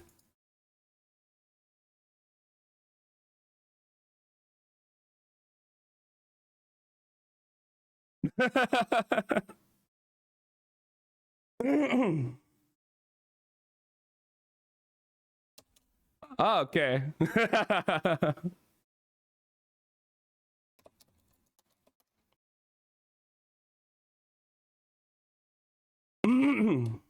Oh my god.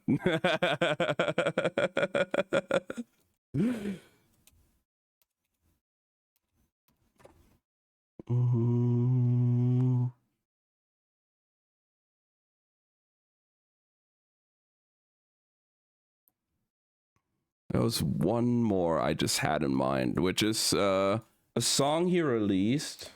I'm just going to do one more and then we're going to stop and then we're going to continue with the book. But there's one song he released.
It feels to me so far but so close, like a star out in the cosmos, can't touch the beauty I see. That's how it feels at 6 feet.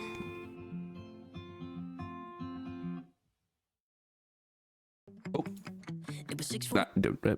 Okay.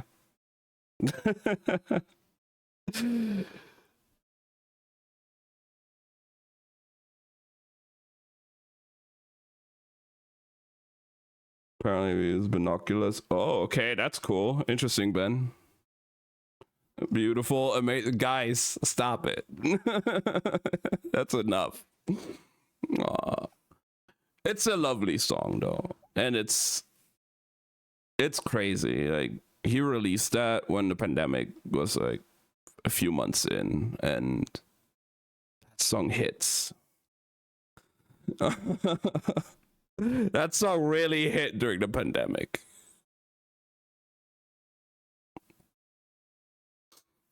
It's a crazy song. I really liked your voice with that one. What?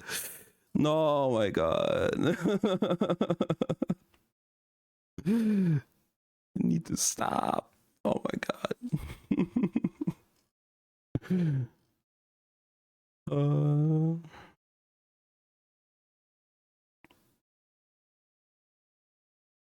God, imagine I could do I sent my therapist to therapy. But I don't think I can do it. The parts are too fast for me. I really cannot. There on the chair by the couch. Tell me what you've been thinking about. There's nothing you can say that's out of bounds. You can trust me, swear I'm here for you now. I've heard it. I cannot sing that fast, sadly. I see you wrote down each thing that I said. Oh, well, the mood just changed.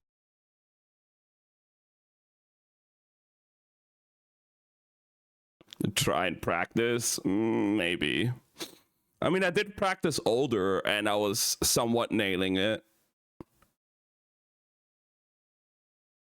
I should definitely give it a shot at some point.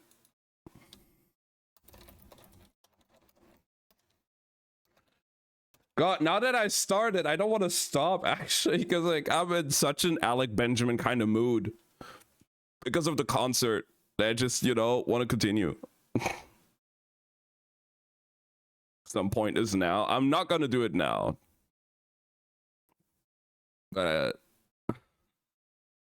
Cancel reading, only sing. Oh my god.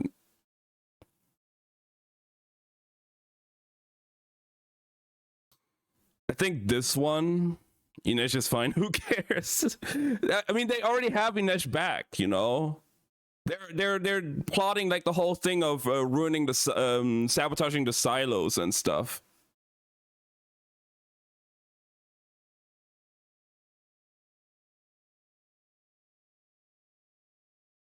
So Inesh is back.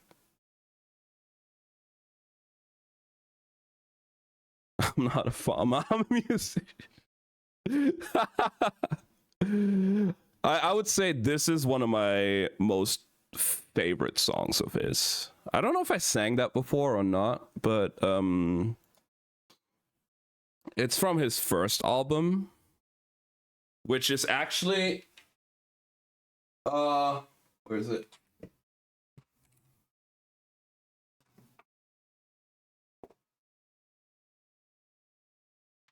Oh wait, I have it somewhere else. The Apple Store told me just 1 hour ago my laptop is fixed. Fuck yeah, let's go, Slothy. Oh, you're fine. You're fine.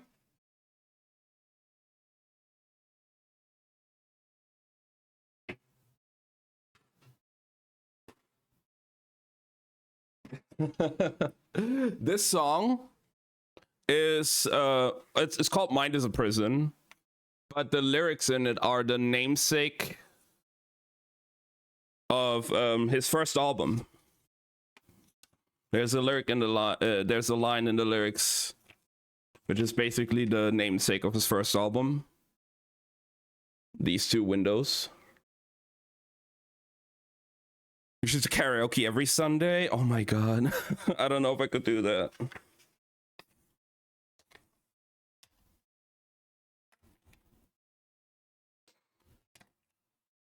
I don't know if I could do that. But yeah, I also have a signed version of it here, so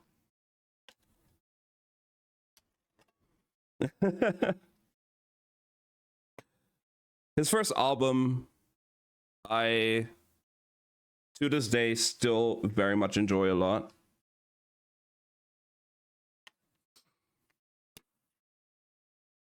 And I mean, otherwise I wouldn't have it here on disc, you know.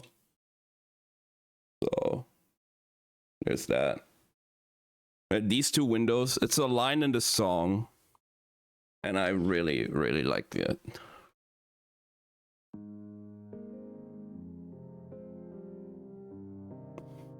I don't live in Oh fuck. California. I think I sang that to you before, Slothy.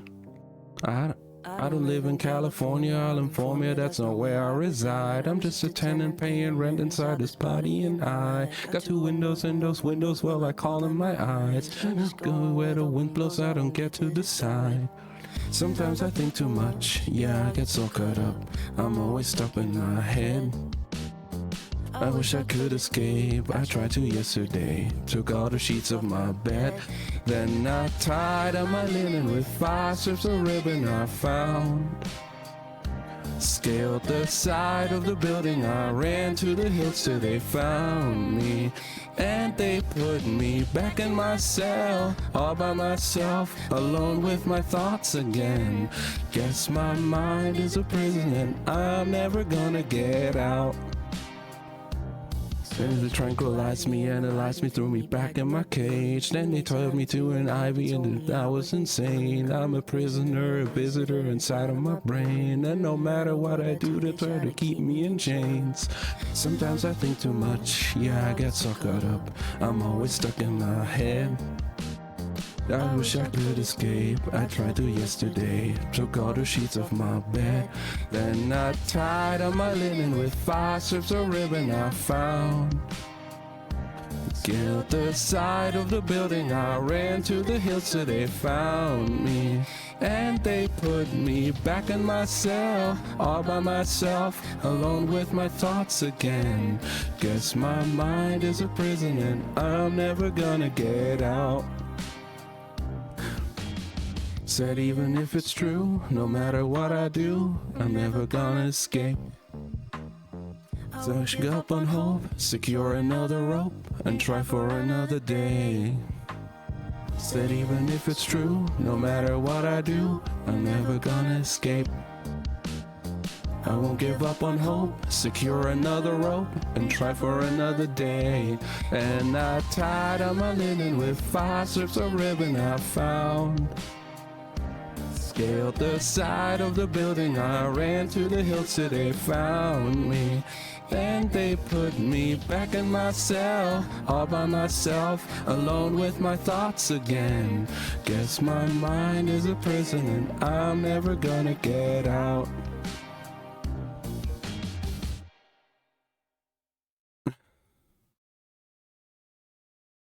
It's one of my favorite songs.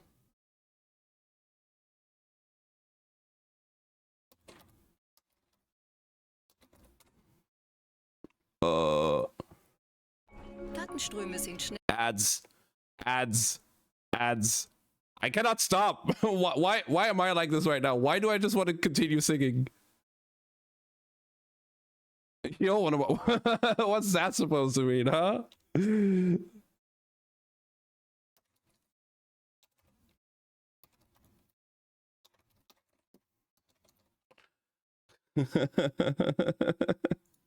I do like music, that is true. But singing is a different thing. Let's do this one.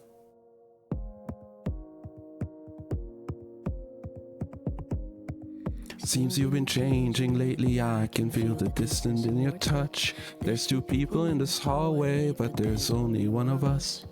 that's trying to keep this fire going. Should I just give up? I sense trouble on the horizon. I'm afraid my time is up. The clouds are rolling in, I feel you drifting away. And though my intuition tells me that it's too late, that and these conditions trying to bring back the flame. It's like trying to light a match in the rain. I still want to make you love me again. Even though my intuition tells me that it's the end, that and these conditions trying to bring back the flame. It's like trying to light a match in the rain. Yeah, I can taste it, it's the end. This love's impossible to save. Though you embrace it, I can't face it, so I look the other way. There's trouble in your eyes, but I pretend that we're okay. I wish that we could compromise, but there's just nothing left to say.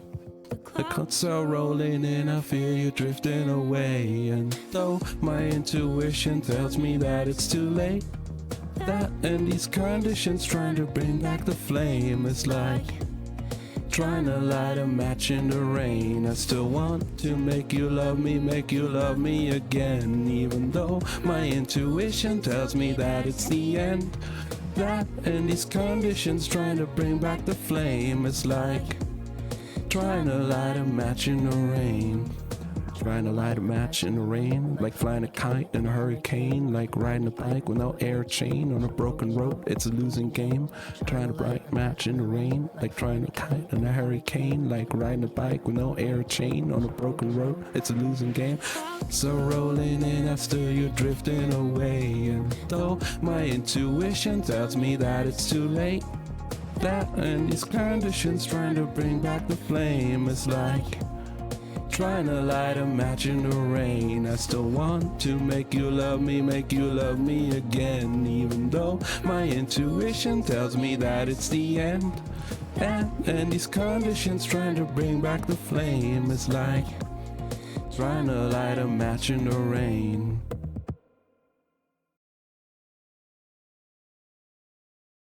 I like it a lot. Yeah, it's really nice.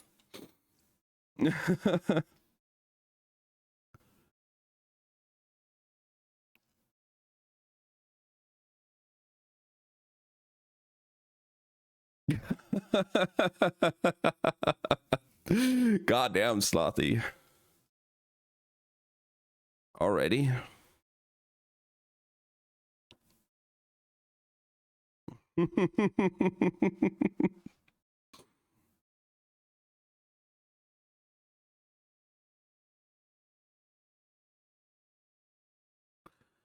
Bro,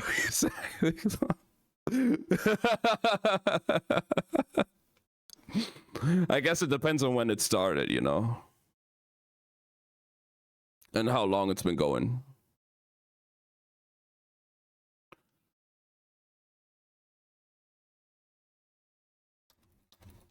No comment. Fair, fair. Book. I won't pry further unless you want me to.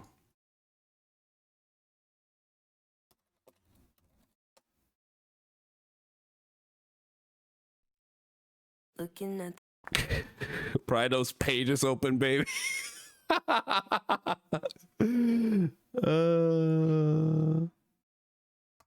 We do one final one. This one was a song that I think it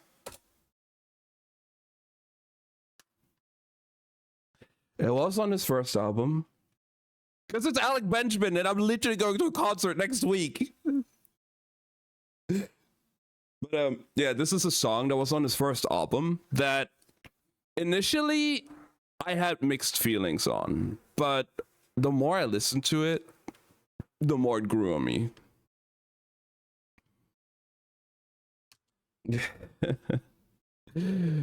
I could never be as good as you.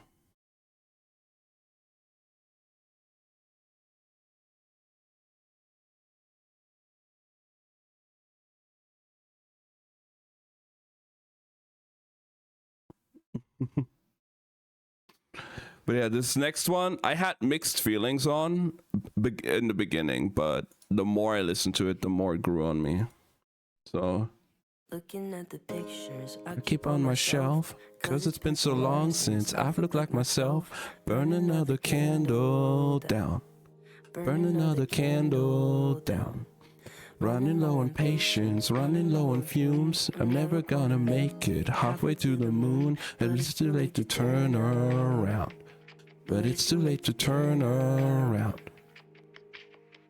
I'm running out of oxygen. I'll never be the same again now. Same again now. Oh my God, I can't remember who I was. Just last December, what have I done? How did I get here? What have I done? Oh my God, look in the mirror, I was young. Nothing to fear once, what have I done? How did I get here? What have I done? Maybe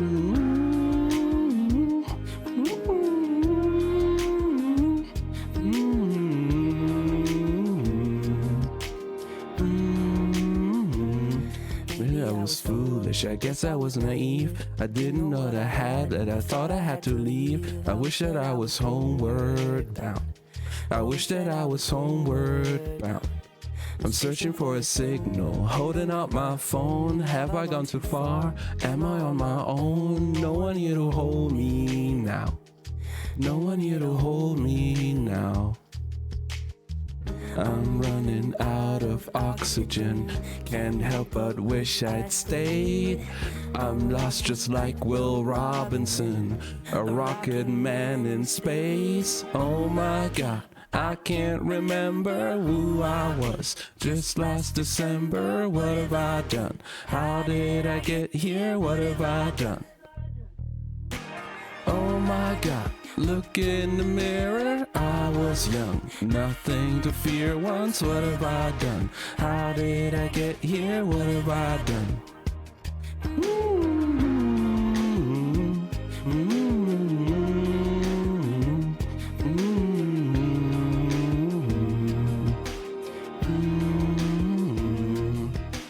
Oh my God, I can't remember who I was. Just last December, who I was. Just last December, oh my God. Oh my God, look in the mirror, I was young. Nothing to fear once, what have I done? How did I get here, what have I done?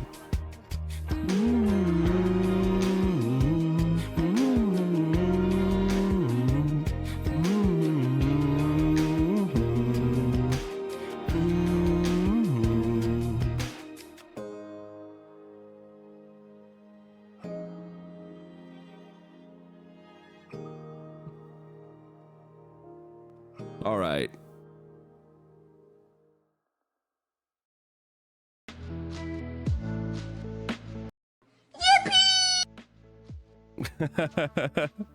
Yippee! That's enough. That is enough. We're good.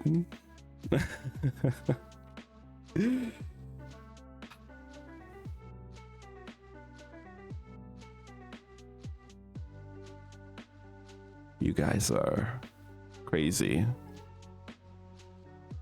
Did you want me to sing like that? I need to grab some water. I don't have any water here.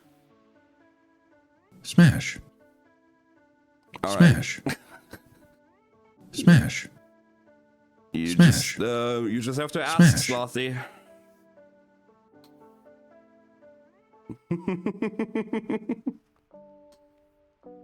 Ask and you shall receive.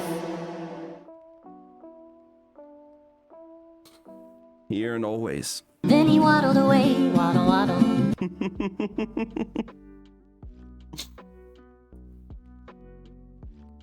So I was smashing though. Sure you can handle all of that? I'm sure I'll be fine.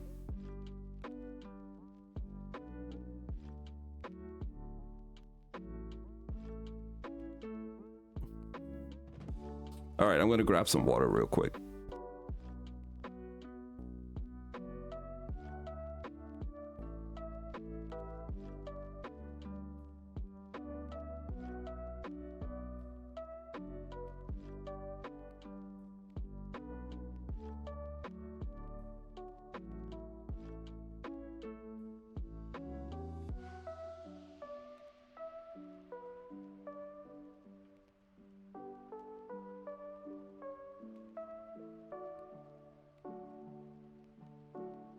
All right, I'm back.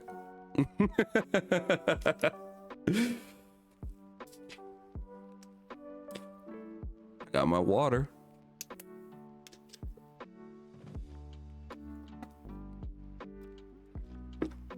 Just like you wanted me to get it.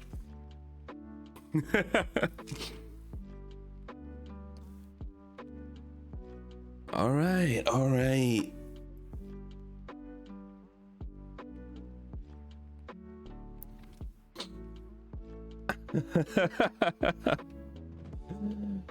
Are you okay there, Slothy?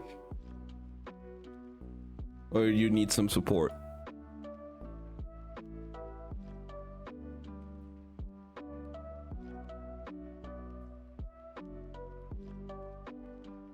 Am I ever okay? That is true.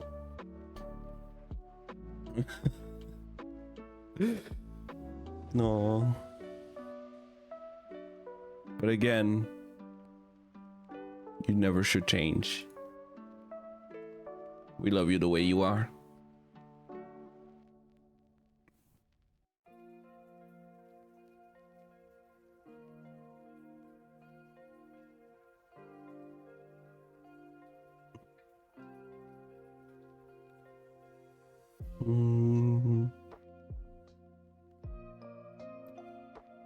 Therapy not working. Oh my god.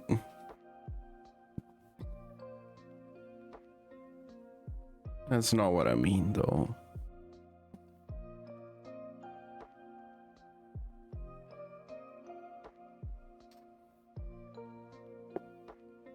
But you're doing amazing, Slothy. You're doing a lot of great work. I know how busy it's going to get for you, and I wish you all the best for everything that's coming up. You know that I'm always here.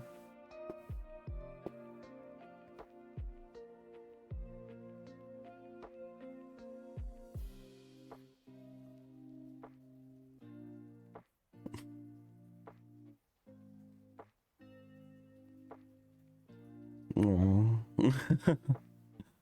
I could never. I will always support you, no matter what.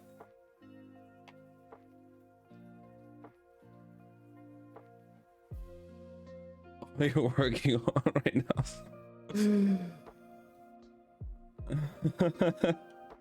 Monster Hunter has been a bit of a taking over.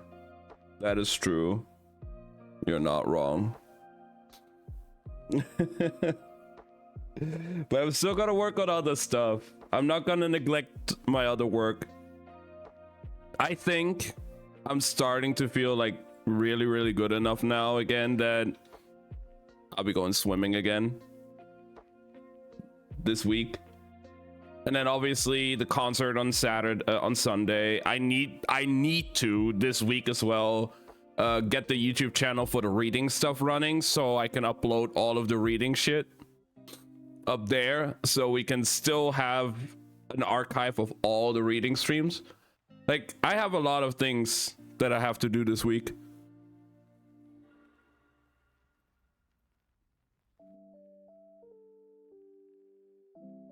And I will get it done. I will do it. Yeah, I haven't been swimming in like a month now or something. I really want to go again.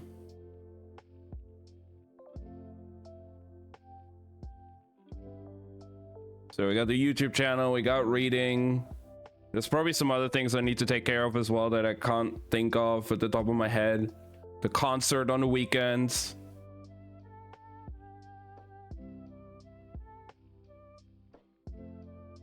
You went to T's house and we ooh had a hangover today. I was sober. Aw. I'm glad you had such a fun time with your bestie though. That's great. I love that. I'm sure you guys had a great time together. It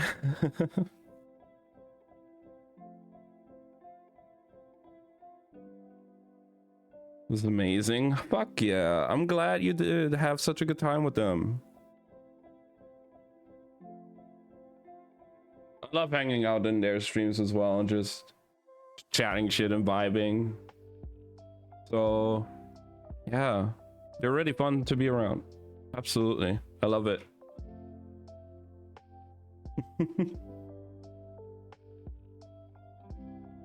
It was stream more. Let's go. You know, if I have the free time, if I can, I will be there. You won't be homeless. Let's go. I'm glad they were able to figure that situation out. I'm sure it made them very stressed, and I wouldn't wish that on anybody. But I'm really happy to hear that.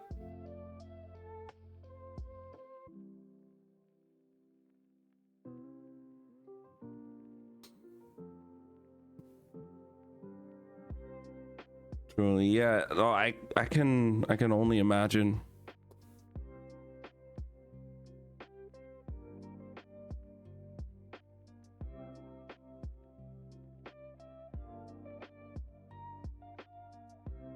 My jaw was, oh my god. Like, yeah.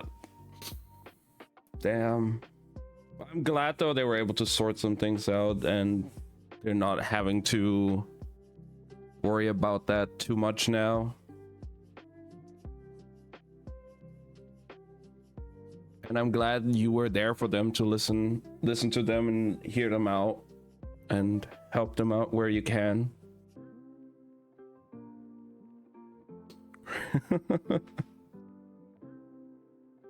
Crazy, yeah. But yeah, I'm really glad that they were able to figure things out. I'm really happy for them.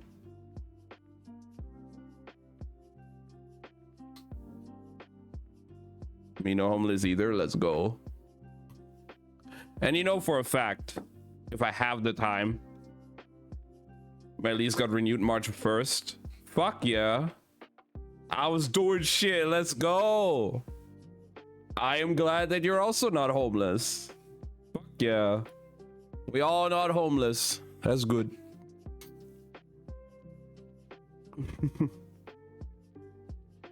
But yeah, you know for a fact, if I have the free time and I see them live, I will be there. I will absolutely be there. No matter what they play. Just gonna chat shit with you guys.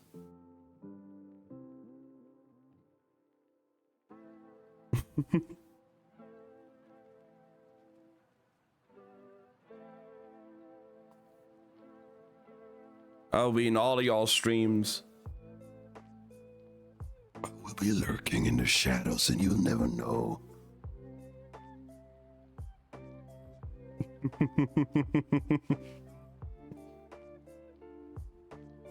Who knows? Maybe I'm lurking in like 20 streams right now. You never know. You don't see my tabs.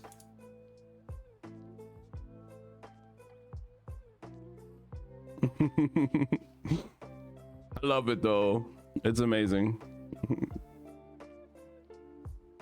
Yeah, you guys don't see my tasks, my tabs on my browser, or do you? Actually, I don't know if you do. No, you don't. See, you don't see my tabs. You only see the music. You don't see how many tabs I have open. I could have like 30 tabs open, all different streams. I could have no tabs open and it's just the stream. It's just the music. You don't know.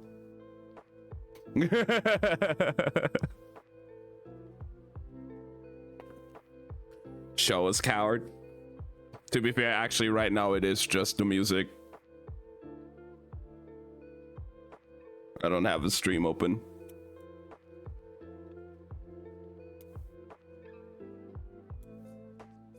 Ooh, there. See? It's just YouTube.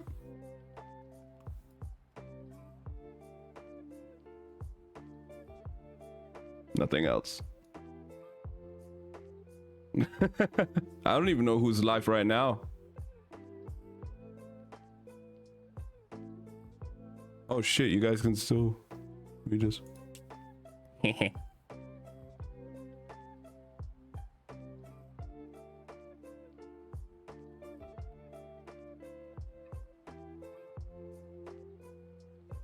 no, it'll be fine. But no, if I ever see any of y'all online, you know for a fact I'm gonna be there. Even if I just have it open on my phone, or if I'm on PC, I could just have it up on the second monitor with a muted tab or something while I'm working on shit. I'll be there. I'm everywhere. I will be stalking all of you guys.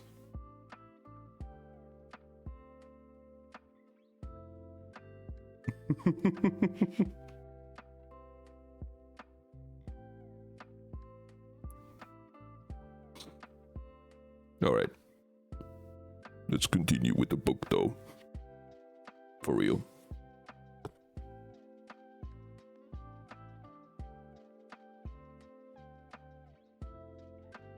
Again, we're chapter 13. Nana. All right. Whatever you need to do now, Slothy. Don't let me distract you even longer. I'm sorry for distracting you for so long with all the fucking songs. I know you said you have to go back to work. You have to do stuff. You need to lurk. So don't let me distract you. Oh my god, Lily. Lily, thank you for the 50 bits. Thank you so much. Love you both. I love you too, Lily. What are you doing? What are you doing? Why are you doing this? I appreciate it though. And I'll do it again. Oh my god. I was about to say, don't you dare. And then you already did it. God damn it, Lily. How dare you?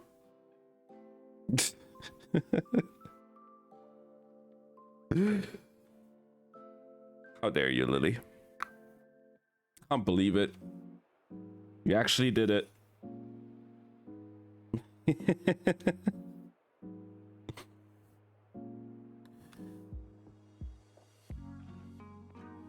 You actually fucking did it.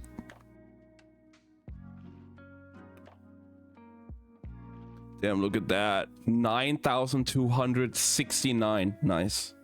Bits from Lily. Slaughter, she's catching up. She's gonna take that first place at some point.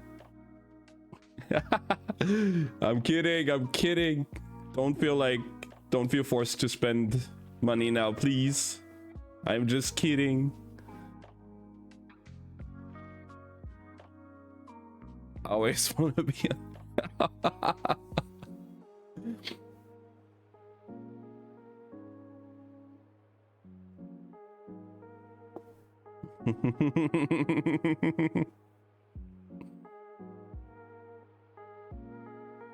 I mean, valid, Slothy. I would like to be there too.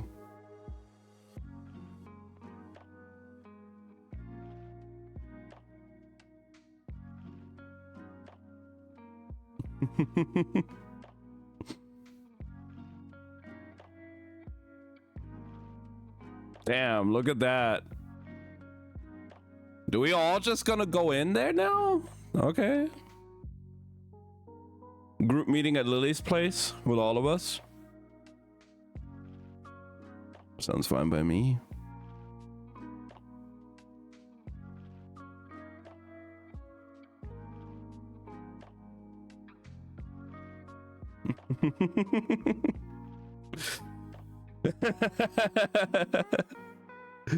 I'm sure you'll be fine, Lily.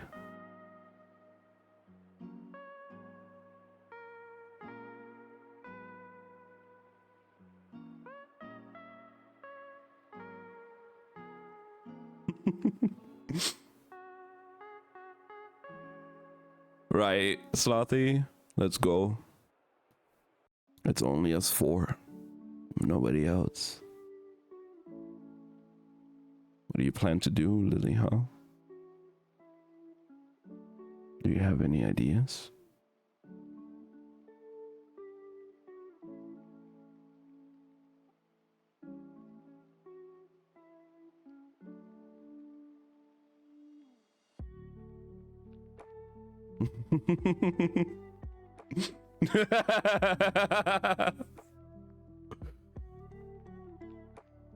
Are you up for the challenge? Are you sure?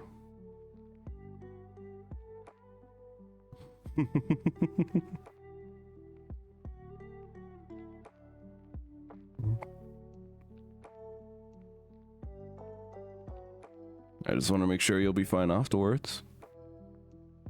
Who knows what will happen with the four of us?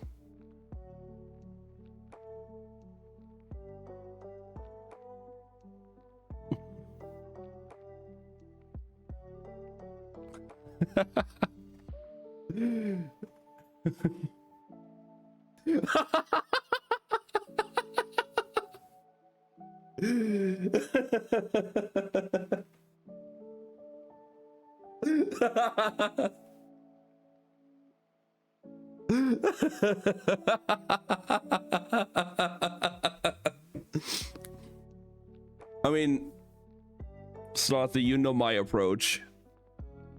I'll be diving in head first.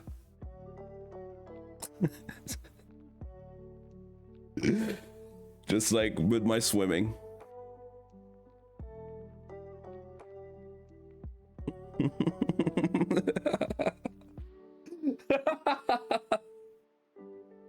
I don't think we can go back to the book at this point.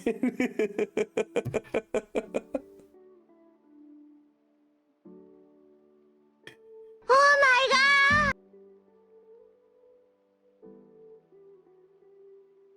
I'm sure you'll be saying that a lot that day, Lily.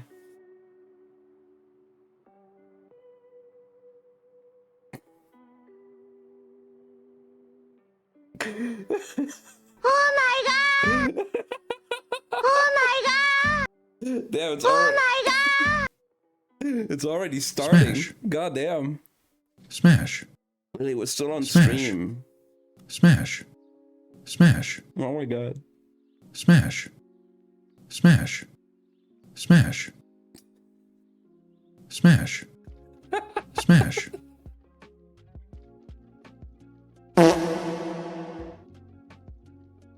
Guys. Keep it for after the stream. Then Smash. we can have more fun. Then he waddled away, waddle, waddle. Twitch is limiting us a little bit here, you know.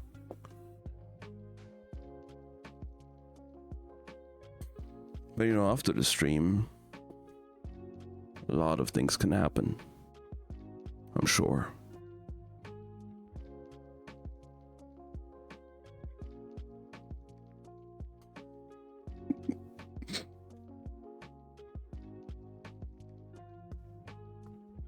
Are you guys okay? Do I need to call an ambulance or something?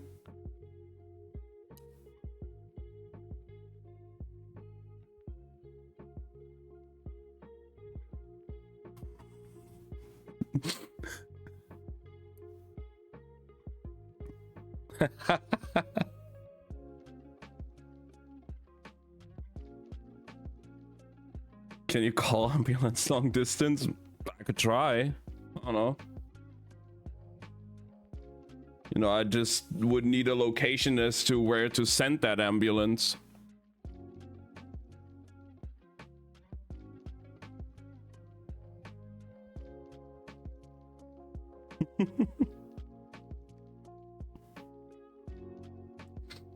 Yo, Sable is cracked at Fortnite. She carries my ass.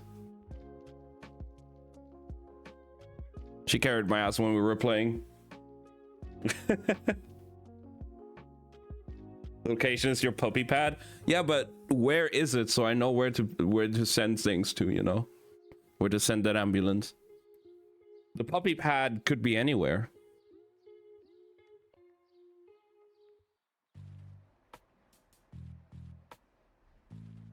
Under you. Hmm.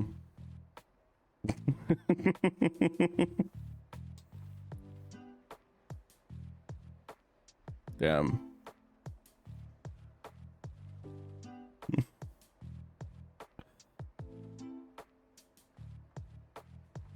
Should be more under you than just a puppy pad, though. Couldn't play more? Aww, sad.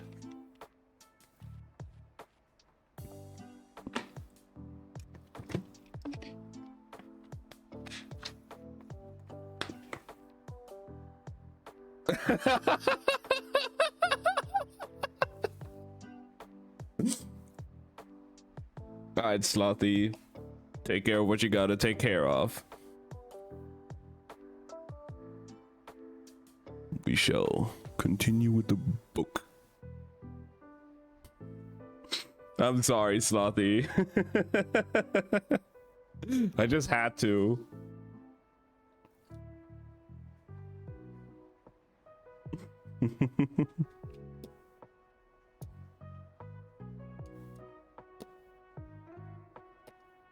Lily, you always look cute.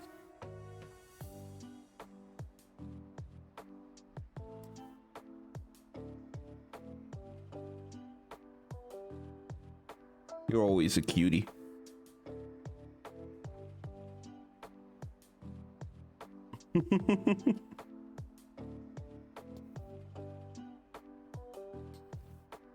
See, that just makes it even more cute, Lily.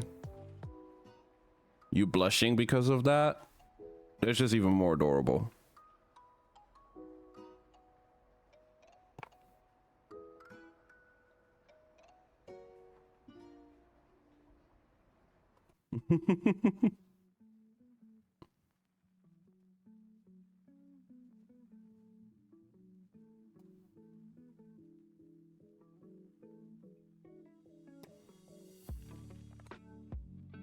With those beautiful eyes, oh, you can look anywhere.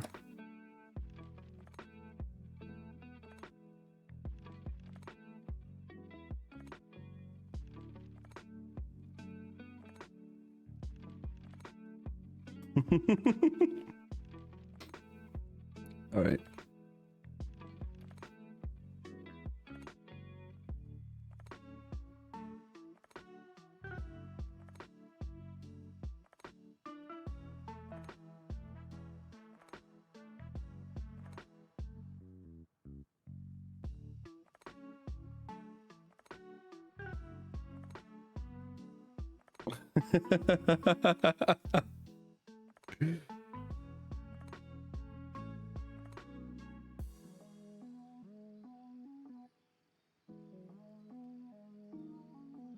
Lily, do you want me to hold you so you won't panic anymore?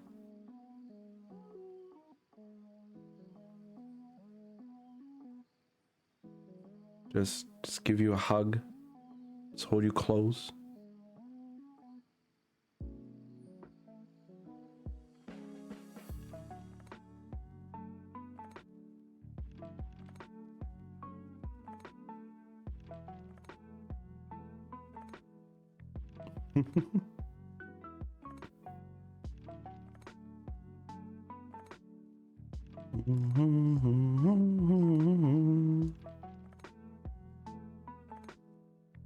Everybody in chat here is super cute though. Goddamn. Look at all of you.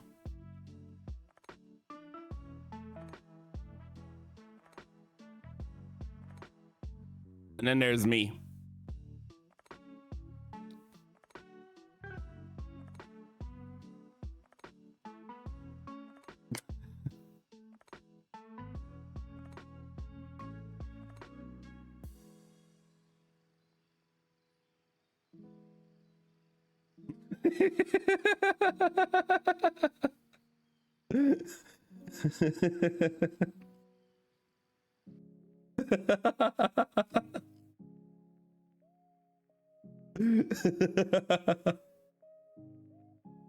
What? Oh, shut the fuck up. Please and thank you. I just can't compete with your guys' cuteness. It's impossible.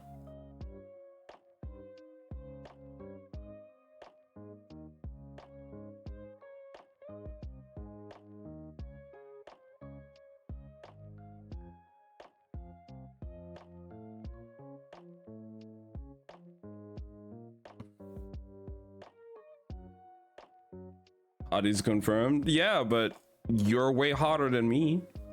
All of you in chat. You're the hotties. I'm just here. I'm providing a platform for the hotties.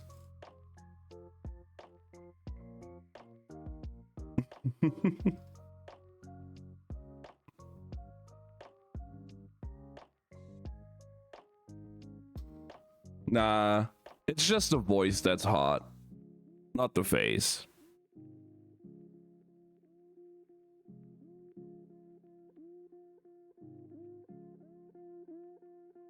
You know, we could just go,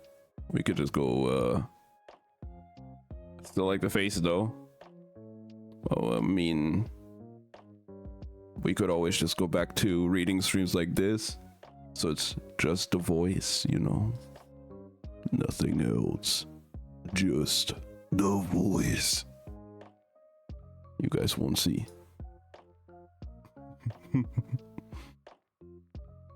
You guys don't need to see me. You just listen to a book anyway. Why would you need my face?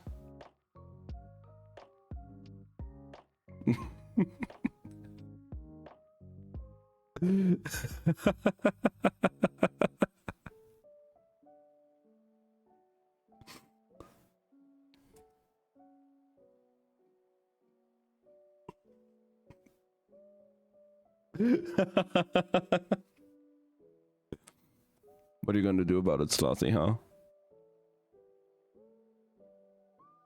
What are you going to do?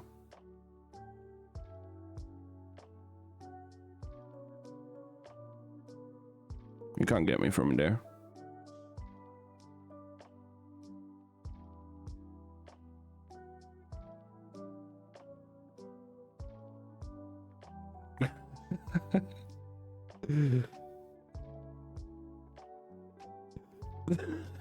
I am not. I'm not calling you short or ugly. I never called you ugly anyway, but I also didn't call you short. I just meant you're just too far away. You're on the other side of the world. You can't reach me from there. You gotta come over here first. Come to Germany and then we'll see what happens.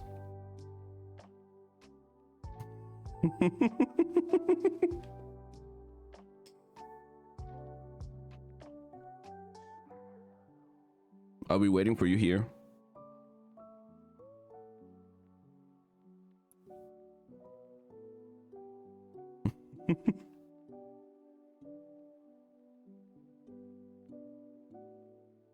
You need to be more threatened, more scared. I will be if I see you book the flight over here. You know?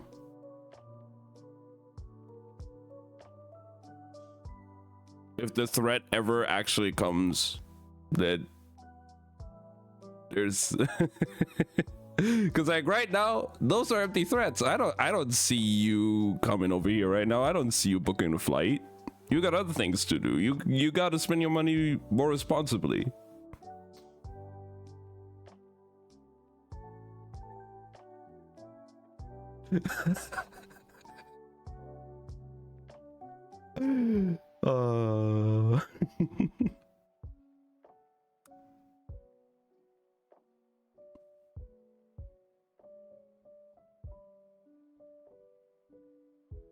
It's unbelievable how I stay here every Sunday. I mean, nobody's forcing you just to be.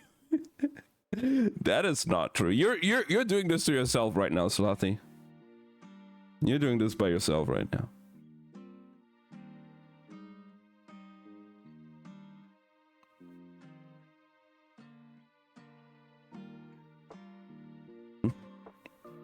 You know, if you want to threaten me, I mean, if you want to come over here, I wouldn't mind. We could have a fun time hanging out. You know, there's a lot of things we can do in town.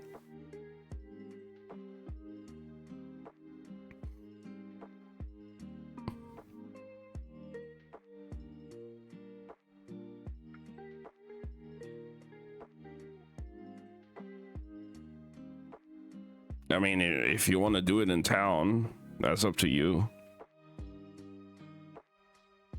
That's what you're into. I'm not gonna stop you.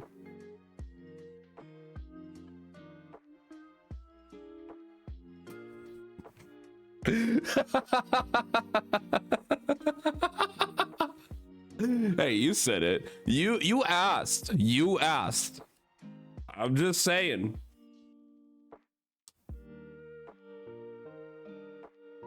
We're not shaming here, so.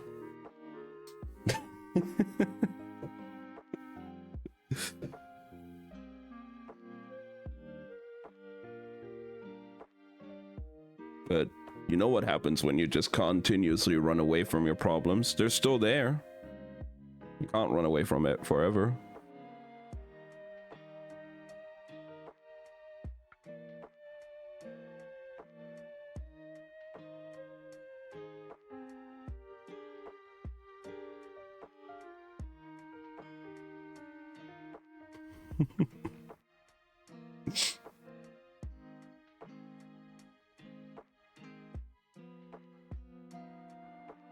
All right. Is it book time now? Can we book again, or y'all still want to talk shit right now, huh? Anyone else want to talk shit?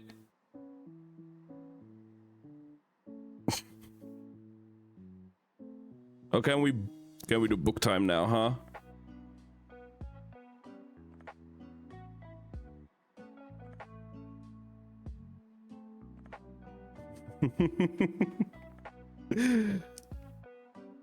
Read while I play Fortnite, then destroy these noobs. Absolutely, Sable. Go wreck them all.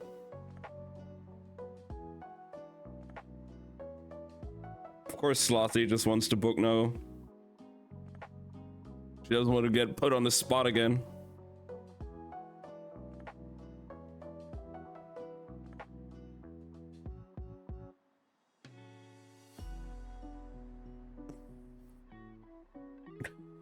You what, huh? Book. You know I'm right. You know. You can certainly try.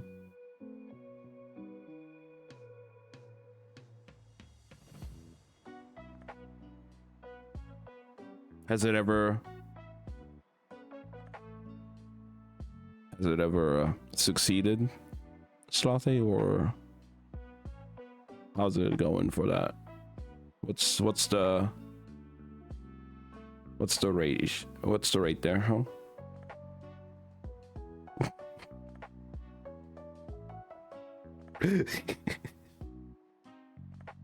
It's classified.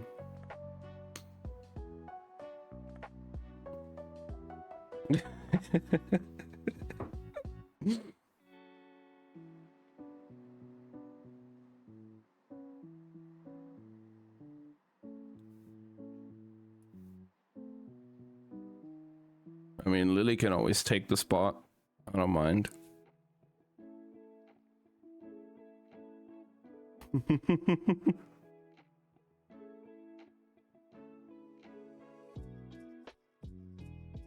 All right, Slothy, please take care of what you need to do, and you know, just have me as background noise with the book or something.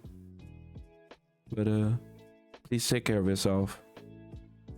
And don't let me distract you any longer.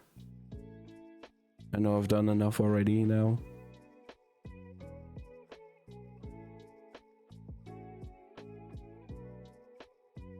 And I'm sorry for doing that.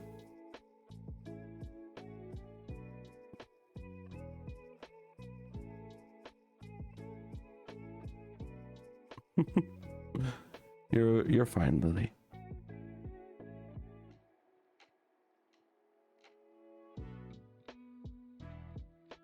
You absolute cutie.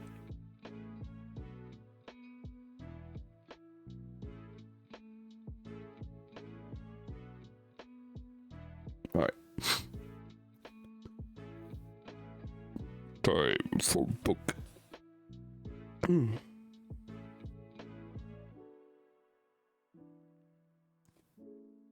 She felt wretched this morning, yet a sense of purpose made it easier to rise from her bed. The need for Parem had dimmed something in her, and sometimes Nina was afraid that whatever spark had gone out would never return.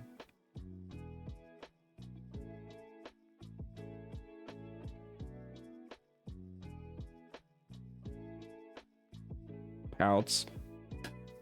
Again, Lee, that just makes you even cuter.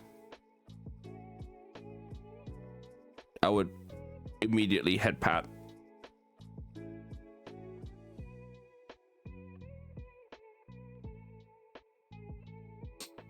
But today, though her bones hurt and her skin felt dry and her mouth tasted like an oven that needed cleaning, she felt hopeful. Inej was back. They had a job, and she was going to do some good for her people. Even if she had to blackmail Kaz Brecker into being a decent person to manage it. Matthias was already up, seeing to their weapons. Nina stretched and yawned, adding a little extra arch to her back, pleased at the way his gaze darted over her figure before guiltily jumping back to the rifle he was loading. Oh, I'm sure he was loading a rifle later too.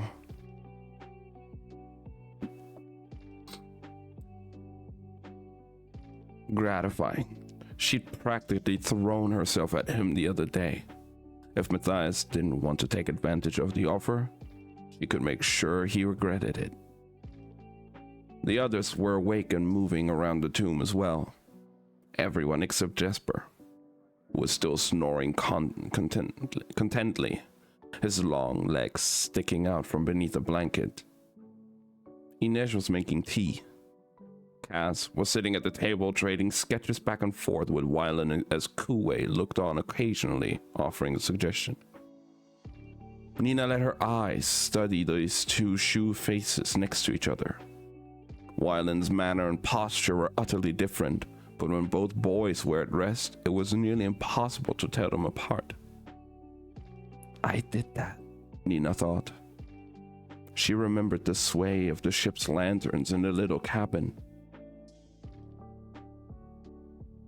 Wylan's ruddy curls disappearing beneath her fingertips to be replaced by a sheaf of thick black hair. His wide blue eyes, afraid but stubbornly brave, turning gold and changing shape. It had felt like magic, true magic, the kind and the stories of the teachers at the little palace had told to try to get them to sleep. And it had all belonged to her.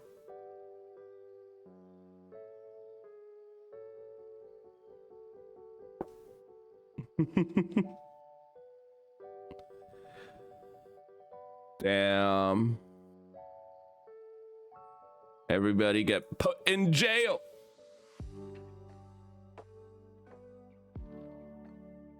Everybody be in ad jail.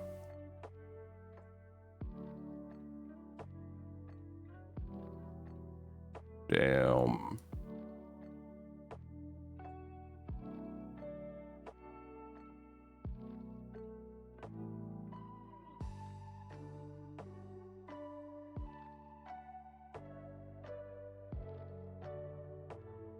She.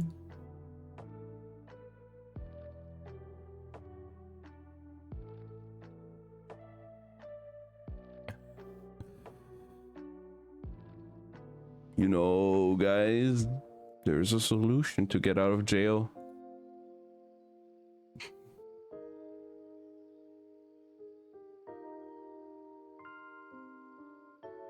You can buy yourself out of it. I'm kidding. Don't feel forced to do that.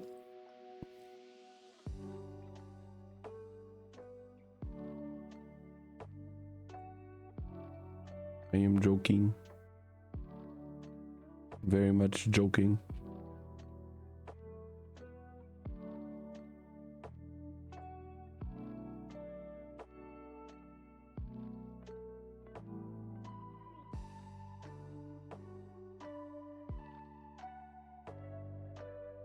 No, you don't have to do that, Dark. Do not. I am just kidding.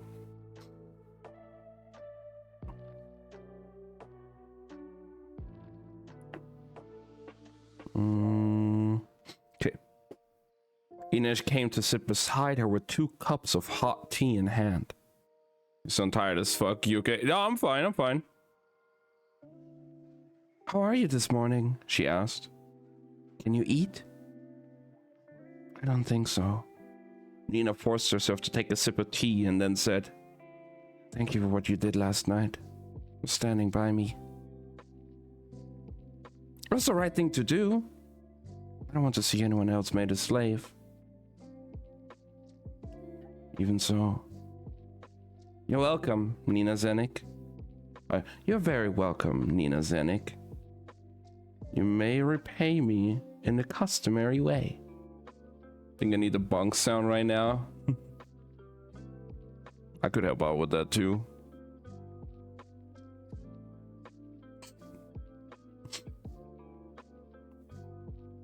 Waffles?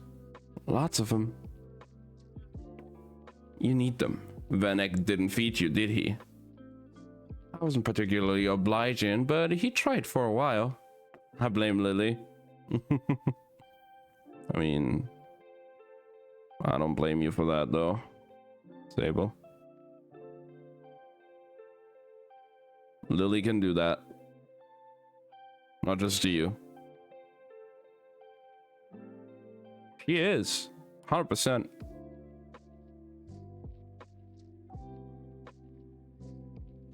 And then he decided to torture me. Nina's fists clenched. I'm going to string his innards up like party gallons. Inej laughed and settled her head on Nina's shoulder. I appreciate the thought. Truly. That debt is mine to pay. She paused. The fear was the worst of it. After the ice cord, I almost thought I was beyond fear. Nina rested her chin atop Inej's silky hair. Zoya used to say that fear is a phoenix. You can watch it burn 1,000 times, and still it will return. The need for Parem felt that way too. Matthias appeared in front of them. We should go soon. We have a little more than an hour left before sunrise. What exactly are you wearing? Nina asked, staring at the tufted up cap and the woolly red vest Matthias had put on over his clothes.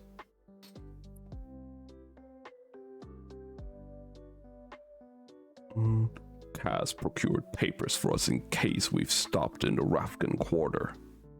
We're Sven and Catherine Alfson. Fjordan the defectors seeking asylum at the Rafkin embassy. Oh, you're fine, Dark, you're fine. It made sense. If they were stopped, there was no way Matthias could pass himself off as Rafkin, but Nina could easily manage Fjordan. Are we married, Matthias? She said, batting her lashes. He consulted the papers and frowned. I believe we're brother and sister. Jesper ambled over, rubbing the sleep from his eyes. Not creepy at all. Nina scowled. Why did you have to make us siblings, Brecker? Cass didn't look up from whatever document he was examining. Because it was easier for Specht to forge the papers that way, Zenik. Same parents' names and birthplace, and he was working to accommodate your noble impulses at short notice. Nintendo Music. Oh. Spiele deinen Soundtrack. Oh. There we go.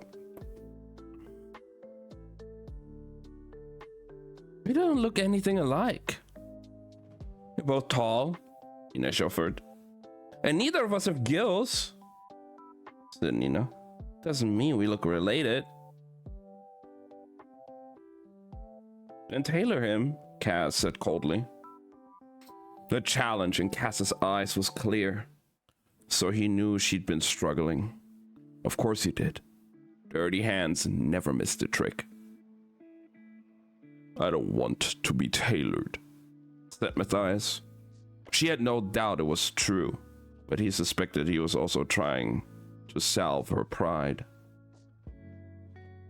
You'll be fine, said Jesper, breaking the tension. Just keep the soulful glances to a minimum and try not to grope each other in public. Damn. Jesper just calling them out like that.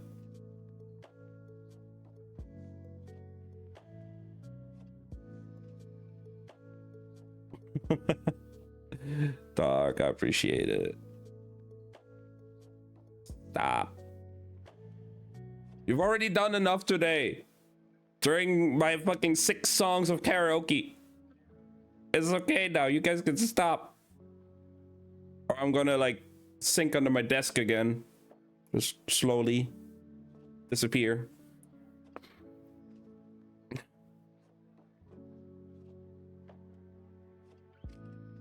She should be so lucky. Here, Matthias said, handing her a blonde wig she'd used for the Smeet job and a pile of clothes. These better be my size, Nina said grumpily. She was tempted to strip down in the middle of the tomb, but she thought Matthias might keel over from the sheer impropriety of it all. She grabbed a lantern and marched into one of the side catacombs to change. She didn't have a mirror, but she could tell the dress was spectacularly dowdy, and she had no words for the little knitted vest. When she emerged from the passage, Jesper doubled over laughing. Cass's brow shut up, and even Inesh's lips twitched. Saints, Nina said sourly. How bad is it? Inesh cleared her throat. You do look a bit enchanting, said Matthias. Nina was about to snap that she didn't appreciate the sarcasm when she saw the expression on his face. He looked like someone had just given him a tuba full of puppies. You could be a maiden on first day of Rönningsdjel. What is Rönningsdjel? Asked Kue. Some festival, replied Nina. Can't remember, but I'm pretty sure it involves eating a lot of elk. Let's go, you big goon. I'm supposed to be your sister. Stop looking at me like that. Like what? Like I'm made of ice cream. I don't care for ice cream. Matthias, Nina said. I'm not sure we can continue to spend time together. But she didn't quite keep the satisfaction from her voice. Apparently, she was going to have to stock up on ugly knitwear. God, Matthias, like their teasing is so fucking crazy as well. Matthias and Nina, just do it already. Fucking hell. Maybe not in the book because they are, but like, goddamn.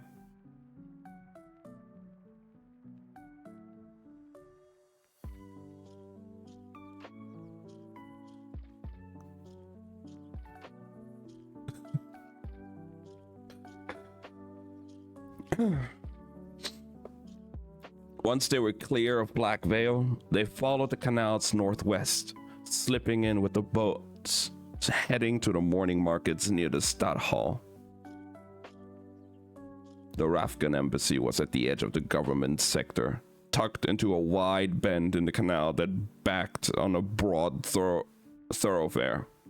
The thoroughfare had been a marsh, but has been filled in and bricked over by a builder who had intended to use the site for a large hotel and parade ground. He had run out of